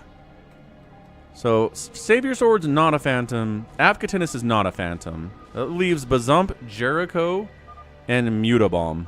3 potential people could be Phantom. Or there could be 2 Phantoms out there, because again, if there was an Amnesiac, there could be 2 Phantoms, even though we've killed one. It's chaotic, but this is how this works sometimes. Is Bazump moving on Mutabomb? Where's he going? Oh, Jericho. Okay, so they're killing Jericho. He says, we got to kill you one by one, says Avcatinus. Avcatinus hasn't attacked anyone so far, says G22. He's the mayor. And he was interested in killing Bazump a while ago. He seems to have stopped doing that. And Jericho's like, fine, I'm out. He's an executioner. So he had a role to kill someone else on the map and he would have won. But he didn't do it. So he lost. GG, Jericho. Savior Sword says, let's take down Mutabomb. Wait.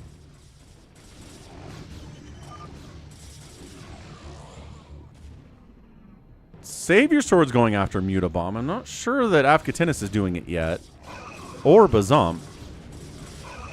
We're just letting Savior Sword do this. Bazump's on his way. Avcatinus is joining the party. Avcatinus is joining the party now. All right, here we go. Is it, in fact, Mutabomb? Jericho is convinced it's yellow. Jericho is kind of constantly convinced that the person who attacked him is a Phantom, but it's not always the case.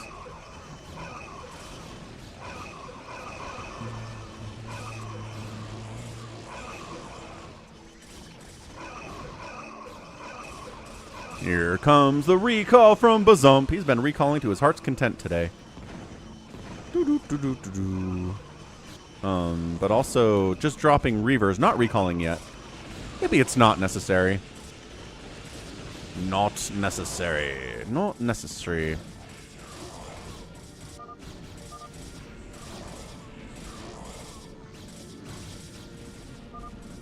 This roll again, says Mutabomb. Oh, that was Mutabomb. Is it another one? Nope. No Amnesiac. Awesome. Good game. Slayers win. Not a flawless victory, but pretty good nevertheless. There wasn't really any evidence that it was Mutabomb, but he just kind of went down the list and he got caught out. That's the nature of Phantom mode sometimes. If the Slayers are smart, that's how they do it. Okay, round 2. Also, Jericho, keep in mind that the Phantom was not Bazump. So anytime your brain tells you, this person's the Phantom for sure, everyone is stupid, I'm right all the time and everyone else is wrong, just remember this time when you were wrong, okay? Fish Boy wants a spot. RJB is always right. Yes, only RJB has been right about who the Phantom is. So Savior Sword, Mutabomb's out of it. Trying to save a spot for Little Fish Boy. Come on, Little Fish Boy, let's go. Yeah, that 4 Phantom one was fantastic. Baby T-Rex gets to play. Over Bazump. Sorry, Bazump. Anger and Spite gets to play over Happy. We're waiting for Little Fish Boy. PJ. Little Fish Boy, where are you at, man? Oh. Great. See you later, Avcatinus.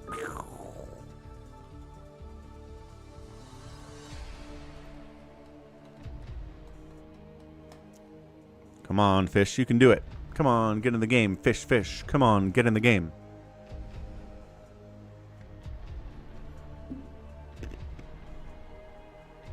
G22 should be allowed because he played Pirate so well. He did play Pirate very well.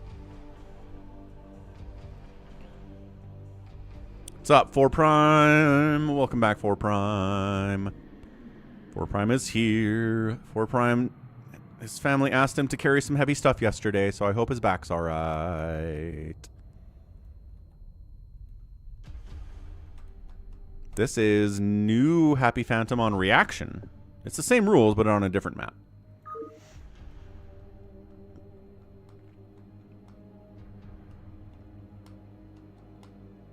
Come on, Fish Boy. Where are you, Fish Boy?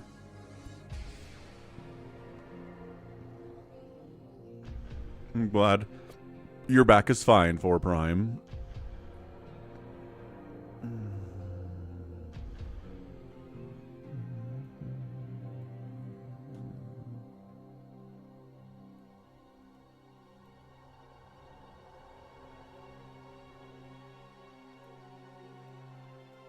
Holy smokes, Fish, where are you?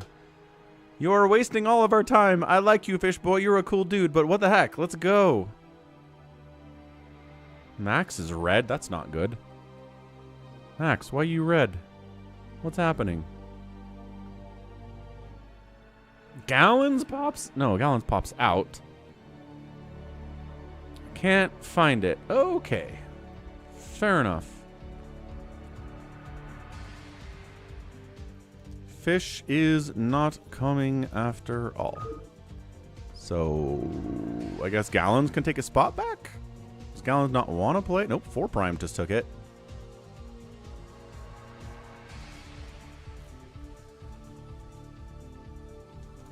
We did get 4 Prime.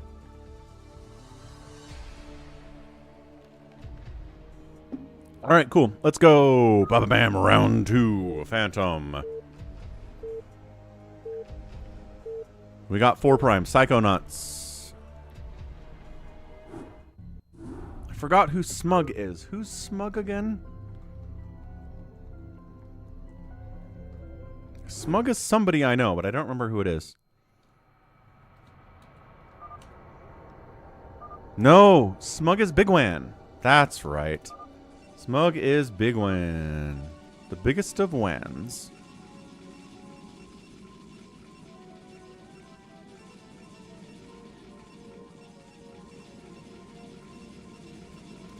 I knew that. I knew it. Okay, update the names, get the introductions.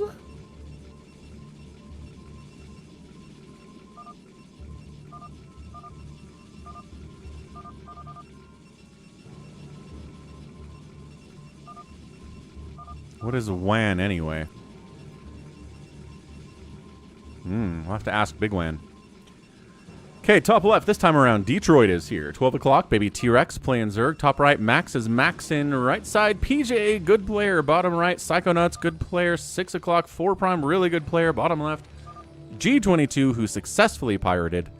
And on the left side, it's a yellow Protoss. It is Big Wan. He's back. Let's see if he can... see what he can do here. I think initially he was going for Big Wang, which is big penis. So I think all of the WANs refer to the male genital organ. Pretty sure that's what's going on here for Big WAN, but I could be wrong.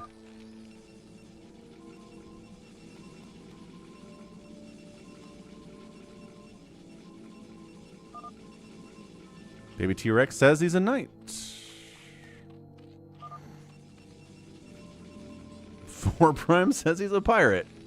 What? What? Did he?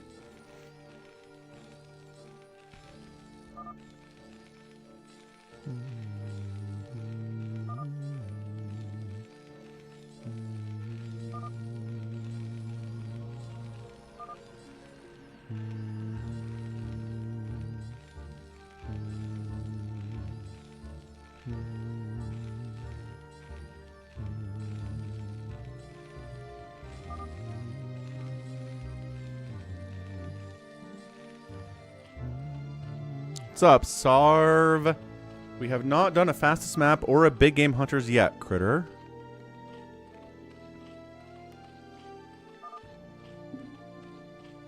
We're doing a Phantom mode here on Reaction. Happy ported the Happy Phantom onto Reaction just to mix it up a little bit more available resource than Hunters. Zergs can get a third base much more easily on this map, which I think is a nice thing to do. Yeah, baby T-Rex going 3 hatch before pool, I think that was. Yeah, 3 hatch before pool. Much easier to do here than on Hunters. What's up, RBV? Where is Savior Sword? He's in the chat right now. He was in the last game. He almost got killed by Happy, but he got saved by Bazump. And he won. As a knight, I think. He was a knight.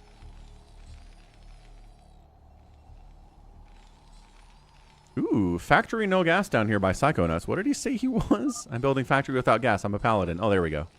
Got it. Savior Sword was a knight. Psychonaut says he's a paladin. That's why I'm building. Paladins get extra gas. Not extra minerals, but extra gas.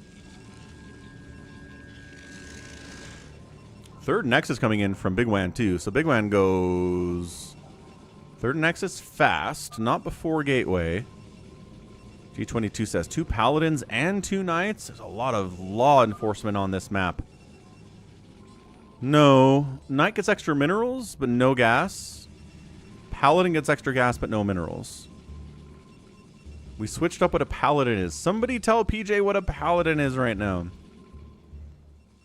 He might play next game. Yes, Sarv. Might very well. No guarantees, though.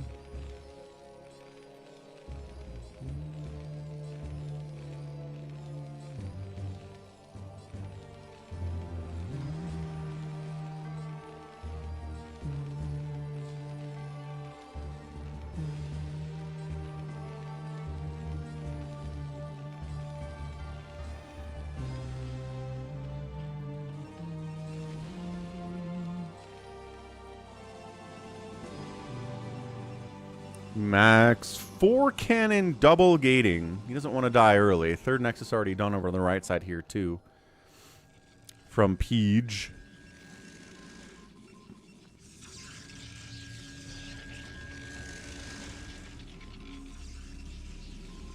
Detroit not going right into scouts or right into carriers. He is instead actually building zealots, getting some cannons up to defend against aggression. That's the 2 type of Phantom mode player. The first type just goes 3 hatch before pool and says screw it. And then the other type builds cannons and gates on 1 base and says please I don't want to die fast.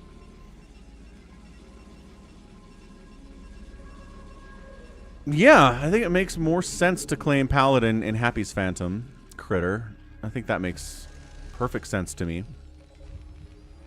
I think someone did that in a game yesterday. They successfully tricked everybody by claiming Paladin, and then they were Phantom at the end, and nobody suspected him. They just believed him straight up.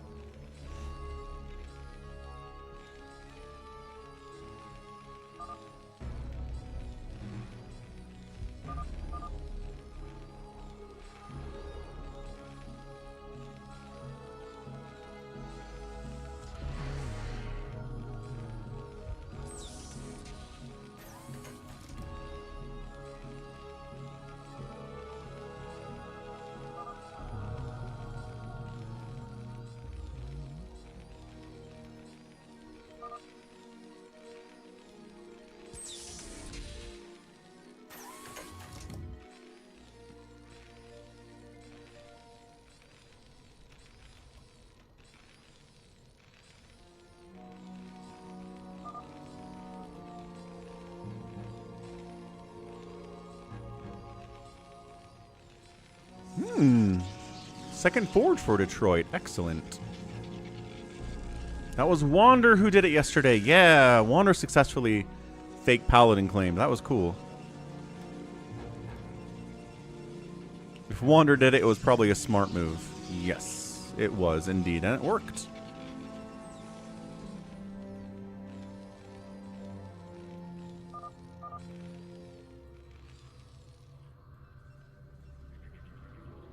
G22's moving on someone. There's a lot of people who are big macro right now and will probably die to this. Although the fact that Bigwan has 3 Nexuses and a bunch of Zealots at this stage is a little bit sus. Where is he going? Where are you going, G22? Oh, what's cool too about Happy Phantom is you can send a unit up to this middle and see what your role is. G22's like, what's my role? Oh, okay, cool. I don't know, says Trump. I mean G22. Pink doesn't have any units. Feels pirate. I love this from G22. Oh, he's throwing up a ton of hatcheries. Hold on a second. Baby T-Rex getting killed by G22 straight up. I just came back, says Baby T-Rex. That's pretty sus, man. I don't know.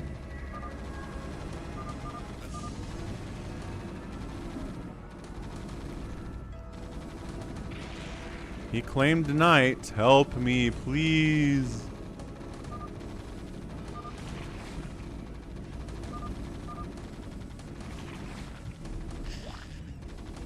Oh, Detroit's going to help him. Detroit. Yeah, Detroit's helping Baby T-Rex not die. Let's go, Detroit. In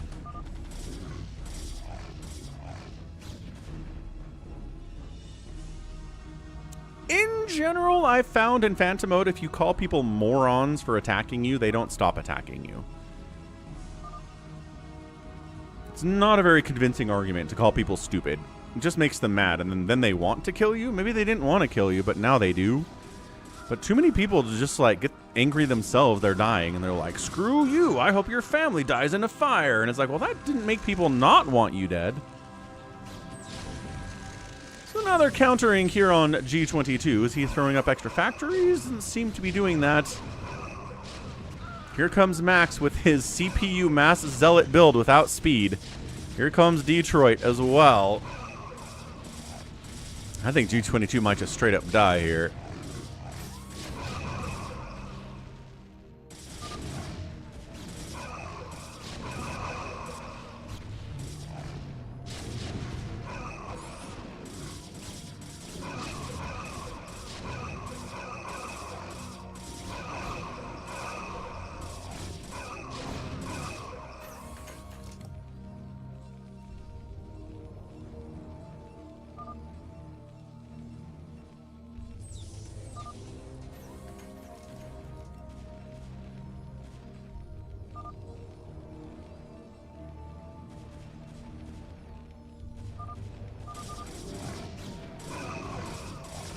Bigwan's up here trying to take out Detroit for some reason. Bigwan's like, no, it's obviously Max and Detroit.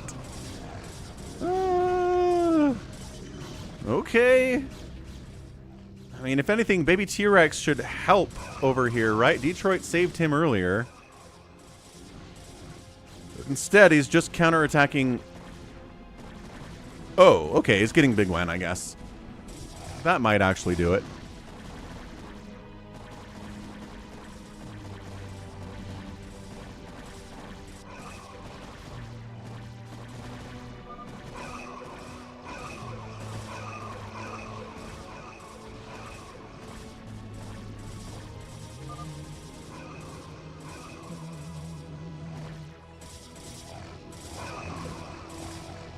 Bigwan's in a lot of trouble. This is a gajillion Hydralisks out of Baby T-Rex. And I don't think Bigwan has any splash damage at all. What's up, MQ? It's not a free-for-all, MQ. This is actually a new version of Happy Phantom that's just on reaction. But it looks like a free-for-all, doesn't it? It's trying to go carriers? Fair enough, I guess. Looks like... yeah, Max is in here helping Detroit. Bigwan GG's out, and he was, in fact, an amnesiac. Oh, interesting. So he died before his amnesiac role could kick in. Amnesiac, when someone else dies, the amnesiac takes the role of the person who died. So it's just kind of a waste of an amnesiac role. So Detroit's alive. Baby T-Rex is alive. G22 is alive. There have been serious attempts to kill these people. Nobody's died except for Bigwan because Baby T-Rex just monstered him down. Welcome back, Savior Sword.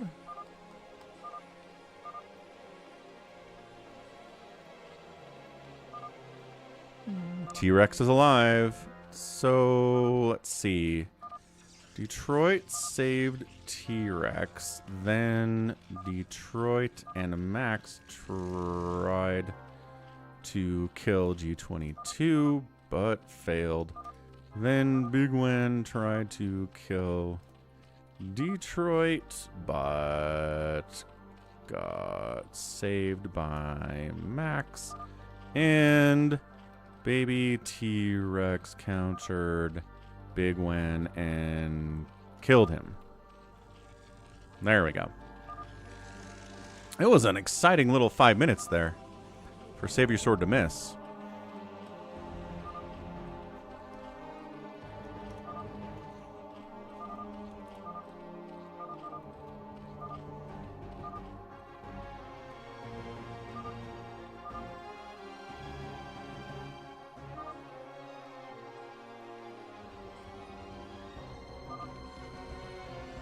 Maybe T-Rex might go after G22 just based on the principle of the thing.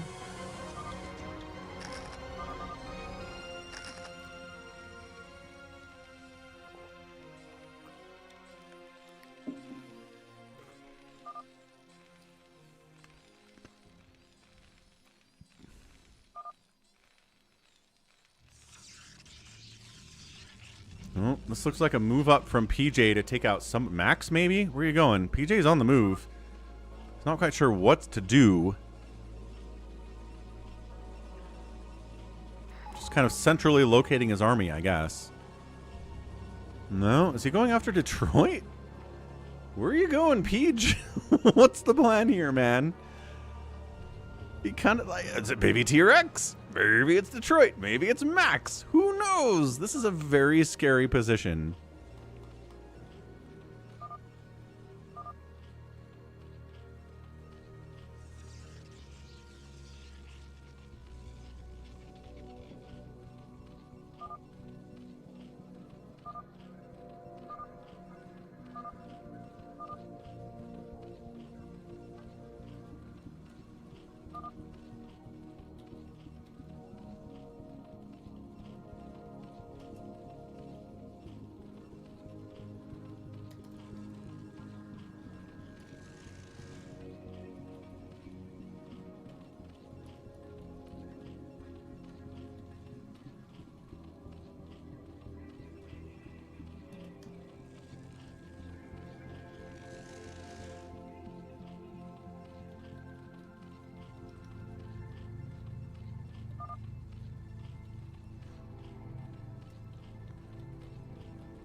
Touchdown, Jaguars.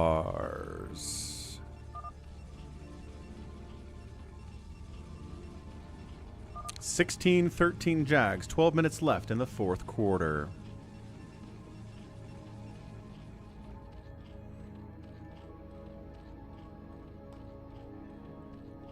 It was a good game, YH. I agree. They didn't win, but they didn't get embarrassed either.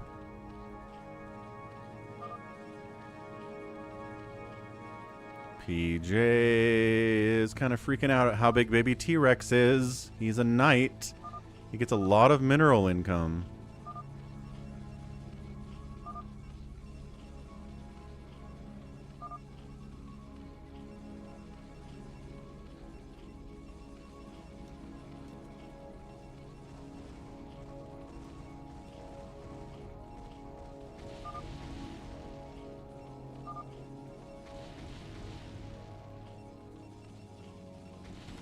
Recall? Nice recall. Max recalling on G22. Okay, that's exciting. I mean, it largely gets shut down, but I'm guessing a bunch of SCVs died there for G22. Not happy about that.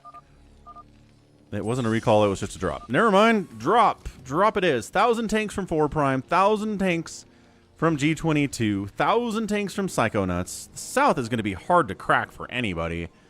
That is so many tanks. And then all across the North here, no tanks at all. Just the South boys are tanked up, turreted up. You want a Magna Turbo. So hang on, be specific, Savior Sword. What map do you want the Magna Turbo on?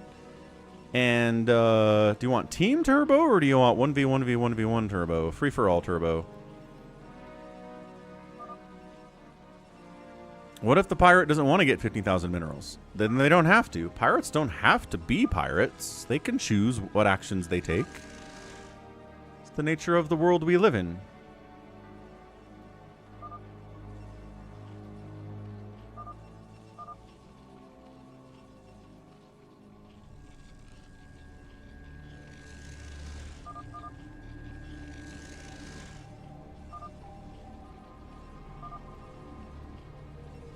Oh, easy, PJ. Easy, PJ. What are you mad about?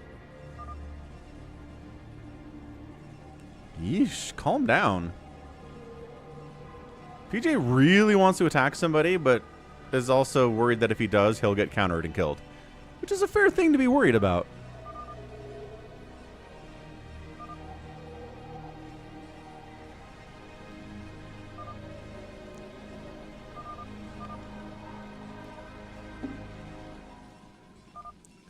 He just keeps circling baby T-Rex.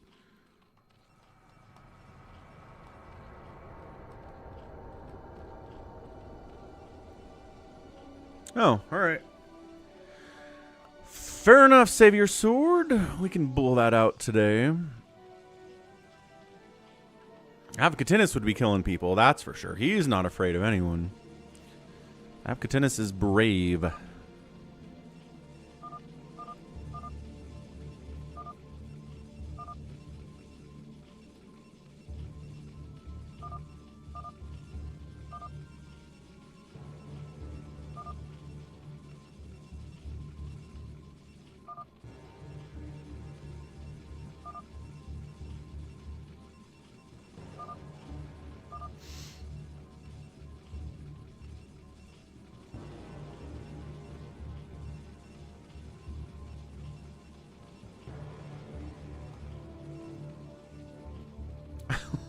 PJ is just making loops.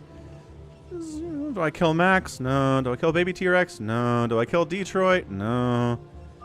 Do I kill baby T-Rex over here? No. It's time, boys. Let's go. Do we wait for the mayor reveal and then we go and then the mayor decides who we kill? I think that's the move. 60 seconds on the timer.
Do I have monetization on live streams on YouTube? This could get you demonetized. Nope. I do have monetization on live streams, and I've never once been demonetized except for copyright claims. If I were to show somebody else's video on the stream, that gets copyright claimed. Play copyrighted music, that gets demonetized. But talking about stuff, I've never gotten dinged for anything I've said on a stream in my entire life. Like, people say if you talk about, like, for a while when COVID was big, people are like, if you say COVID on your stream, you'll get demonetized. And I'm like, COVID, COVID, COVID, COVID, and it never happened. So I don't know what they're talking about.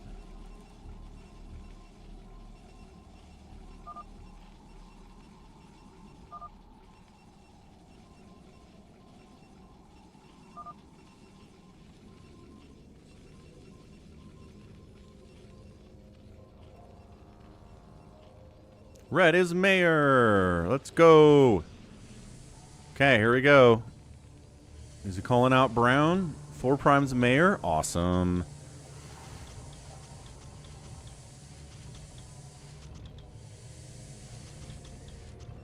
Baby T-Rex is in here to try to take him down. It is tanks, it is science vessels, it is turrets and Goliaths. This is a hard nut to crack. I said this already.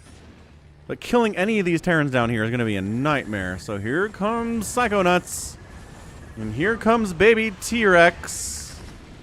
And Psychonauts tries to unload, and everything dies. And 4 prime tries to unload, and this stuff's not dead yet. Dropping is hard. Dropping is hard. As someone who's been trying to beat the Mass Recall campaign and trying to drop on a Terran Zerg base, it's difficult.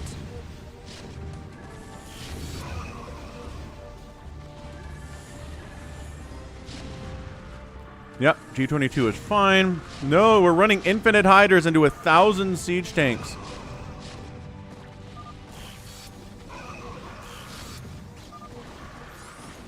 Mass Hydra and Dragoon against all the siege tanks in the world? Why are we doing this? No, bad. Somebody make some Guardians, for heaven's sakes. Somebody build carriers. This is not how you do. Oh, no. Okay, well,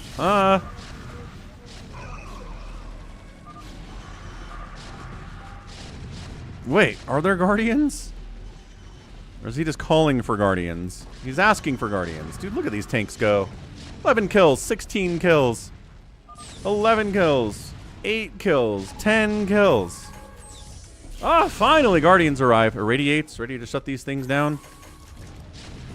It's time. It's time to irradiate all of these. Irradiate 1, irradiate 2.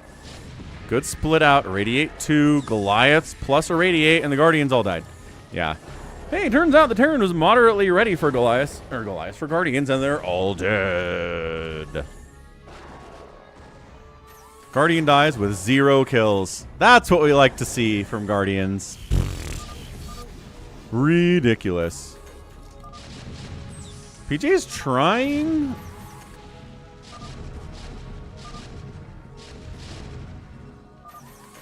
I think we hard-walled everybody else out with the tanks. Yeah, I think this might be it. A lot of the tanks died. Again, terrible cost, as chat's been saying. G22 is building barracks, which is weird. We got a little dancing Goliath down here, too. Exciting.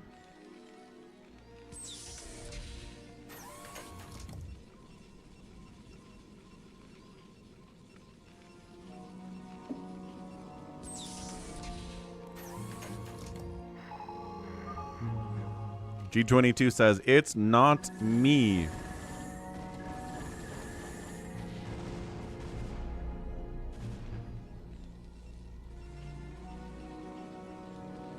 And he will defend himself to the death to prove it. Not that that proves it. But see, G22 is not what we call a team player. If you're a team player, you just die. Right? Just leave. And that way, your friends, if you're not a Phantom, your friends don't lose resources and units to kill you. They still have their forces ready to fight the Phantom when the time comes. But G22 doesn't care about anybody else. He's going to make you lose all of your units, and then be a Slayer, and make it harder for you to kill the Phantom later because he's spiteful.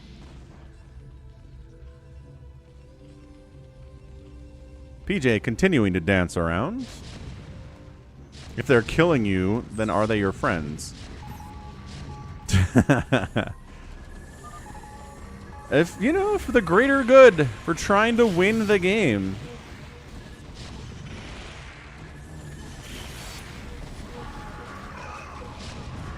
I like the dematrixed Overlord drop, but it doesn't really accomplish much in the long run.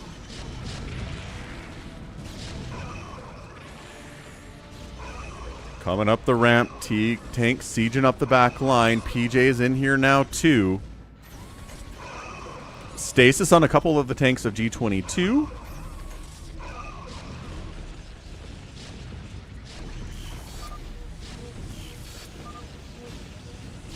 Trying to Psy-Storm the Science Vessels. At least a little bit. Defensive Psy-Storm there too. Little Dark Storm up the ramp. Detroit trying to recall with a single Arbiter. No. Goliaths are watching for that. G22 is on top of this. D-Matrix Defiler is cool. Nice Plague. Ooh! Beautiful Plague there. Fantastic Plague. Max is like, I'm trying to recall him, but it's hard. It sure is.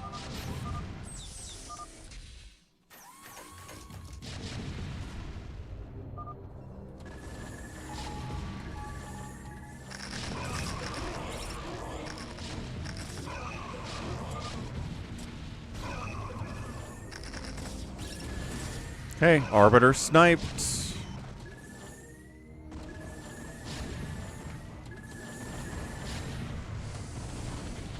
Four primes back. The death of G22 is taking forever. 17 kill tank in the mix here. 20 kill tank there. Wow, look at this guy go. He's been D-Matrixed a few times. Psychonauts D-Matrixing the tanks of 4 prime to try to get stuff here too. Here come the Guardians. Are the Science Vessels out of energy for irradiates? Are the Goliath count too low? Energy counts enough to do a bunch of... Holy. Alright, well. We thought these Guardians would get some work done, but largely they're just going to die to irradiates. Little too clumped up there. Oh, no.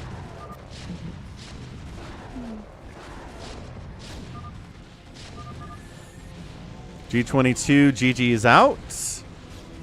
Big win. 10 stream streak. Let's go. And he was... Oh, he was a Phantom.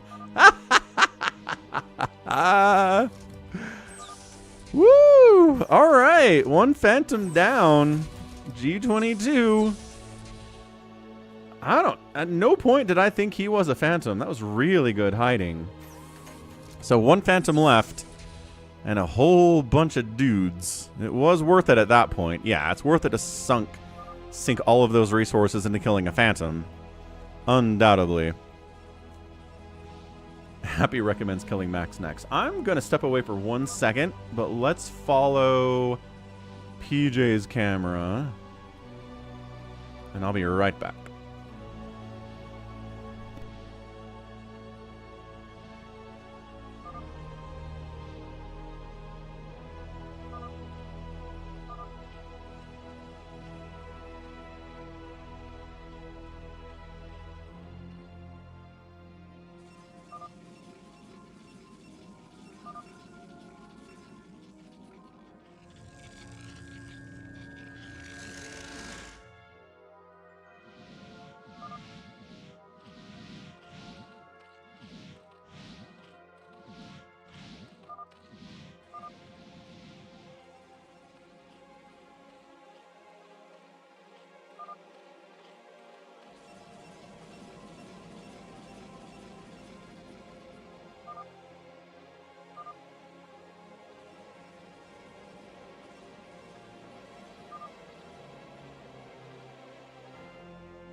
right, where are we at? Who's doing what here? PJ's fighting baby T-Rex? Yeah, PJ's fighting baby T-Rex. PJ's getting hit, oh, okay, by Psychonauts and by 4 Prime. What has happened? What was the plan? PJ mind-controlled a Defiler, plagued up. PJ says, I'm not a Phantom, but whatever. You'll see in a moment anyway. Use the Defiler to plague his own army. Oh, PJ's multi-racing, which makes people afraid for sure. And then he said Bigwan attacked him first, but he didn't. There's some defensive plagues there, too. Baby T-Rex is not dying, G22. I'm sorry to inform you.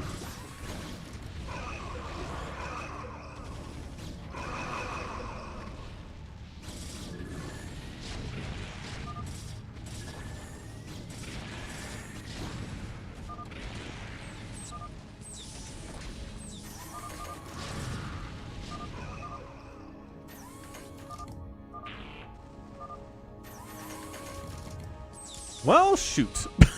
He's a knight. So we got a Phantom floating around.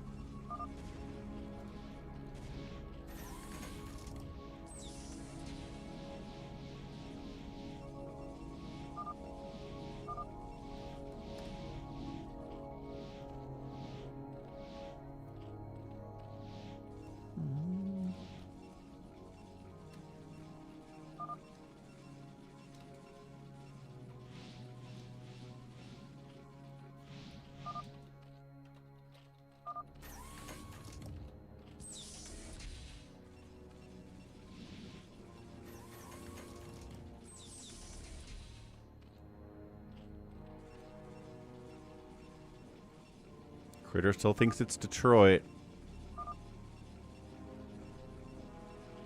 There can be 2 knights, Dopamine, yeah. There can be up to 2 knights, there can be up to 2 paladins, there can be up to 2 phantoms.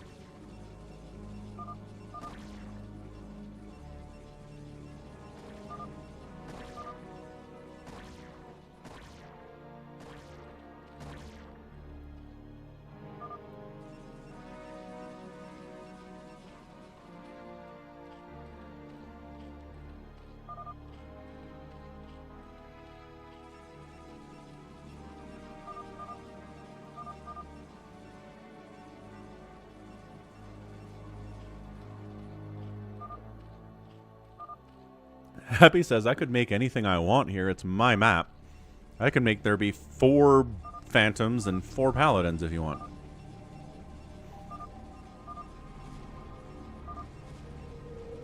You're not wrong, PJ. Too passive. Also, let's not drop N-bombs on my stream anymore, okay, PJ? Is that something you can manage? We've got Detroit hitting Max? Aww, Detroit's going after Max. Stuff gets stasis. And that goes really poorly. Baby T-Rex is hitting Psychonauts? Why? I thought you said blue. Sure, chaos abounds. This is how this works. 4 Prime's like, well, I mean, this is okay, I guess.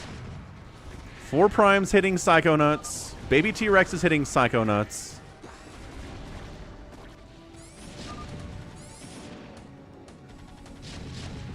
Thanks, PJ. Yeah, I appreciate it. All right. Carriers out for Detroit. I mean, going against somebody with all these arbiters with your carriers is a bad time. Wait, is he hitting baby T-Rex?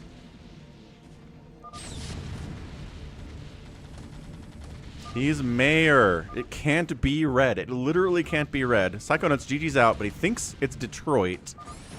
Taps. Roll revealed. Dun dun dun dun. Paladin. Oh, you killed your own paladin, you guys.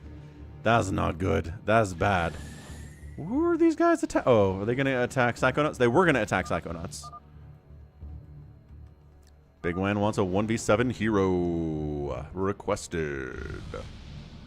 Ooh, baby T-Rex plagues the carriers of Detroit. Did Detroit notice? I'm not sure. Oh, he noticed. That's what the WTF is for.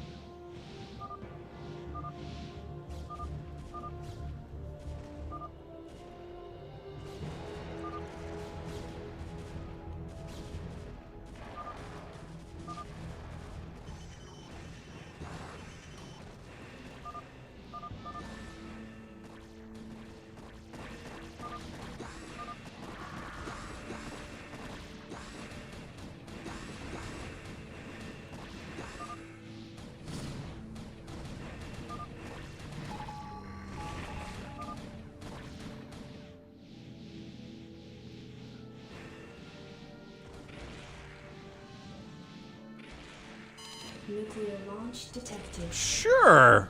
I got some nukes up in this mess. Who? What? Oh, 4 primes up here. Oh, he hits... Well, Max's Arbiter died anyway, but okie doke. Okay, so they're killing Detroit.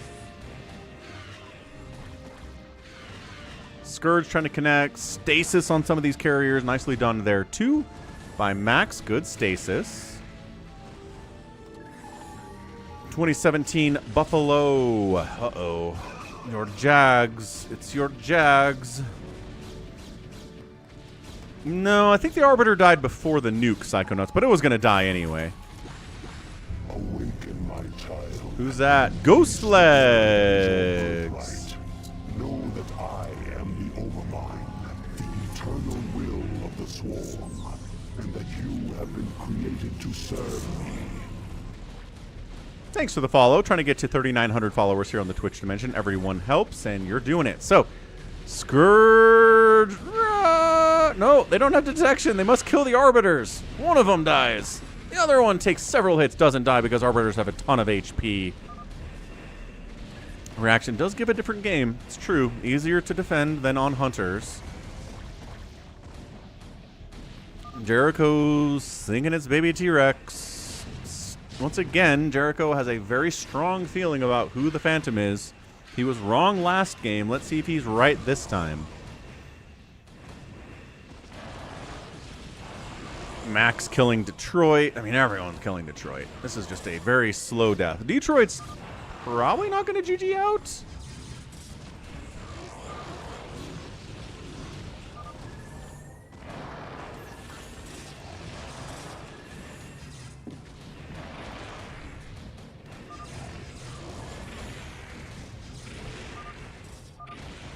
Ah, Detroit GG's out. All right, so that narrows it down to 3, assuming he's not Phantom. Ah, he was, and Jericho was wrong again. Wait, okay, we got it. Woo, for a second there I thought there was another Phantom running around, but no. Slayers win.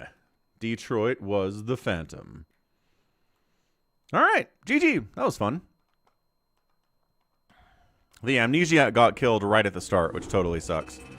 So just keep in mind, if Jericho ever tells you he knows who the Phantom is, he's been wrong 2 times in a row today already. Yeah, Detroit's a tough Phantom, but it's all good. All right, time for a 2v2v2v2v2. Team Turbo Magna. Woof. Manga. As requested by Savior Sword. Magna Bellum. Magna Team Turbo Blue Star 1.1. Yeah, I think that's it. That looks like the right map. Is this Race Wars? Nope. This is a 2v2v2v2 where everything builds fast and is really cheap, but the available money is also low. It leads to really crazy stuff like carriers showing up at your base at 2 minutes. It is chaotic. And pretty darn fun, too.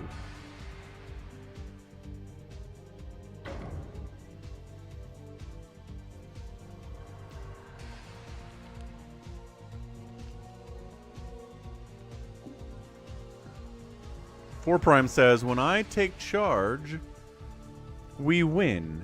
Oh, really? Savior requested that first, or this first, Lucky Noob. Going chronologically here.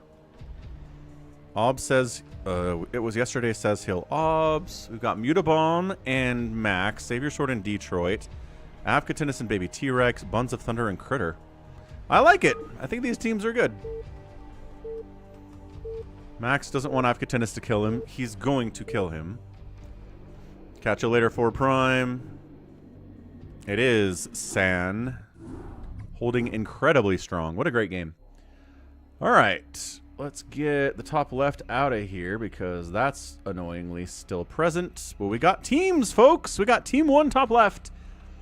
It's Mutabomb and Max. teams. We've got crazy lag. Team Blue is Savior Sword and Detroit. Team Teal is Baby T-Rex and Avcatinus. And then Team Purple is Buns of Thunder and Critter. So you can 3-race out here. That's the Magna Bellum's part of this. It's turbo out here, which means everything builds fast and is cheap. And then you've got the team aspect, which means you have a teammate. Look at this. We already have gas, hatch, hatch, hatch at 30 seconds. Everything builds so fast and is so cheap. It really gets the game started quickly. I like it. I like it a lot.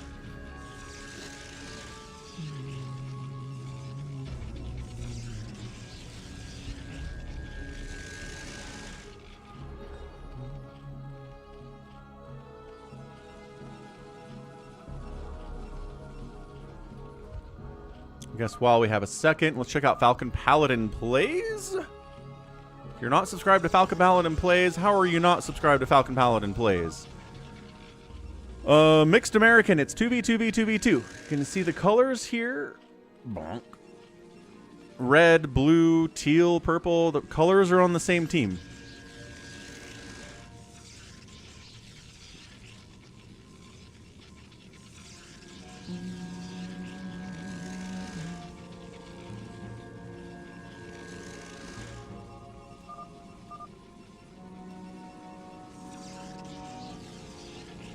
Avcatinus calls out. There are mutas already on the way at 140, dude. 140.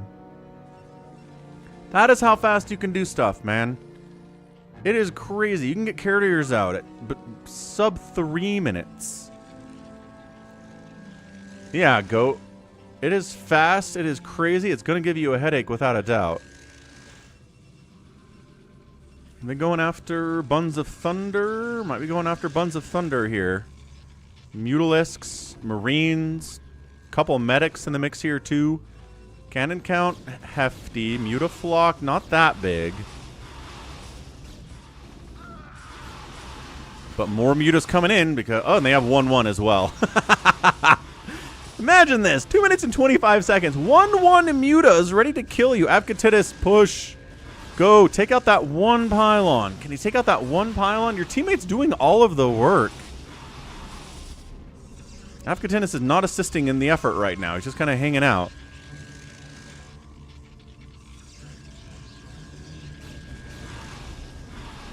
He's just kind of sniping probes while taking a lot of shots from cannons and dragoons, and the lag is real right now. Once again, Avcatinus not...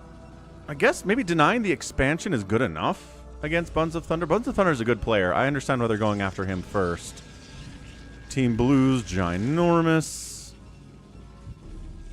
Bazump says they should probably get detection because there's probably DTs on the way. Well, although it is High Templar, you can have Storm out pretty fast too. I'd be surprised if Storm wasn't done soon. In fact, it is. Look at this. High Templar moving up to Storm. Just kidding. Should not be moving up, actually. Falling back. Not a happy camper. And the Guardians are here. Oh, boy. You better... Dude, Guardians at 330? Maybe T-Rex is crushing it right now. Split, split, split. Split. This is some really effective Guardian stuff. This is way better than we saw in the last game. Yeah, tier 3 at 325. Okay, there's a Psy Storm. How much more do you have? Ah, Avcatinus is waiting for the siege tanks before busting in here. Is Critter in a position to assist? He's trying. He's trying to bring some stuff down here and assist his teammate. Nobody else is really being aggressive. Yeah, Buns is in trouble. I don't know that Critter can handle these tanks and these Marines with Dragoons. I think Buns might just be dead. Critter might just be dead.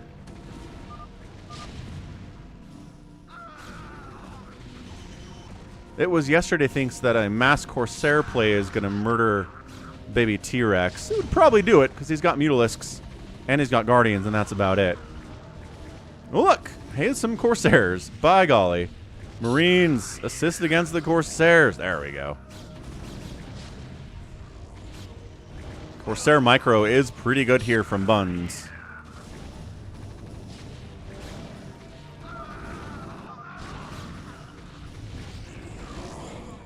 Sorry, Buns, says Critter. I'm not fast enough.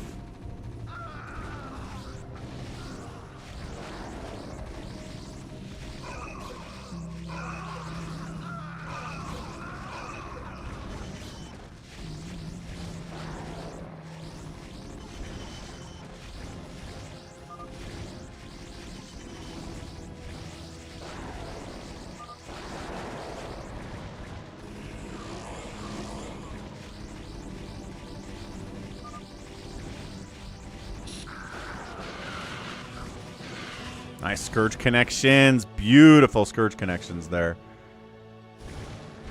And that's it. Buns of Thunder is knocked out of it.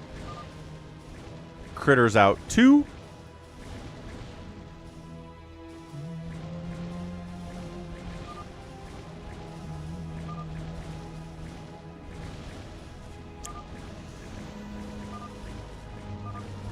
Okay. Save your sword in Detroit. Then Max and Mutabomb are all pretty passive. Anger and Spite's Avcatinus, Critter. Because Max's macro capabilities are pretty good at Cardiox. His decision making and his micro isn't quite up to snuff, but his macro is not bad.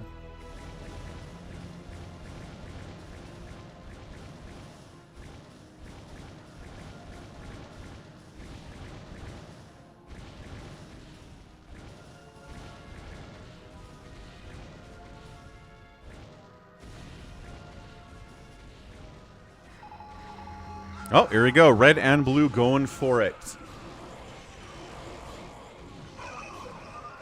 Yeah, at 6 minutes, man.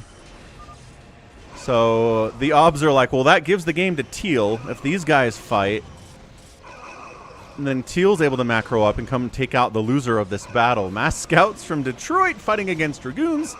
His Hero Hamster does this. He's got 3-3-2 upgrades on these suckers, too. Or 3-2 upgrades on these suckers. Look at him go! I mean, the armor upgrades on the Dragoons is only 0-1, so that's going to help a lot. Yeah, no, Avcatinus crushes a lot of people, Critter. No real shame there. Valkyries against the Scouts going to be pretty good. Especially with the +3. Okay, well, ow. Scout. Devour Valkyrie! Oh, no! Devour Valk is the best anti-air in the entire game. But it's a little bit super chaotic in here.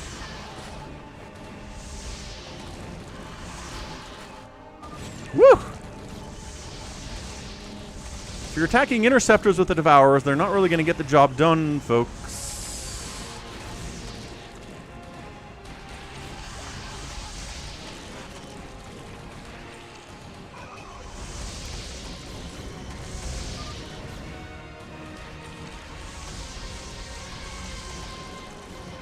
Wow, okay.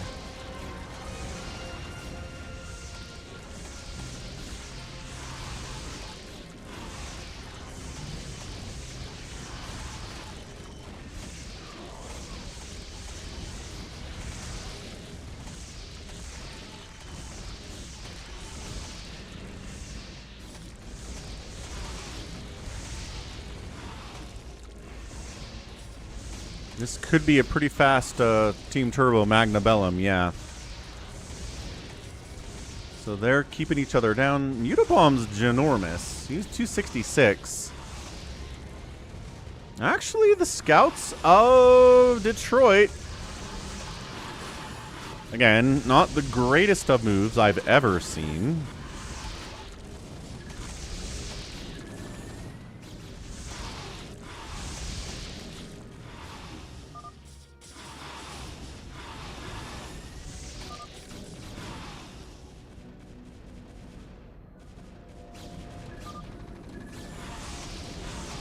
Detroit's got 7,000 minerals in the bank,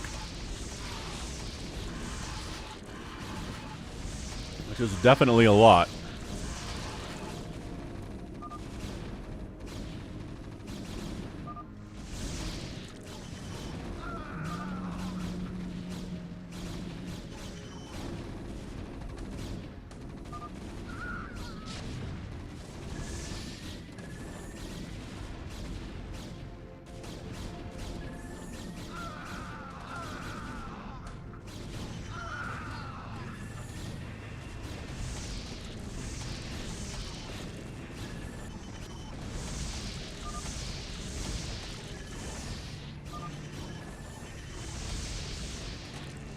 Okay, red still engaging with blue. Blue's fighting teal at the same time. So red kind of keeping itself low here. Could probably just let teal and blue attack each other, but it's all good. Not wrong, critter. Not wrong at all.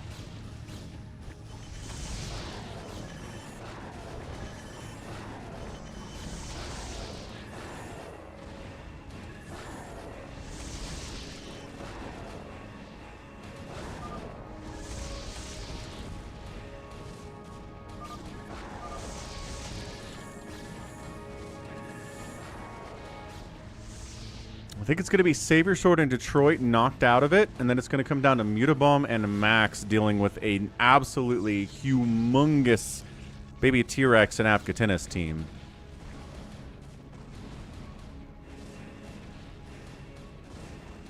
Yes, Lucky Noob, correct. Everybody starts out with a worker from every race. So everybody can 3-race right off the bat. It's one of the things that Savior Sword likes about it.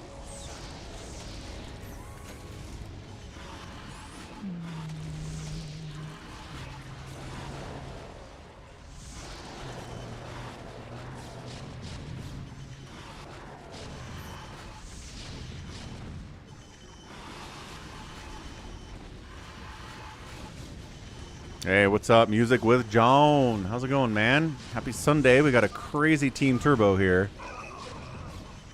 But might be one of the quickest ones of all time, yeah. Because it's just going to come... Blue's going to die, and then red's going to fight teal, and teal's going to win. And I think that's it. I think that is all that anybody wrote here.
Bill's at the 2 with a minute left.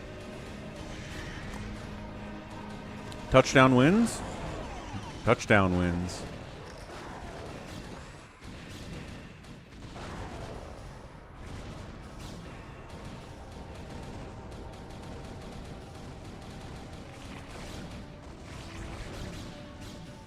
Oh. And that's it. Internet says they got it.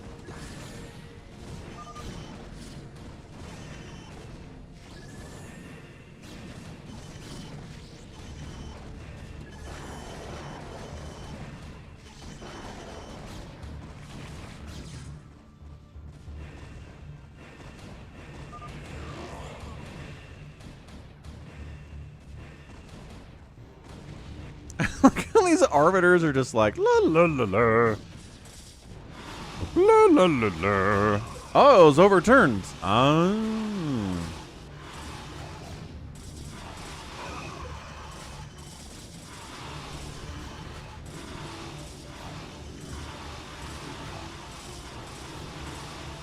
Now they got it. Okay.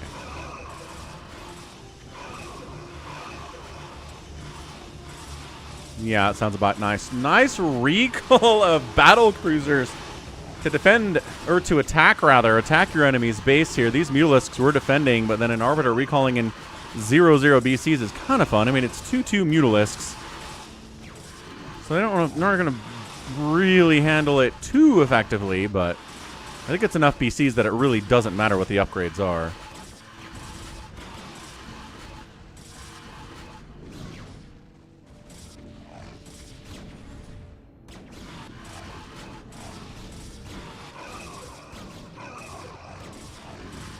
Trevor Lawrence, 18 of 29, 200 yards passing, 3 touchdowns, 1 pick. Good game. It's not anything crazy impressive.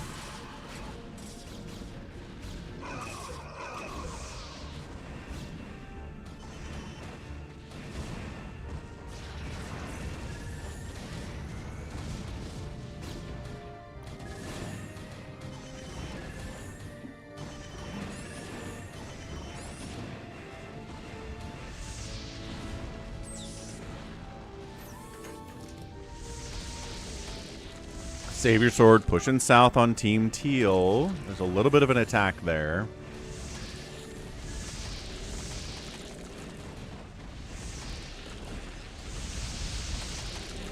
These Devourers attacking the carrier bodies would be real nice. There you go. And then the remaining carriers here, 6 of them. For Avcatinus manages to wipe it out. Okay, I think that's it for Team Blue. Savior Sword's out of it. Detroit's out of it. Team Red's making a push down this way, but they're dealing with a 700 supply of Team Teal. That's a lot of supply. I guess the game's not over for Trevor. Can he do something awesome here with a minute left is the question.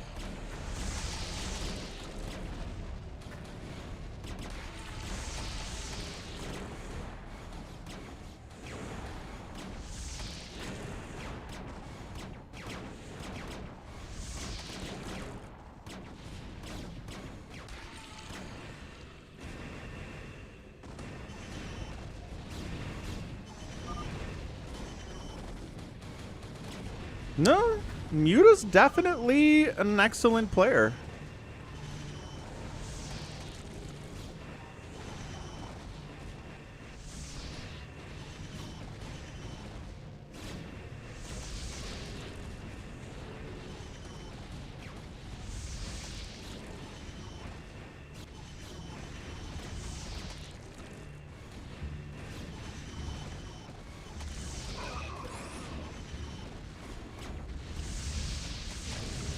Oh, and then he throws a pick with his first pass.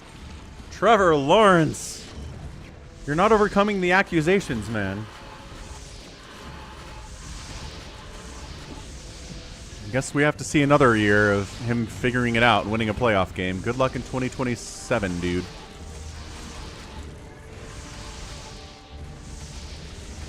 He did let you down.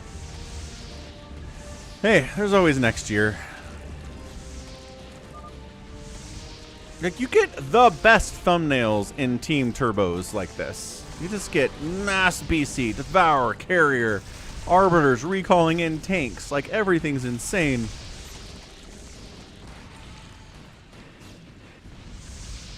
And it's almost like it doesn't matter what the micro is here just because you have such big armies. You can't control 400 units yourself. I mean, Mutabomb's making a push here.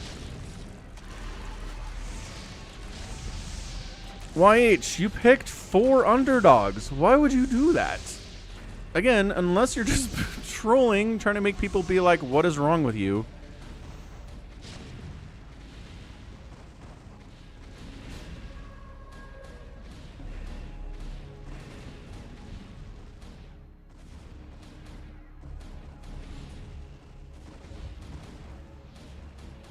Good stasis. No, I'm not saying there isn't any micro here, but yeah, Mutabomb at 421 supply, more than anybody else in the game here. If Max can kind of keep his side of the bargain, which he's not doing super well, then maybe Team Red can pull this off. Yeah, underdog just means that Vegas thinks that you're going to lose the game. That's all. It doesn't mean you're bad. It doesn't mean you suck. It just means you're going to lose. It's underdogs. Picking 4 underdogs in the first round of the playoffs is more likely to lose than to win. And it doesn't mean, again, it doesn't mean you're picking like the worst teams in the world. It just means they're probably going to lose. It's how statistics works, YH. Dopamine's like, Team Red's looking good.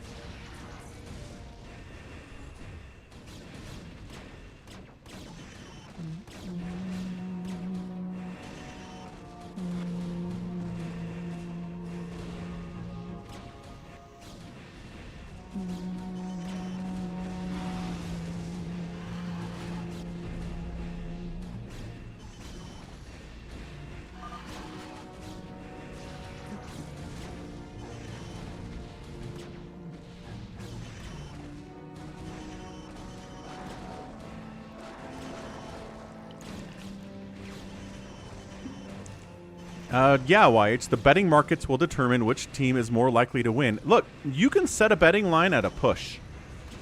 It's happened before in the NFL. Vegas is like, I don't know, man. I don't know who's going to win this push, which means they have not chosen someone who is more likely to win. It happens. But if they think there's one team that's more likely to win, then they'll go ahead and set the line where one team is favored to win. Maybe T-Rex is AFK. Is he? No, his APM is moving.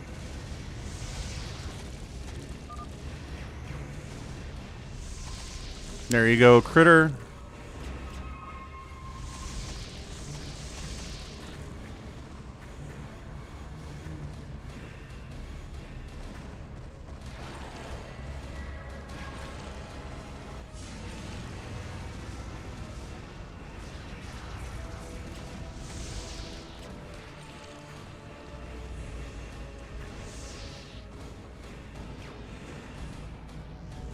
Nice recalling of Valkyries and tanks and an Overlord for Mutabomb. Whatever you're into here. Baby T-Rex's BCs are trying to fight.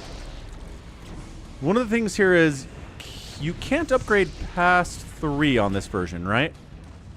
There are some versions of Team Turbo where you can go past 3.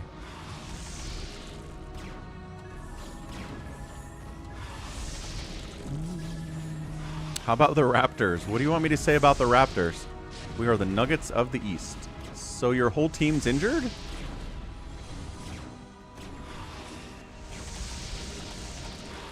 As always, Falcon remains not a fan of stasis.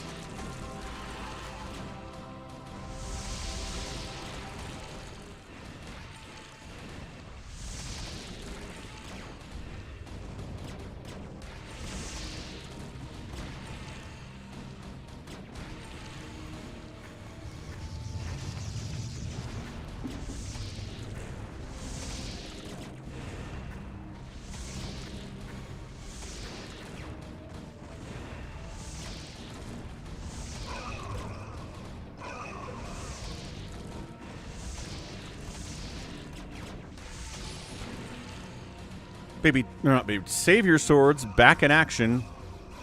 He is poking at Baby T-Rex down here. Savior Sword refuses to die and is somehow becoming a thorn in Team Purple's side again. Or sorry, Team Teal's side again. And then his carriers get all stasis, which is not going to help him in the long term.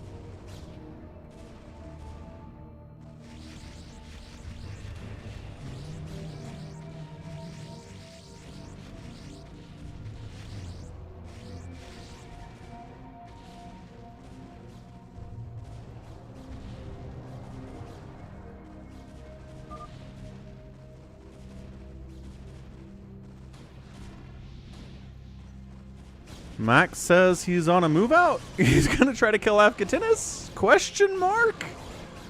I guess, sort of. Sure.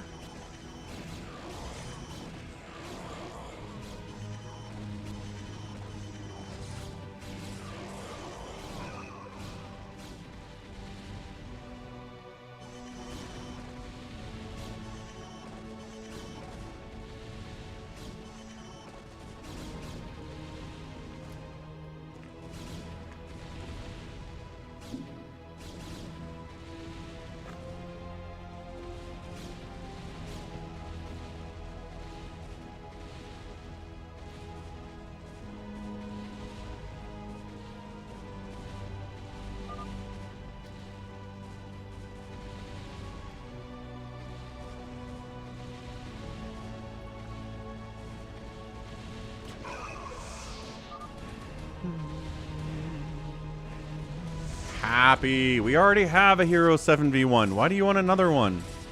You just being Chaos Goblin out here?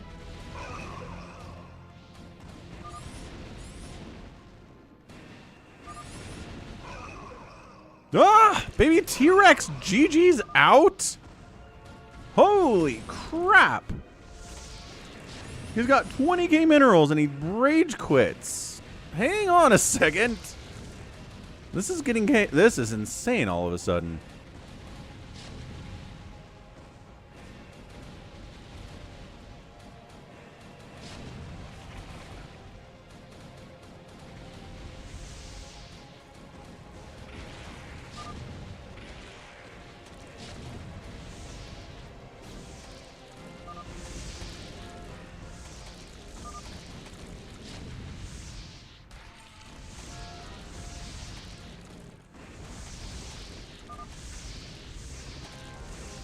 Dang, Avcatinus taps 2. Team Red, Mutabomb, you absolute monster of a human being, Max out here. We won, says Max.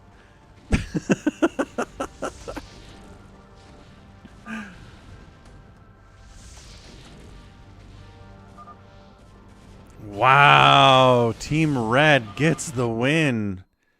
Dude, Critter. I think Critter just made some assumptions here. Team Red gets the victory. Well done. Well done indeed. Game, don't crash, please. Let's not do that.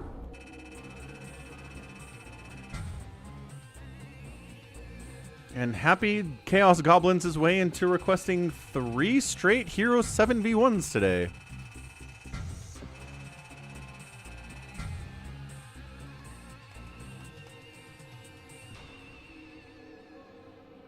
Buns wants a regular free-for-all. We do not have time for that right now. We've got other stuff to do. What's up, Protoneer? Okay, we're going to run... What are we going to run here? Bigwan, I might need to save your Race Wars for later. Because that's going to take an hour. Guaranteed. The 7v1s are probably not going to take an hour, so we have time for those. But we'll hold on to it for you, Bigwan. We'll do that like on Friday. Let's do 2 7v1s and see how long they take. And if they're short ones, then we will move into a third one. But other than that, we'll just do that today. Okay, Hero 7v1 back in the fastest map. Let's go. 3 7v1s will take an hour. I don't think so. Depends on how good the hero is. Sometimes these are over in 10 minutes. Avcatinus is red. Protoneer hasn't played today. Critter wants to play. Jericho's in the spot. Does Jericho want on the spot?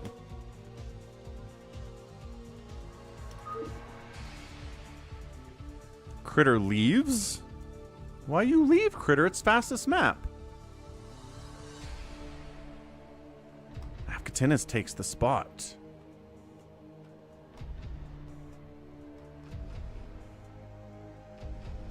When my work is finished, I'm coming back for you.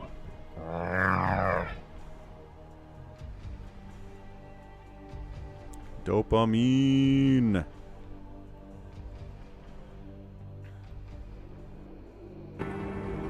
Stay a while and listen. Okay, Critter. I mean, it's fastest map, dude. It's not really anything different from fastest map, but okay.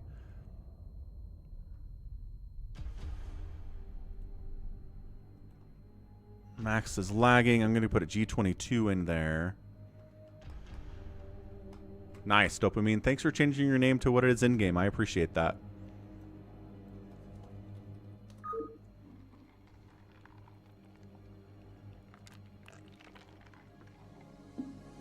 Okay, let's go. Hero 7v1. How does this make any sense, you may ask?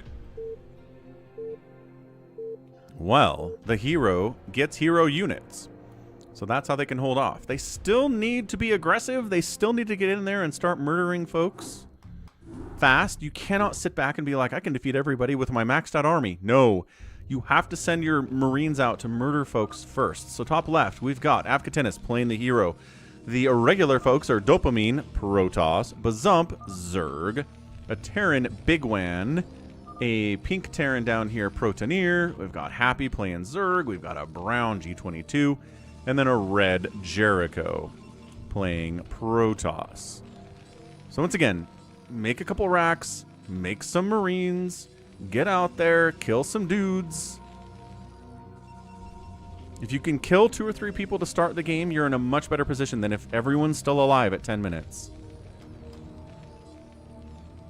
Yeah, so there's the racks production. Let's get a prediction out here on this.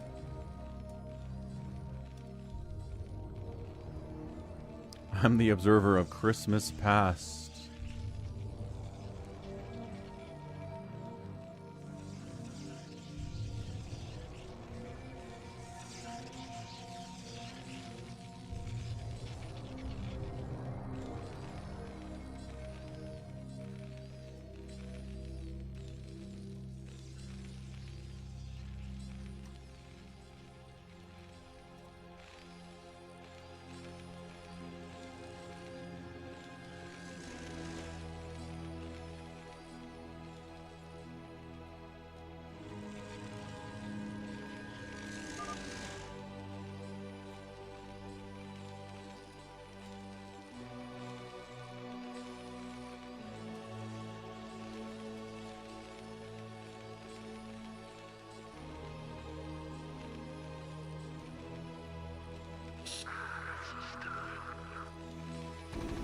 Okay, so these Gym Rainers, they get stim, they get range, they get a ton of HP.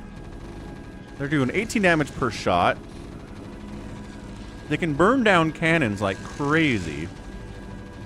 They can tank cannon shots pretty effectively too. Get the one that's already up. There you go. And Jericho tried to wall it up. Didn't work. Okay. Jericho's already hiding down here in G22's base. Dopamine's got a lot of pylons. He's like, I'm bailing, I guess. He's running. He's running out of there. Zealots against... Yeah, Zealots are okay here. There you go. Gonna kill the first Rainer of the day. Once again, though, the yellow needs to get out of here. I don't have a screen to leave the game when it's over, so how do I?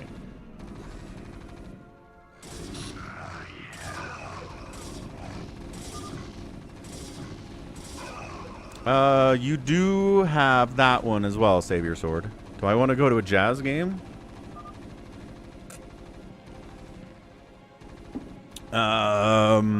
Depends on the seats, to be honest with you. Ooh, little burrowing shenanigan here by Happy. I like that. He's here to snipe SCVs if he can.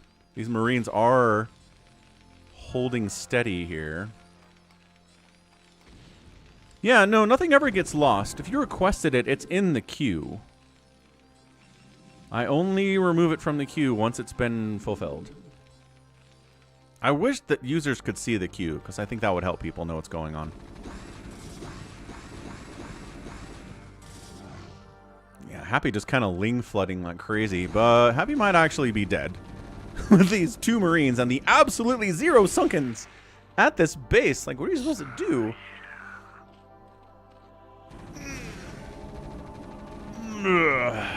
Hey, Critter. Red won. Muta pulled it off, man. You believed in him, and he was right. He was victorious. So, does Happy have enough money to expand somewhere else? Does he have any drones to expand somewhere else? No. I think Happy might be dead. So, the Burrow Link shenanigans are fun.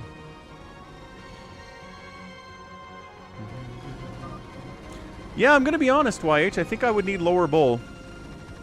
Like, I've been to enough NBA games before. And the closer you are to the court for NBA games, the better it is. For hockey, sure. Better to be up there, but not for basketball.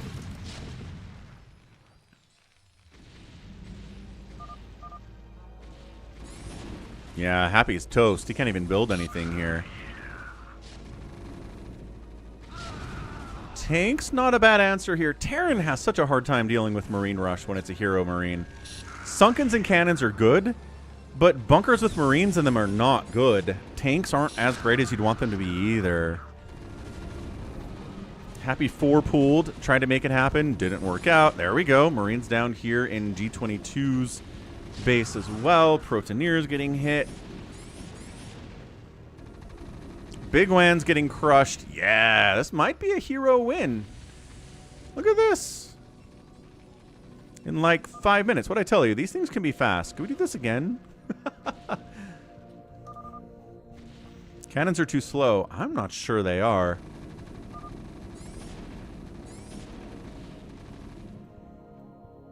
Yeah, this is great. Look at this. Dopamine's out of it. Happy's out of it. Bigwan's out of it. 3 people dead early, I said. That's what exactly is happening here with Avcatinus.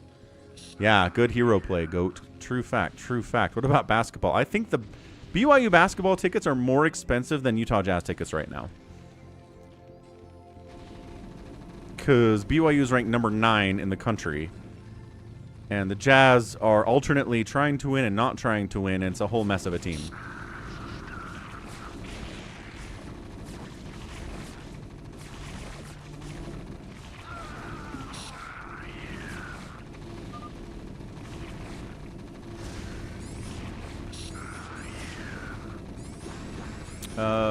Marriott Center seating number is 18,000 people.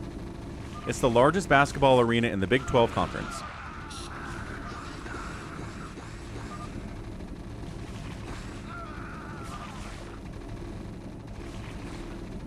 These Marines are beefy. They certainly are. I think that's it. I think we're done. They're basically ranged Ultralisks. Yeah, Marines are good. This is how you have to play it.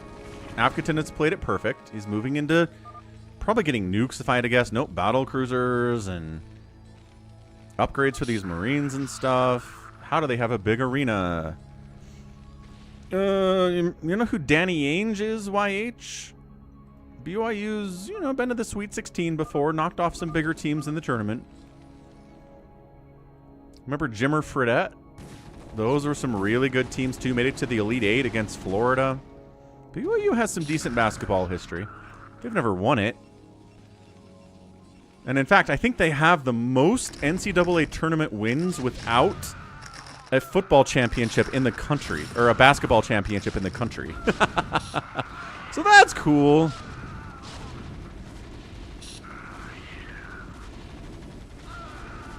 Wow, look at those tanks get obliterated. It's like the Jazz. The Jazz, I think, have the most wins as a franchise in the NBA without a title. And in the NFL, it's the Vikings. The Vikings, I think, have the most wins in the NFL without a title. So I have a strong feeling of brotherhood with the Minnesota Vikings, if there are any Viking fans in chat. Who's blue? RJB? No. Blue is Max. No, blue is not Max. Blue is Dopamine, whoever Dopamine is. Definitely not RJB. I mean, if it's lower bowl tickets, I'd rather go see a BYU game than a Jazz game, yeah.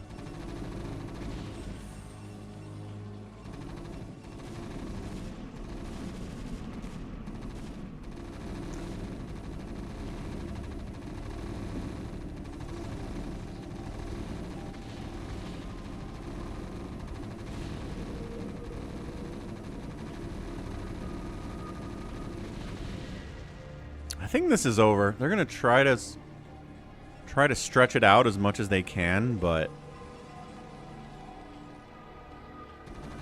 Happy's dead, Dopamine's dead, Bigwan's dead, Bazump's dead, Protoneer's dead.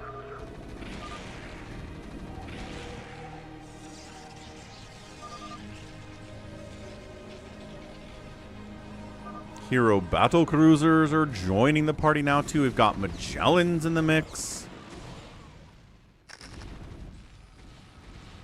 Hyperions. So these are Hyperions, not NORAD 2s. I don't know what the difference is, but they're coming.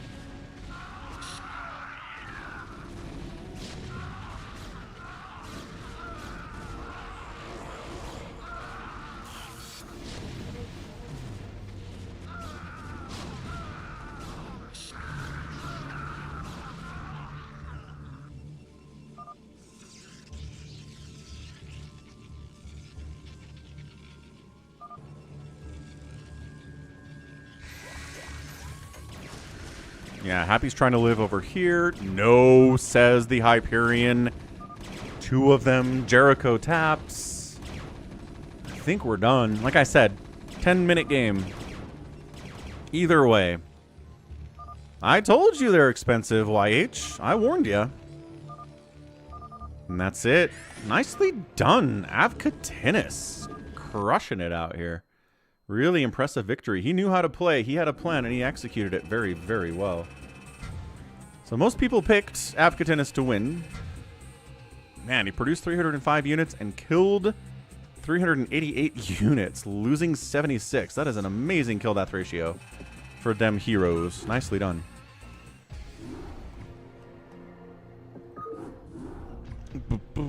BYU played Utah yesterday, YH, and BYU won. Alright, Hero 7v1 round 2. Happy's plan failed. The burrowed ling plan. What was exactly, was that it? You're just going to burrow lings and try to snipe SCVs with them? They play again on January 24th. Dun dun dun. Well, Psychonauts is in. He probably doesn't want to do that. Who wants it?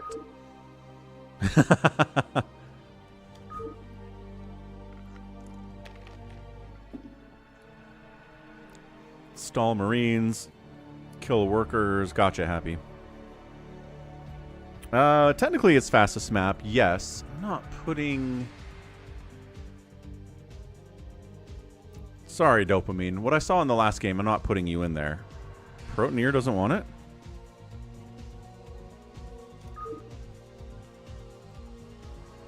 Okay, Protoneer will take it.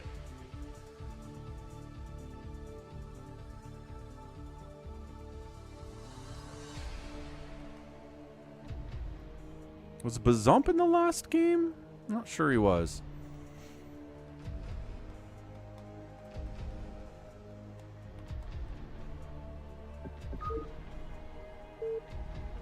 Oh, he's going Zerg? Interesting. Okay. Zerg can be tricky. The early lings are not really as good as the Marines are, but you can drop over walls, which is huge to remember. You get Yggdrasil, hero... Oh, Overlords. Left dropped. Classic left. Do we want to remake?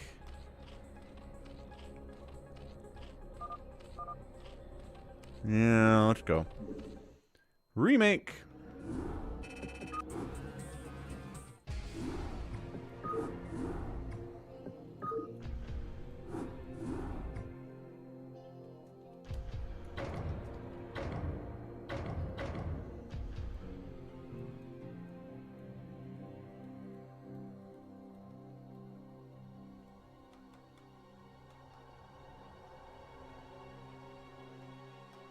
Okay, Psychonauts, Bigwan, Goat, Avcatinus, Save Your Sword, Mutabomb, PJ.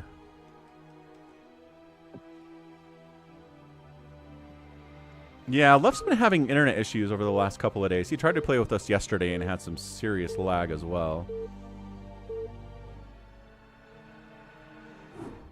So what I was trying to say before I got so rudely interrupted is that these are hero overlords, Yggdrasils. They're fast. They have sight range upgrade. They can drop. They have 1,000 HP and 4 armor. They're like the best units in the hero arsenal for Zerg, I swear. So, you can drop them, bonk. You can drop them, bonk. You can make lings early, drop them over the wall. Walling off does not make any difference. You really have to turtle up. Cannons, right? Sim City with gateways. You got to get Sunkens up. Fire bats are a good thing here too.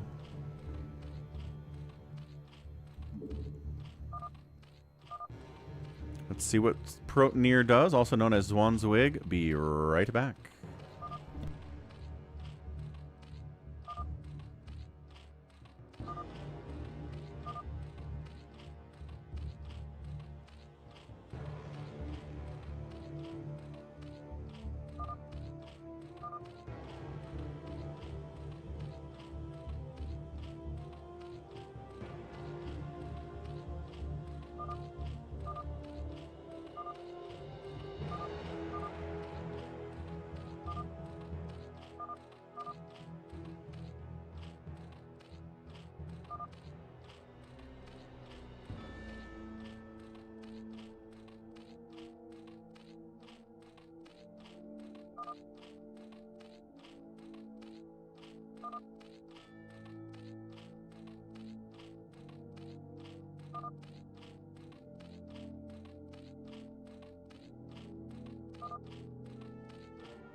Alright, we back. Who got killed early? Psychonauts? Yeah, he knew. When he came into the game, he was like, Mrr. I spawned right next to the hero. He's probably going to kill me. Sucks. Totally sucks to spawn next to the hero. You're probably going to die. So, Lings are moving out. That's one down, but there is more people to try and kill. Cannon's up from Savior Sword. He knows what's up. Getting a Stargate here, too. Pretty good. Also, Savior Sword cockroaching in the bottom right. He is going for it. He's going for it. Is he? Yeah, I don't know, man. That's a lot of cannons. Unless you just snipe the Nexus? Yeah, the cannons are surprisingly good against these little guys. No, maybe it's okay. He had enough little devouring ones with no upgrades. I mean, they've got crackling and they have extra HP and everything else. But they don't have attack or armor upgrades right now. Actually, they do have 3 armor. I lied. I didn't think that was going to work out, but that was awesome. It does take 8 cannon hits to kill one. Reavers are good. Yeah.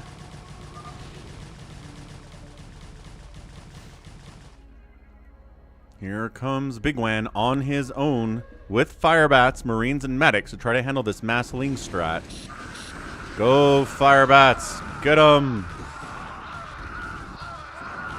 Tried real hard. Whoo boy. Yeah, Devourings are pretty good. Pretty fan-freaking-tastic. So that's 2 down. Can we get a 3rd one? Sneaky Avcatinus drop. Yeah, the 3 armor's amazing. The hero is brown, Nico. Yeah, always top left. Storm dropped. And got him. 16 kills. 16 kills. Storm drop. There's like 6 dudes on minerals now for Protoneer. Not happy about that. Huge attack down south on Bigwan. Again, Bunker, Firebat. Gonna do okay here. But man, you need more than 2 Firebats. Like 4 probably DTs helping.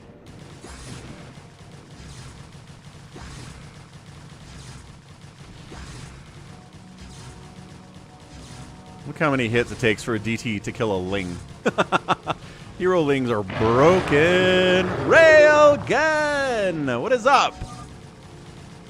All the way from the other side of the sea, giving us a raid. Check out Railgun. Cool dude. Great StarCraft player.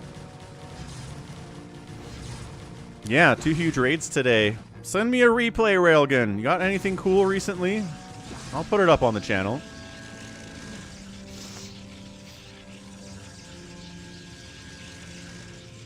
Hope you're doing well.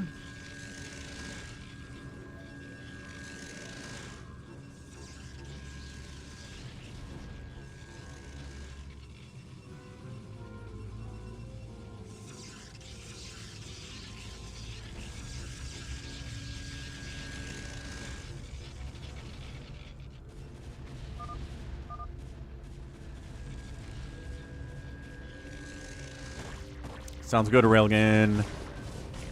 Oh, that drop failed. Hiders are there. Hunter killers. The problem with Zerg is that the hunter killers are really just middling heroes. They're not as good as Phoenixes, who are Dragoons. They're not as good as Firebats, or just kind of that middle ground between Tier 1 and Tier 2 that the other races have. They just kind of suck. They're not quite as good and damagey, but... He's killing Overlords.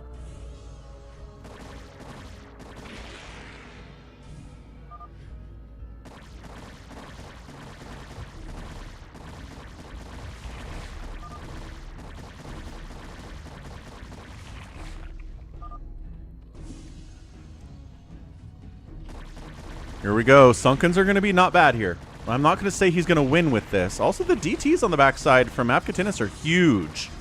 This is totally going to save the day. Plus a Mutabomb from Mutabomb. Oh, Mutabomb from Mutabomb. Let's go. Wipe it out. This one Hydralisk is tanking so much damage, but he's dead.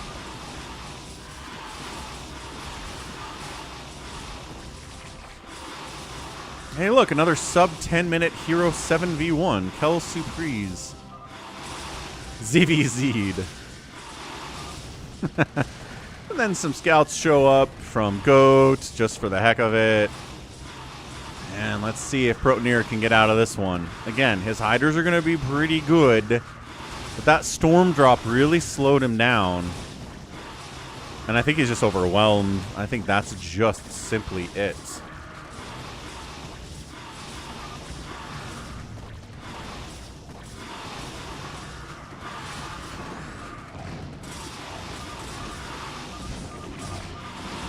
And that's it. Ba-bam. The enemies take him out. Nicely done. Zerg can be hard to do. Again, I feel like... I don't know. I just kind of feel like if Hydras were a little bit better, if Hunter Killers just had a little bit more damage output and a little bit more HP or something, it'd be awesome. But nope. Not that at all. So nicely done. Avcatinus says you got a 4-pool or death. Understandable. Alright. We're going to save the next Hero 7v1 for Friday. We're going to do a Team Micro Arena, and then we are going to do a free-for-all, and then we're going to get out of here. That's the plan for today. Yeah, I think that's the deal. So Team Micro Arena 7.1, I believe, is the one we want here. I think it's the only Team Micro Arena in the folder. Nope, just kidding. 7.4. I'm blind. Happy is offended. It's a reasonable response. I support it. I support your offense. And let's see who wants to hop in here. Save Your Sword obviously wants to hop in here.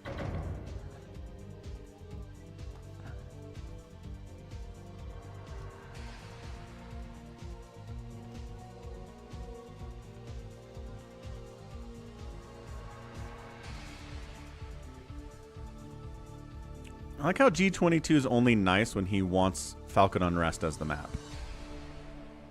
The rest of the time, he's a very grumpy individual.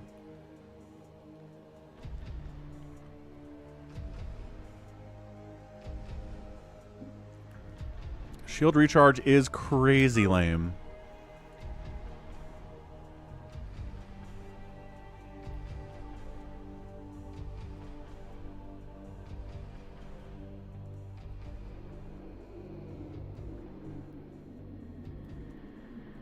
What's up, Peach?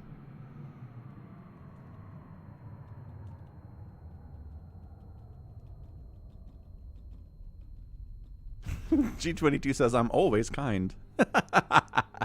And you're funny sometimes, G22. Save your...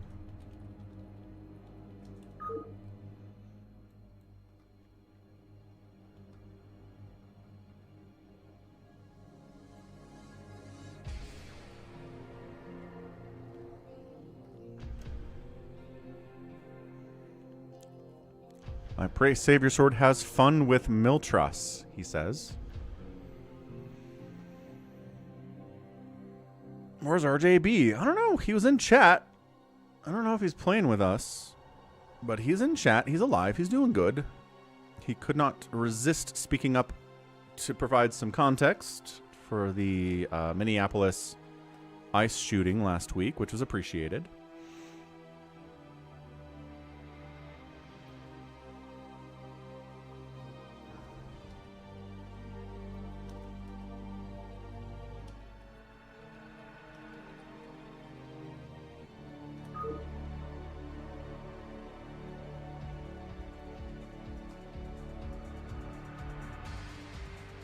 What's up, JT?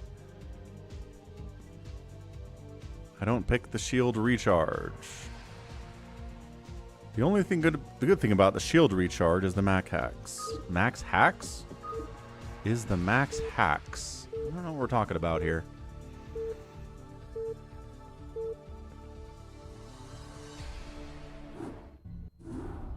Checklist protocol initiated.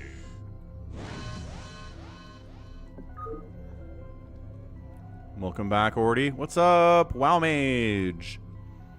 Oh, here we go. Wait, it took me like an hour to cover everything with this Wow Mage. But short answer, okay? Short answer to your question. Even if Renee Good was trying to run over the Ice Agent, the shooting was not justified. That does not justify shooting someone in the face. There you go. That's my take on it. And I also don't think that she was trying to run him over. Also, she was driving at like 1 mile an hour, which is not a threatening speed for a car. Okay, we're not going back to that right now. That's just my take. Okay, so it's 3v3 here. Team Fire versus Team Water. Jericho, Happy, and Max are Team Fire. Then we've got Bigwan Savior Sword and Dopamine as Team Water here. So you want to kill enemy units. You don't have to macro at all. This is why it's called Team Micro Arena. You don't have an army or a base to take care of. You just get units to fight with. You need to micro your heart out and try to kill as many enemy units before you lose yours. As your units die, other team gets points. Every unit has a point total associated with it. So look here. See this Dragoon? 500 points if you kill a Dragoon. Vultures, 150 points. Lurkers, 500 points. And as you get more points, you level up in the stuff you can spawn with. Avcatinus, I found you live, he says. Where's... Huh?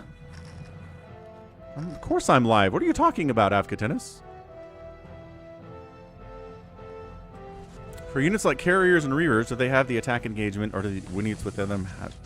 What? Undergrad? What are you asking? So, when every one of your units dies, you become a DT in this top corner. And, yep, there you go. So, Dopamine gets to choose what he wants to be next. What do we select? Do we select Reaver? Okay, he selects a Reaver, which means he's got a Shuttle and a Reaver to play with now. Shuttles are 400 themselves. High Templar are 700. Tanks are 700. Dropships are 600. And so once you get enough points, you get graduated down to this zone. Hey, look, even cooler stuff to choose from. And then finally this zone, which has even more cooler stuff to choose from. And every, I think, 20,000 points you get a hero unit where you can choose from an hero unit to spawn, like a NORAD 2 or a Magellan or a Zax, which is a hero defiler. The most popular one is the Infested Kerrigan down here because she has Cloak, Consume, Psystorm, and Ensnare, I think. It's a lot of stuff she can do.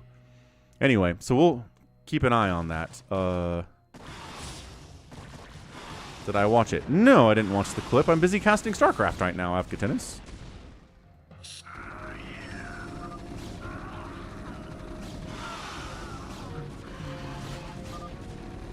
I don't think you can choose carriers in this, but you do get Reaver. Wait, is there a Gantrathor? No. I was going to say, I don't remember seeing carriers in this mode. That's obviously intentional, but I wonder what the idea behind it is. Why do you not get carriers? What is Happy talking about? Team killing is ban-worthy back in the day.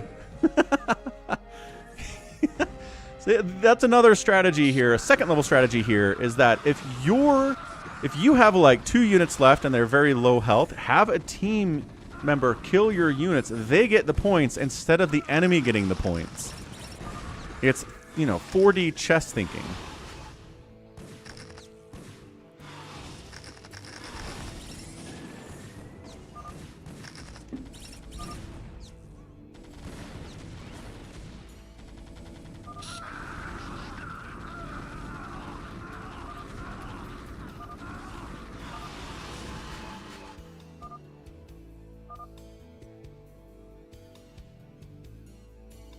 Happy's trolling, I think.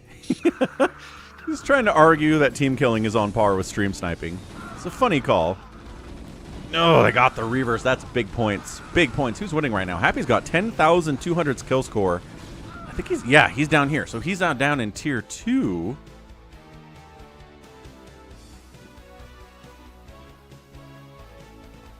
Oh, you're talking to Orty. Okay. Fair enough, dude. Did Orty watch the clip? I don't know. Maybe. Maybe Orty watched the clip.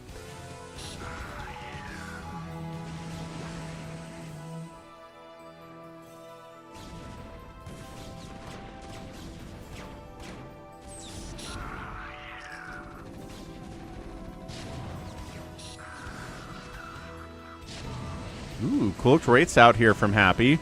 Scans are expensive. You have scans available, but they are expensive.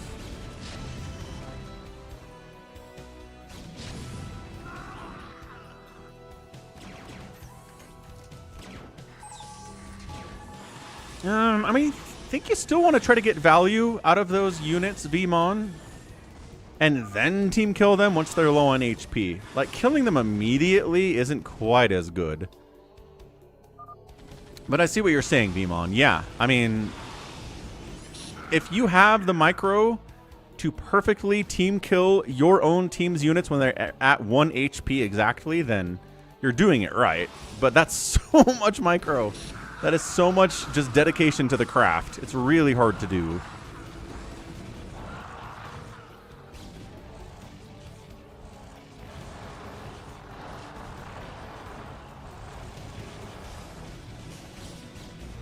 Oh, I didn't mention, the goal is to kill the enemy nexus. So once the enemy nexus is dead, the game is over.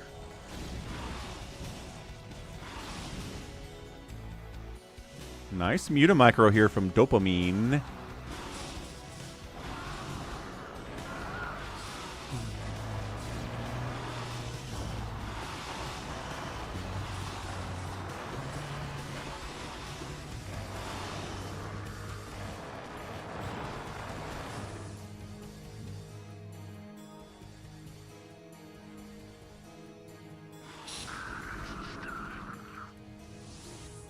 Ooh. Bigwan actually takes over with the point total at 15.5. So he's been playing pretty well. What's he going to choose? Let's see what Bigwan goes after.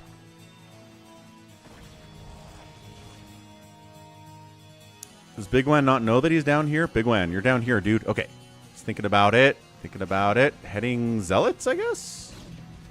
Yeah, a lot of speed lots. Nice. Speed lots with no upgrades, but no one gets upgrades in this thing, I don't think.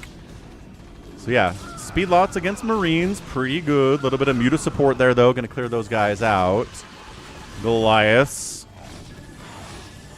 Firing away on the Muta. 0-0 Goliath versus 0-0 Muta. Ooh, hiding in the tree, too, is another good move here in Team Micro Arena. If you're behind a tree like this, or a bush, there's a mischance for enemies that are trying to hit you. That's why there's high ground. That's why there's little doodads everywhere, is for the mischance to come into play here for the micro.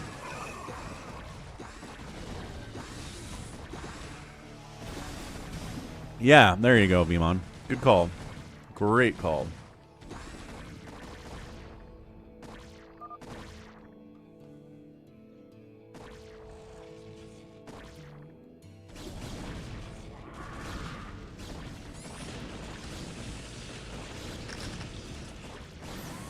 Psystorm, Psystorm.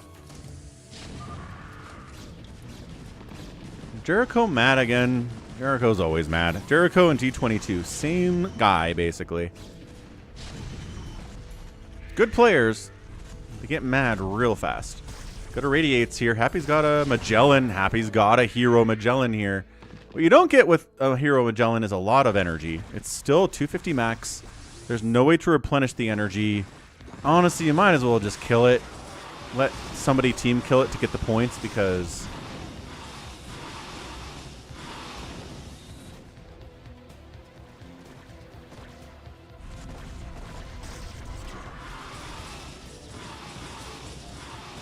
Nice Muta stuff here from Happy.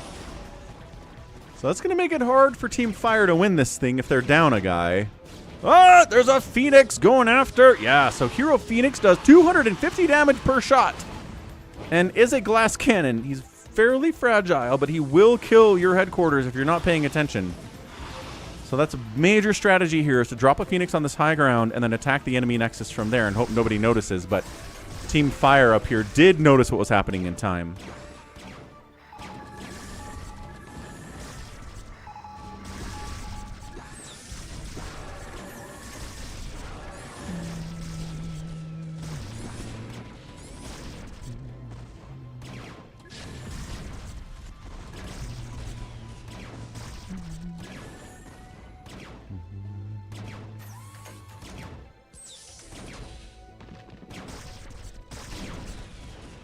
Okay, nice spawn in there by Happy. Ton of Dragoons is going to be really powerful. NORAD 2 is out for Savior Sword. He's got a Hero Battle Cruiser. He's got some tanks defending.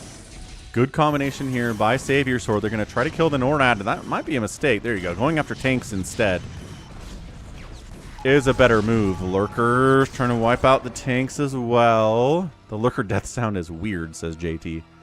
Sounds mechanical. Does it? They go, bro. Yeah, listen. Uh-oh. Detect it. Oh, we're making... There. I don't know. I've always felt like the Lurker death sound is biological.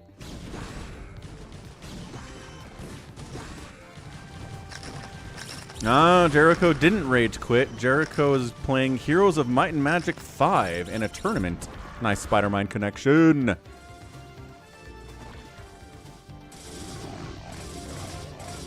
don't know, but right-clicking on the Nexus at this stage of the game is a good maneuver.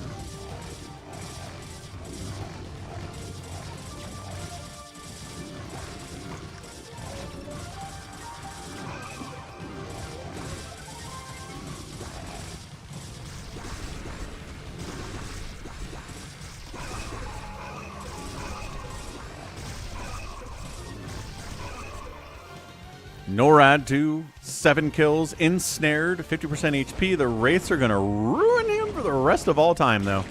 Parasite and then kill.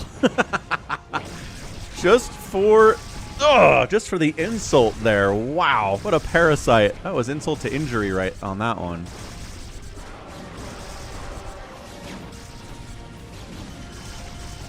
Lurkers at least requiring constant energy here. I like the Hero Broodling is in here attacking the headquarters. That's funny.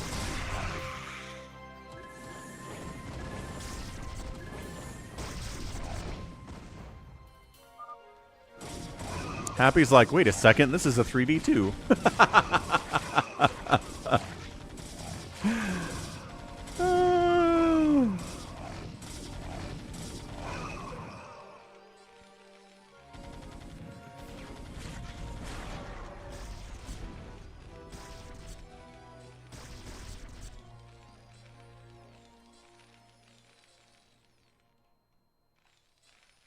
Alright, can Team Fire pull this out? The Hero Broodlings are hilarious.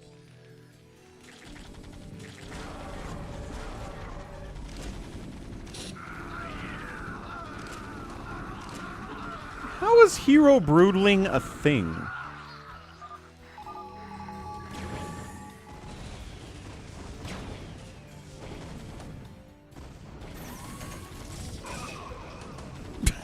He's just sending the Hero Broodling up.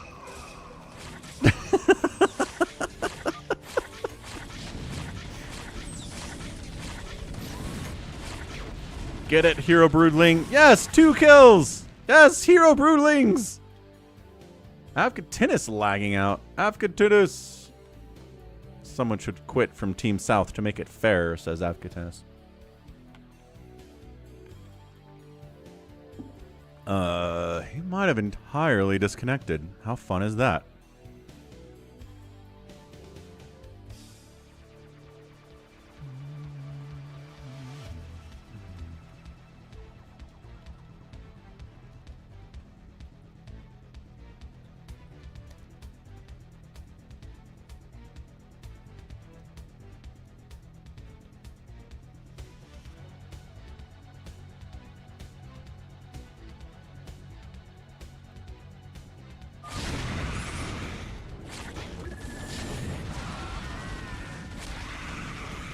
Okay, Observer gets knocked out. Still a 3v2 scenario here. PJ was obstinate as well.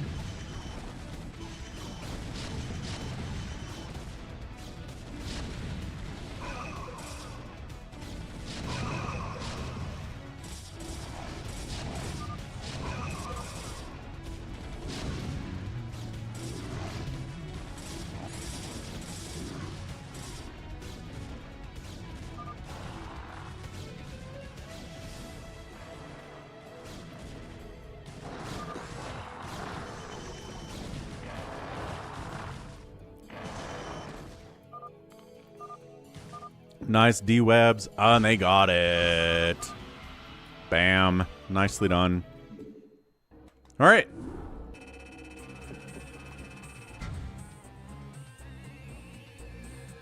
Good, and great stuff. So where are we on? I don't know, we're going to do a free-for-all. Is that the plan? We are, yes. We are.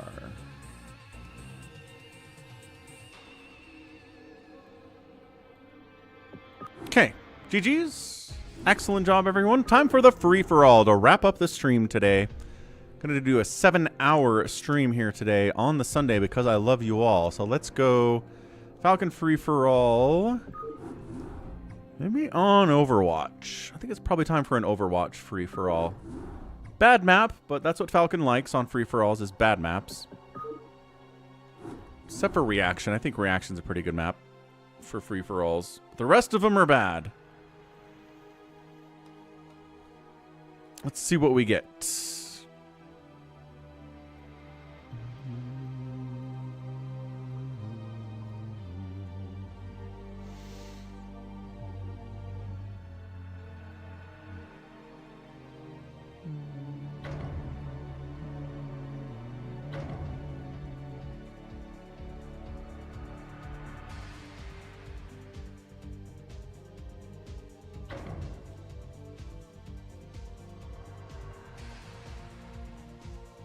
What do we got? Blessing and Love feels like an Avcatinus name. Save Your Sword, Max. Lef is in here. Dopamine, G22, and Bazump. What's up, Jordan? Welcome back.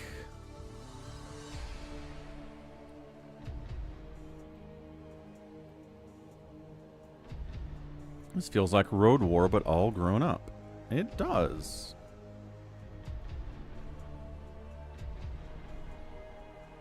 Someone just commented on a 9-month-old cast that I posted.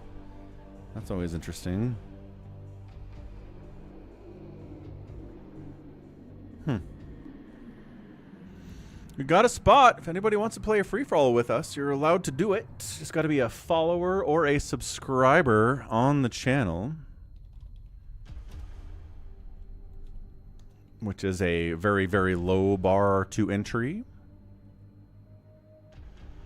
Yeah, it's the thing with Team Micro Arena, like, people bail on the stream when that's being played. Whoa, 32A is definitely in. Okay, Happy gives the spot.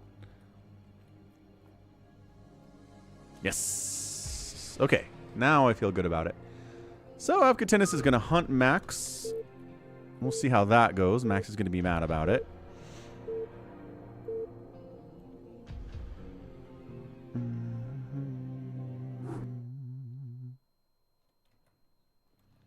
Alright, let's do this thing. Free-for-all on Overwatch. There are some spawns that are better than other ones. Max bails.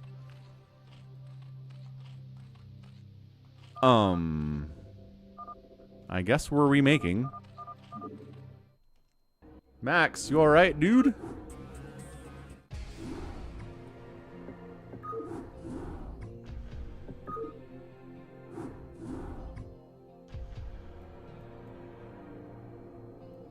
Happy doesn't like Team Micro Arena. It's easy to abuse the AI. How? Ooh, actually, I haven't heard anybody say that. How do you abuse the AI, Happy?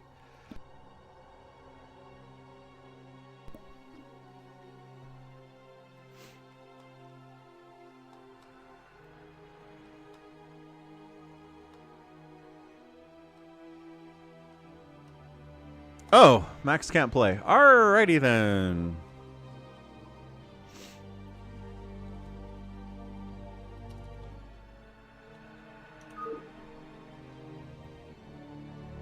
Catch you later, Max. It's easy to team kill, which ruins the entire purpose of the game. Oh, Happy thinks that team killing breaks it. Interesting. Alright, let's try this again. Round 2. Fight.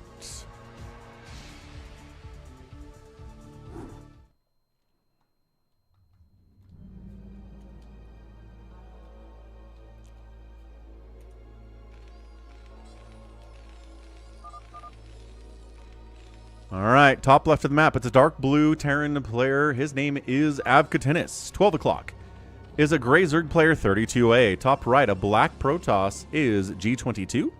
On the right side, a tan Protoss is Bazump. Bottom right, Savior Sword's here being Savior Sword. We got a purple Terran Happy, a blue Protoss left.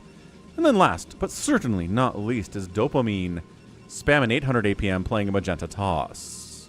Somebody said they had to go in 30 minutes. Savior Sword's got to go. So Savior Sword's going to do silly things. Let's see what he's going to do. Classic Savior Sword silly things happening.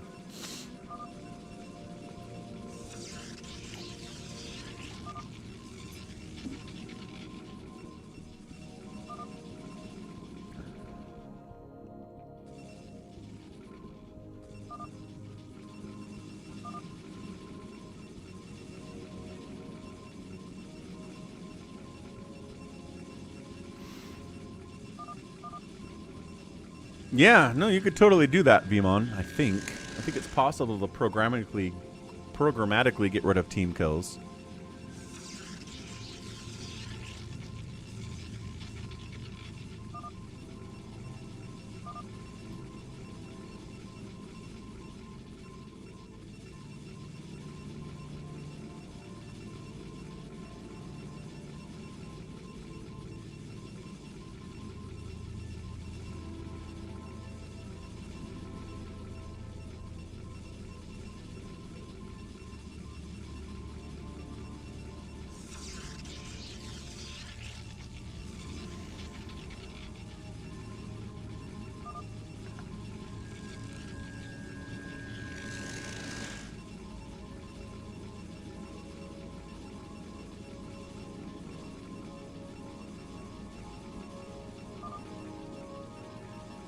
Left's trying to get a non-aggression pact. Left's a pretty good player. I don't know that he needs one. He's scouting all over the map, trying to see where people are. Nice, Max. Have a good time at Sizzlers. We still have that salad bar. Salad bar was pretty good at Sizzlers back in the day.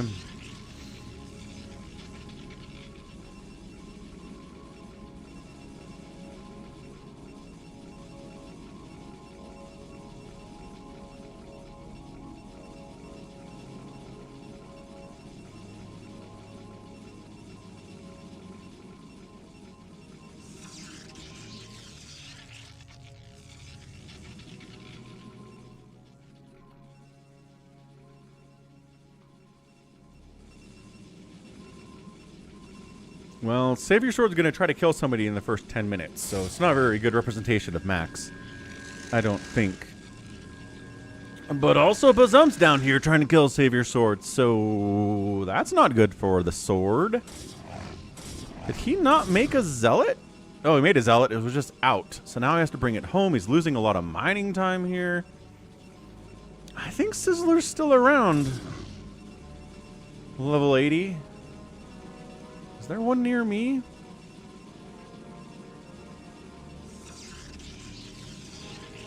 Yeah, totally. There are two Sizzlers within like 30 minutes of where I live. So there you go.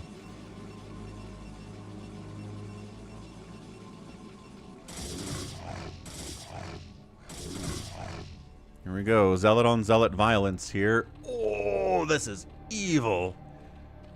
This is evility. Oh no, he doesn't see it. He doesn't see it. Oh no, this map is so mean. Oh. There are none in mains, says level 80. Fair enough. Yeah, I don't know how widespread they are, but there are 2 in the Salt Lake Valley, which is kind of amazing. And now he knows. Wop, wop, wop, wop, wop, wop. 32A might just be dead, actually. Oh, no. Oh, no. Hey, here comes Bazump trying to kill the DT rushing Savior Sword. Probes get pulled into the fight as well. Can the probes hang? I think Savior Sword might be dead. These are very injured zealots, but they're still going to do pretty well against probes. And also, Savior Sword's money is not good because he's pulling all these probes off to fight. He's trying to stack the probes in to fight here against the very injured... Oh, 2 of the zealots have died. Dude, these are... Another zealot is down. Oh my gosh, he's killed all of the zealots. Oh. Dude, finish him. Bazump, finish him. I'm not sure what 32A is going to do.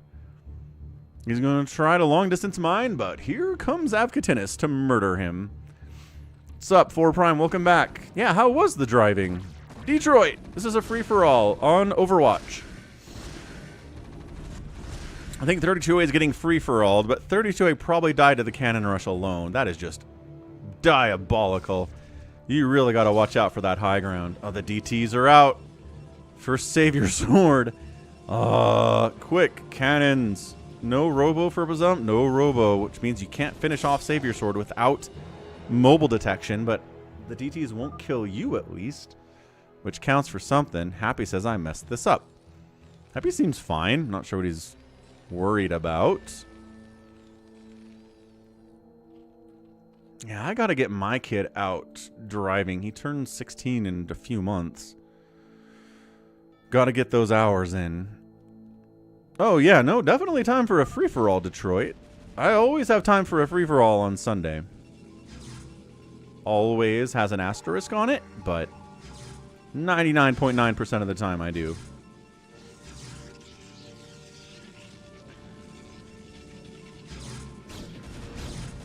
Oh, careful, DT. Careful, DT.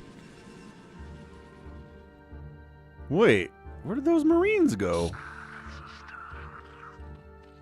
The Marines decided to head down and try to kill Dopamine? I thought he was going to kill 32A for sure. Why is everybody on me? Ugh, Reaver stuff over here too. From G22? I'm not, says Bazump. I'm not trying to kill you. Messed up a little in the parking. Oh, good. Well, I'm glad you're having a good time. Thanks, level 80. I mean, his birthday's in like, wow, it's in the summertime. It's going to be in a while. Yeah, G22's out here going after Avcatinus. These guys allied up in the free-for-all on Saturday. But now they're trying to murder each other, which is kind of fun. G22's like, why didn't my Reaver fire? DT is on the move out for Savior Sword. Where is he going to go? His economy is toast. Happy knows that Savior's going DTs. He called it out. Lordy hasn't driven in 22 years? Good grief. That's a long time to not drive.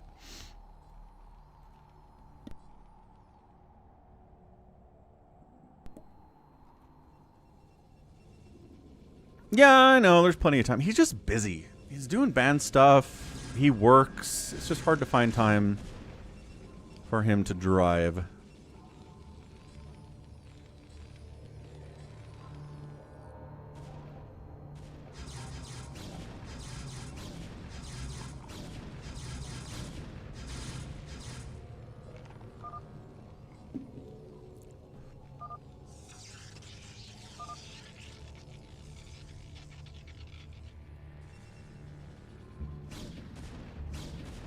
Whose lurker is this? Oh, he killed the lurker. Oh, he got it. Nicely done, Dopamine. All right, Savior Sword's dead. Mobile detection is here now for Bazump. And Savior's out of it. Yeah. Savid? Is Savid dead? Ephraim hasn't driven in 22 minutes. What's up, Ephraim? How you doing on a Sunday? Sun's out, guns out. Yes, it's not a good map, 32A. I concur, but now you've learned to keep an eye on the high ground above your main base. See? We did it.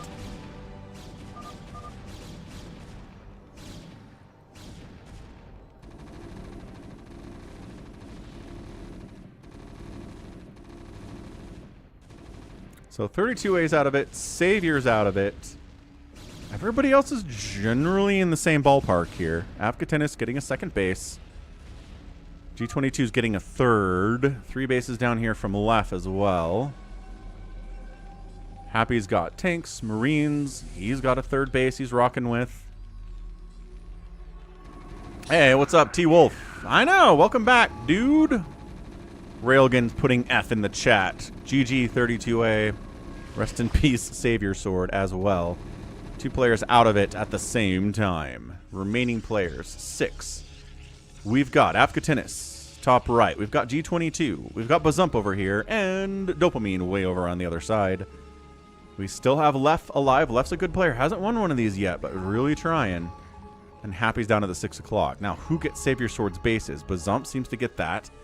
Avcatinus probably gets access to 32A's bases that have been killed. Or base, rather. Double kill.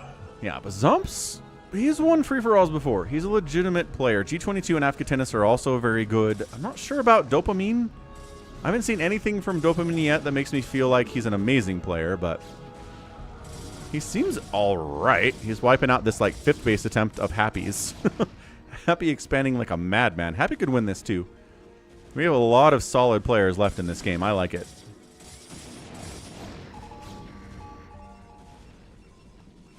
Lobster tail with an 8-ounce steak. How do you like your steak cooked, Max?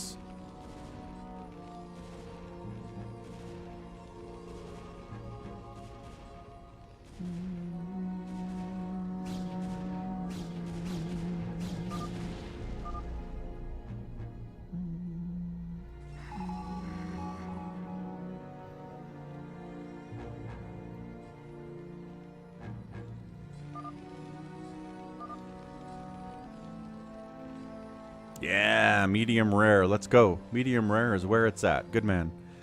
Anyway, let's see. I don't know. Last time I went to Sizzler, I think I just got the salad bar. And a steak? Is that a thing you can do?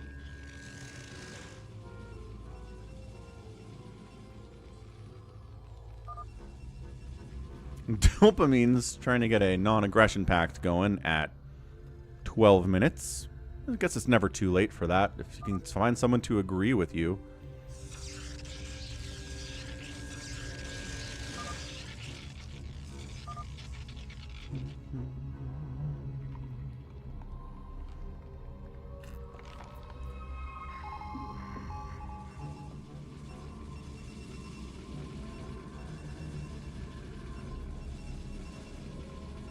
Hey, T-Lou, this is a free-for-all, man.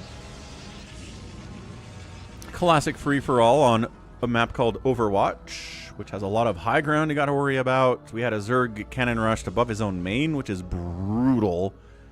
Not fun at all. Saber Sword tried to DT rush. We've got high ground expansions.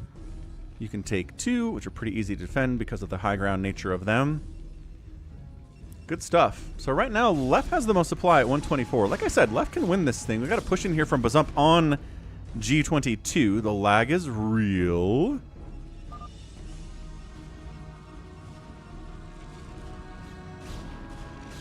Dopamine's still kind of feuding with the Avcatinus over here. Kind of feels like it. Kind of feels like he is.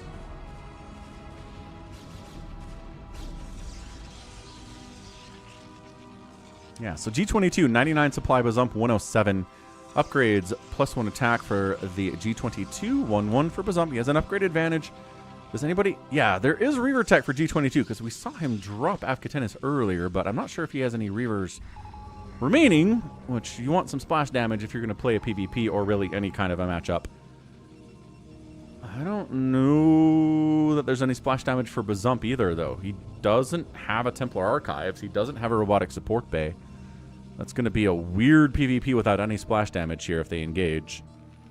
Catch you later, Max. Hey, 32A, it is the last game today. But feel free to come by on Friday when we're going to do more live games. Regular minerals. We're running out over here. You can't see that, but hold on.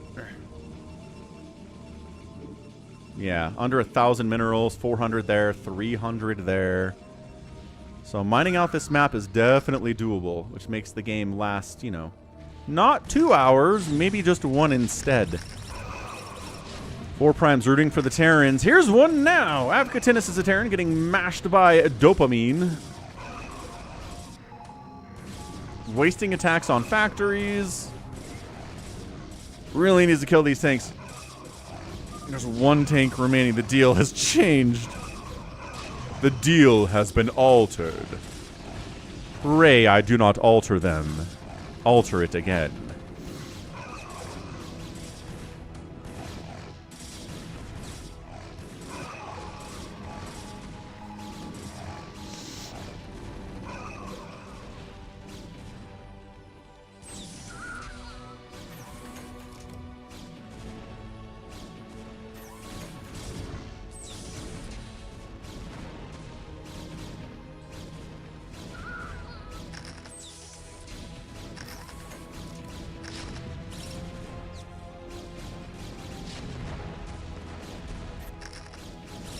More tanks coming out. Gotta get the tanks, man. You're wasting attacks on factories here. Yeah, once the tanks pop, they need to die.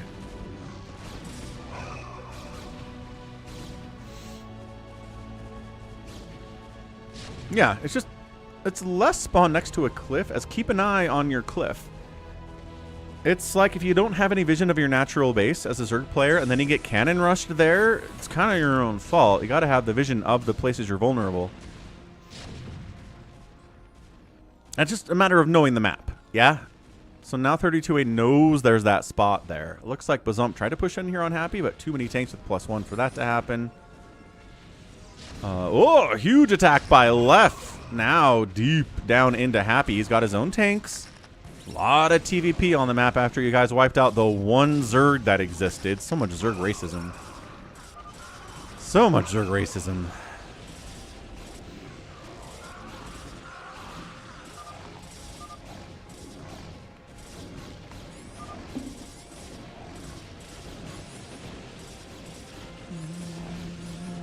Good size storms. Dopamine, GG's. As Avcatinus gets knocked out, so that's another Terran down. Happy not looking like he's having a good time either. Protoss is so good at this level of StarCraft. They're never going to win an ASL, apparently, but they'll win free-for-alls on Falcon's channel every day.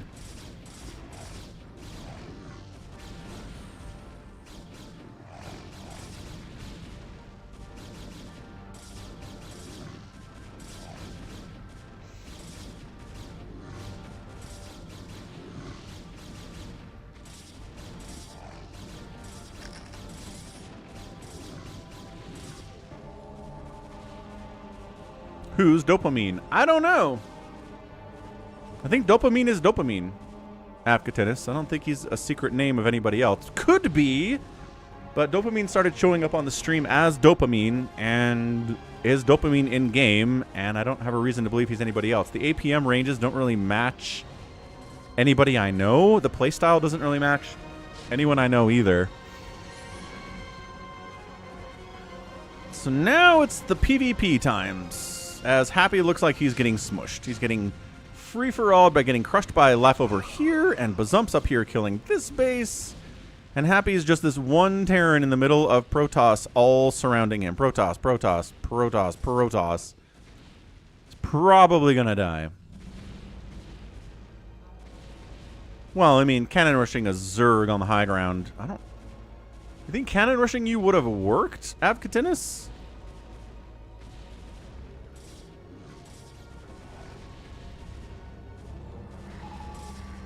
Yeah, Happy is not having a great time. He's trying to rebuild his tech. He's got some factories up here he can rebuild with. Doesn't have a lot of money, but he's got a gajillion siege tanks, which is going to be very hard for Dragoons to bust through. Oh, and then coming down the right side here comes G22 with carriers and a PvP. You got a stasis there? No, not enough energy for a stasis. But Dragoons just kind of stutter step right-clicking on these carriers should handle them no problem. He's kind of, sort of trying to... Oh, right. That did not go for as well for him as I think he wanted it to. One carrier goes down, but a lot of Dragoons died for that. Oh, no. Meanwhile, Happy continuing to get pushed here by left. A little bit of Psy Storm on the tanks, softening them up quite nicely.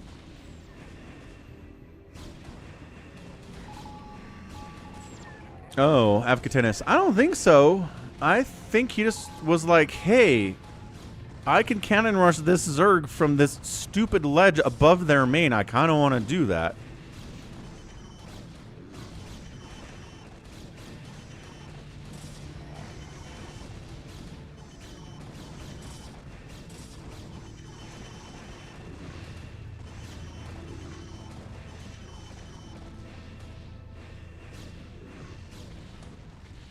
Can Happy survive? I mean, the fact that G22's over here crushing Bazump somehow might actually allow him to do okay. Left is really trying to kill him. If this command center dies, I think Happy's going to be on 3 bases, which really isn't that bad. He might be just fine with that. Not going to worry about him too much.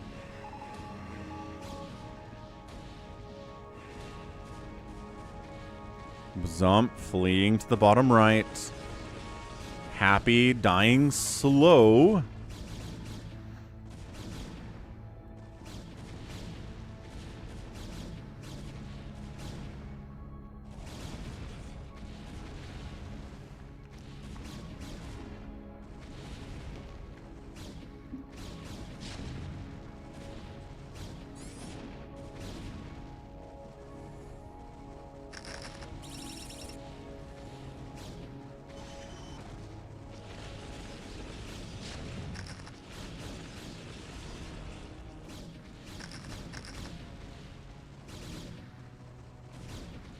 Is Dopamine's sort of getting in the way here, maybe? I don't know.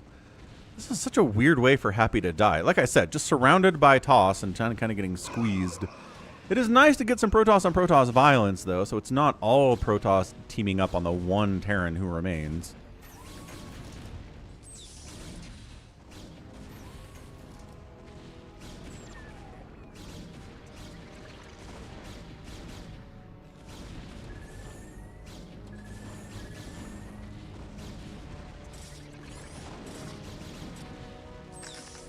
Yeah, Dopamine just kind of pulls back and allows Left to get in here and take out Happy. And then I think Dopamine pushes on Left once he's a little bit smaller and a little bit wounded after trying to kill the Terran player.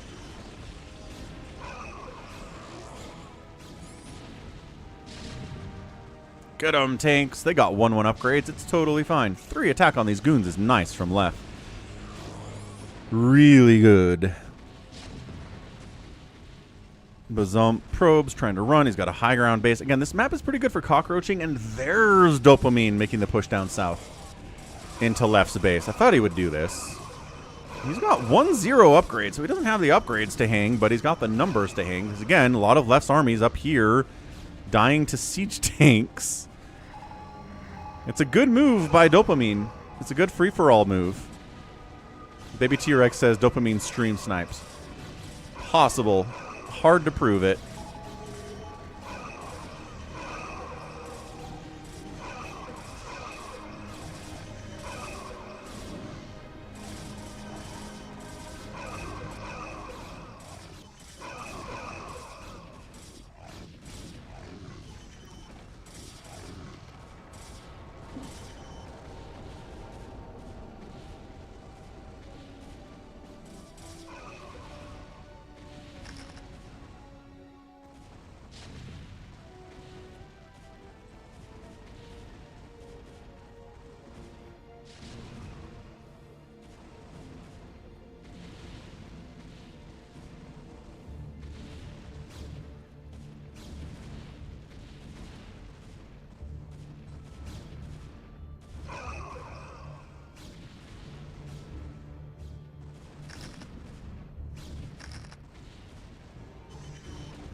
Yeah, I think Bazump's going to get knocked out. He's trying to cockroach. Again, there are 1,000 bases on this map. Some high ground, some low ground. They're in weird places. People don't have a perfect idea of what this map is right now, so hunting you down is a lot harder. But yeah, Bazump's just mass carriers, hard to deal with if you're not quite ready for it.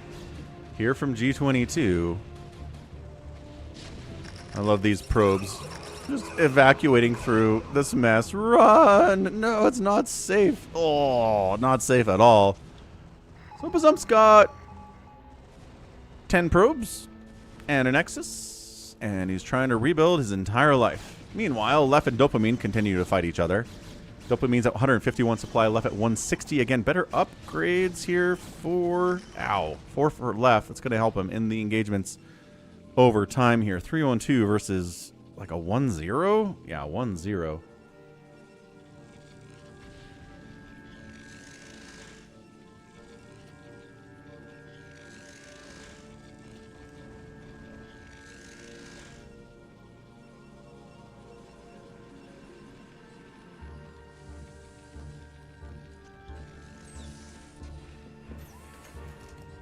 Happy on 3 bases, continuing to live. He's appreciative of that. But unfortunately, he's got a lot of tanks to deal with the Dragoons of the Protoss, but the tanks are not going to be very good against the carriers of the Protoss. Happy might just die in a second here.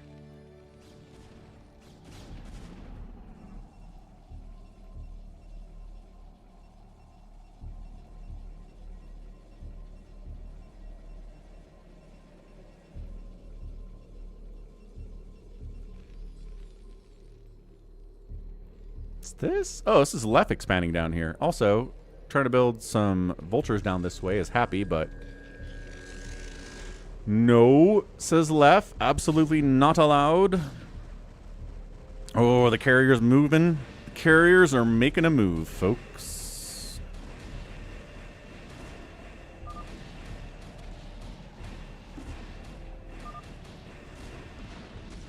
Yeah, I was worried about this for Happy. Attacked by 3 different Protoss. What are you supposed to do? Like, what are you supposed to do when this happens, honestly? Just die. Just die. I'm sorry, Happy. No good for you.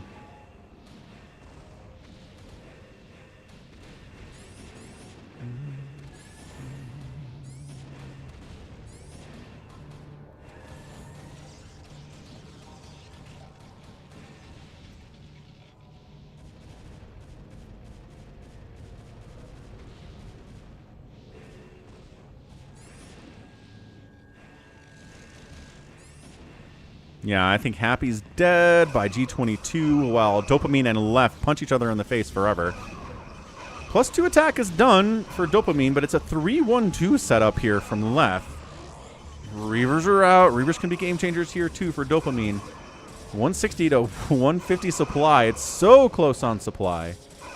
Dopamine actually has a bigger bank than Left does, which is kind of insane. Happy continually just getting destroyed. I think he's done. I think he's out of there.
And there you go. Left's upgrades making it work for him. The upgrade advantage.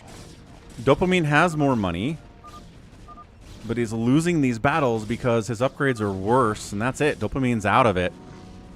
So this turns into Left versus G22. Mass carrier versus no carrier. Again, Left has never won one of these. It'd be cool if he could pull it off, but it's going to be hard to do against this many carriers from G22. So Left, G22. Happy's still in here. He can maybe make the comeback of the century, and then so's Bazump.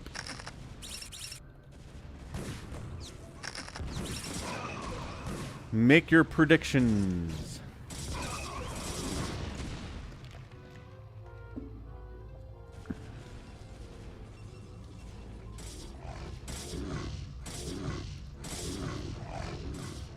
Left has no money. That is a problem for Left to win this thing. Is this G22 Zealots? Oh, G22's here to murder him. All right. Dopamine says, I didn't think this would actually kill me. What is this? What do you mean this?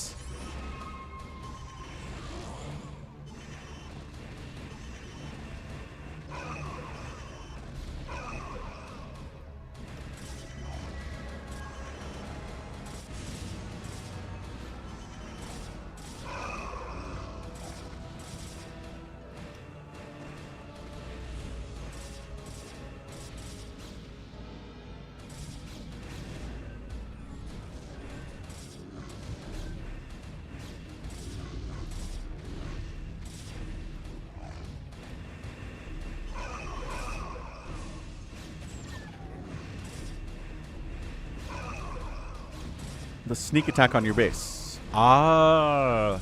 I mean, was it a sneak attack? I think he just kind of A-moved on you. Ooh, stasis on those Dragoons. Nicely done, G22. Yeah, this is looking more and more like G22's got this taken care of. Carrier's a good unit. Traditionally. And Left is out. Left, he tried so hard. But look at this. We're making an anti-carrier composition. Maybe the supply is not heavy. Happy says, we're dead. Rip. I mean, there's a lot of sneaking going on this map. Maybe they can handle it. Dopamine says that Left always kills me and then immediately dies. We need to stop this pattern of abuse. Could be right about that.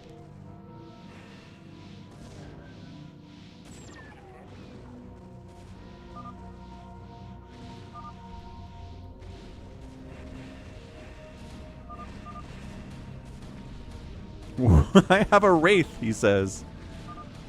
Oh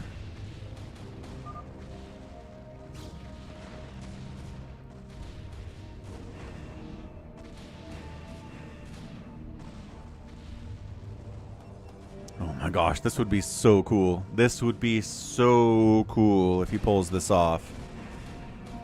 How many carriers are there? There's at least like 15 is the problem. Sona's calling it for carrier guy. Bazump's like, I think we can do this. Happy's dealing with the ground aspects, at least for this point.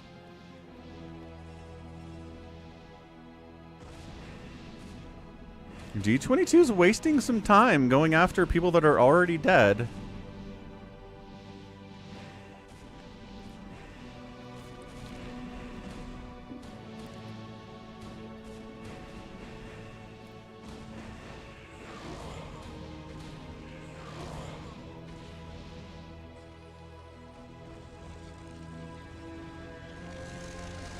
This could be crazy. This could be absolutely insane. Alright, so Bazump now finally losing one of his bases. G22's been so busy killing Dopamine's bases that he hasn't got to somebody who's a serious threat to him in a few minutes.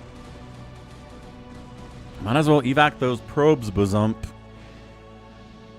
Here he comes. Maybe mind control an arbiter and stasis? I think that'd be pretty cool. That could be really effective. Baby T-Rex. More accusations of stream sniping. Baby T-Rex thinks everyone is stream sniping.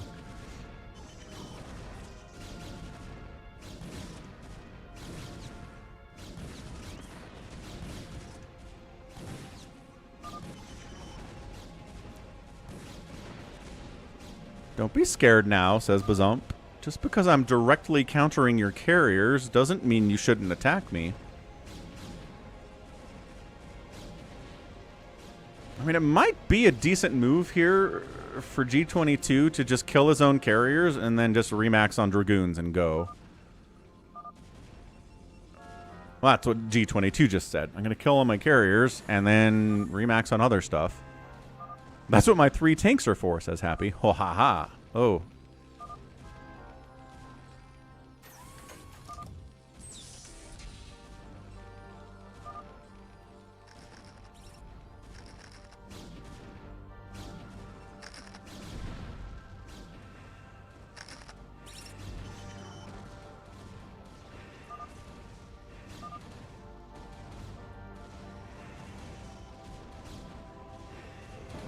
Yep, he's killing his own carriers. And then, how many gateways does he have? 2, 4, 6, 8, like 12? Got like 12 gates. He can make a lot of Dragoons real fast. And then that's going to be it.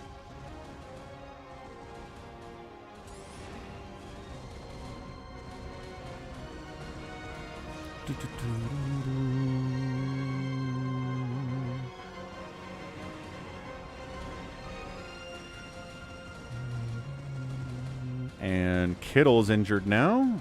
The Niners have even more injuries. Yeah, Niners defense is just abysmal.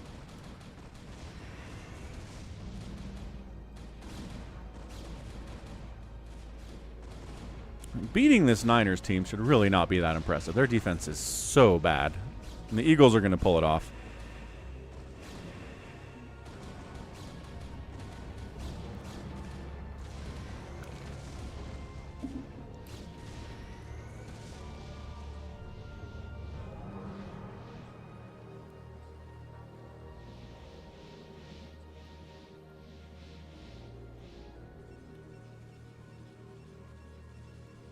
It's a smart move, and here you go. Big ground army, maxed out, heading in.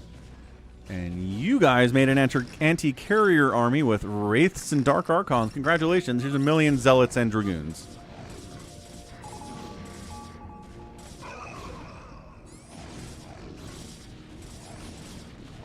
And here come the Cloaked Wraiths. They snipe an Obs. They try to... They do get the other Obs. But there's 2 Wraiths left. They're not going to win this, unfortunately. Yeah. Happy sneaking bottom right, trying to stay alive as long as he can here, but he's at 23 supply. He just lost whatever army he had. What team do I follow? I am an NFL agnostic. I was born and raised in Utah, which doesn't have a team. So I don't know. I root for players. I root for teams that I like. It changes year to year who I'm rooting for. I just want good football. I like good offense, good quarterbacks, good defense. I also like that too. I like Houston's defense. They're really inspiring. So I just kind of pick who I want to win based on what each individual matchup is. It's a weird way. I do have the Jazz, and I do have the Mammoth. It's true. I don't care about hockey, though. And I do root for the Jazz. I wish they had more of a plan.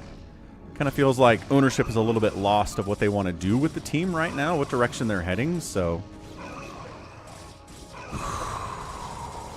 We'll see.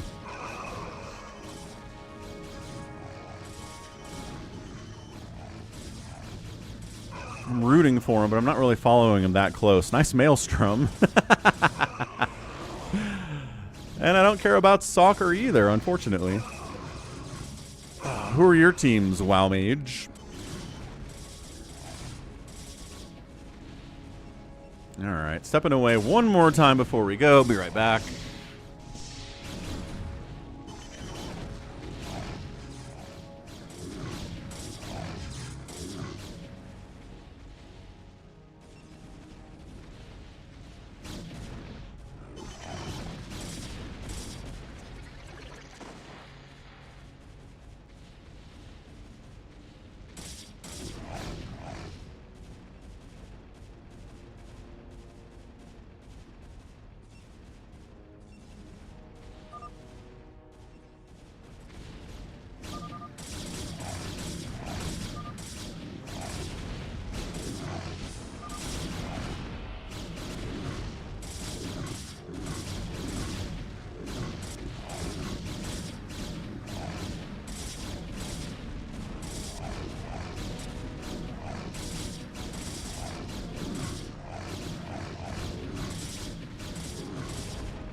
Oh, and that's it. They're out. Yeah, okay. Bazump's out. Happy says, yeah, I'm not winning this thing. And G22's carriers, man. Pretty fantastic. All right. So GG, well done. G22 gets yet another free-for-all win. He does seem to thrive in these free-for-alls. He outproduced everybody, outkilled everybody, lost the fewest units of anybody who was in the game for any length of time. Structures raised, huge there for him too, and the outspend. I mean, yeah, carrier balls, if you're not particularly set up to deal with them, they're just going to kill you. So, that's a GG. Oh, WoW Mage is Red Sox, Bruin, Celts, and Pats. Oh, snap. Okay, so you're basically our Psychonauts number 2. Are you in Boston? Because Psychonauts is our Boston guy, and he's, yep, fan of all of the Boston teams. Well, good deal, WoW Mage. That's cool. Who is the greatest? Flash? Flash is the greatest? All right. Thanks, everyone, for hanging out on a Sunday stream. We got 2 massive raids today. That was awesome.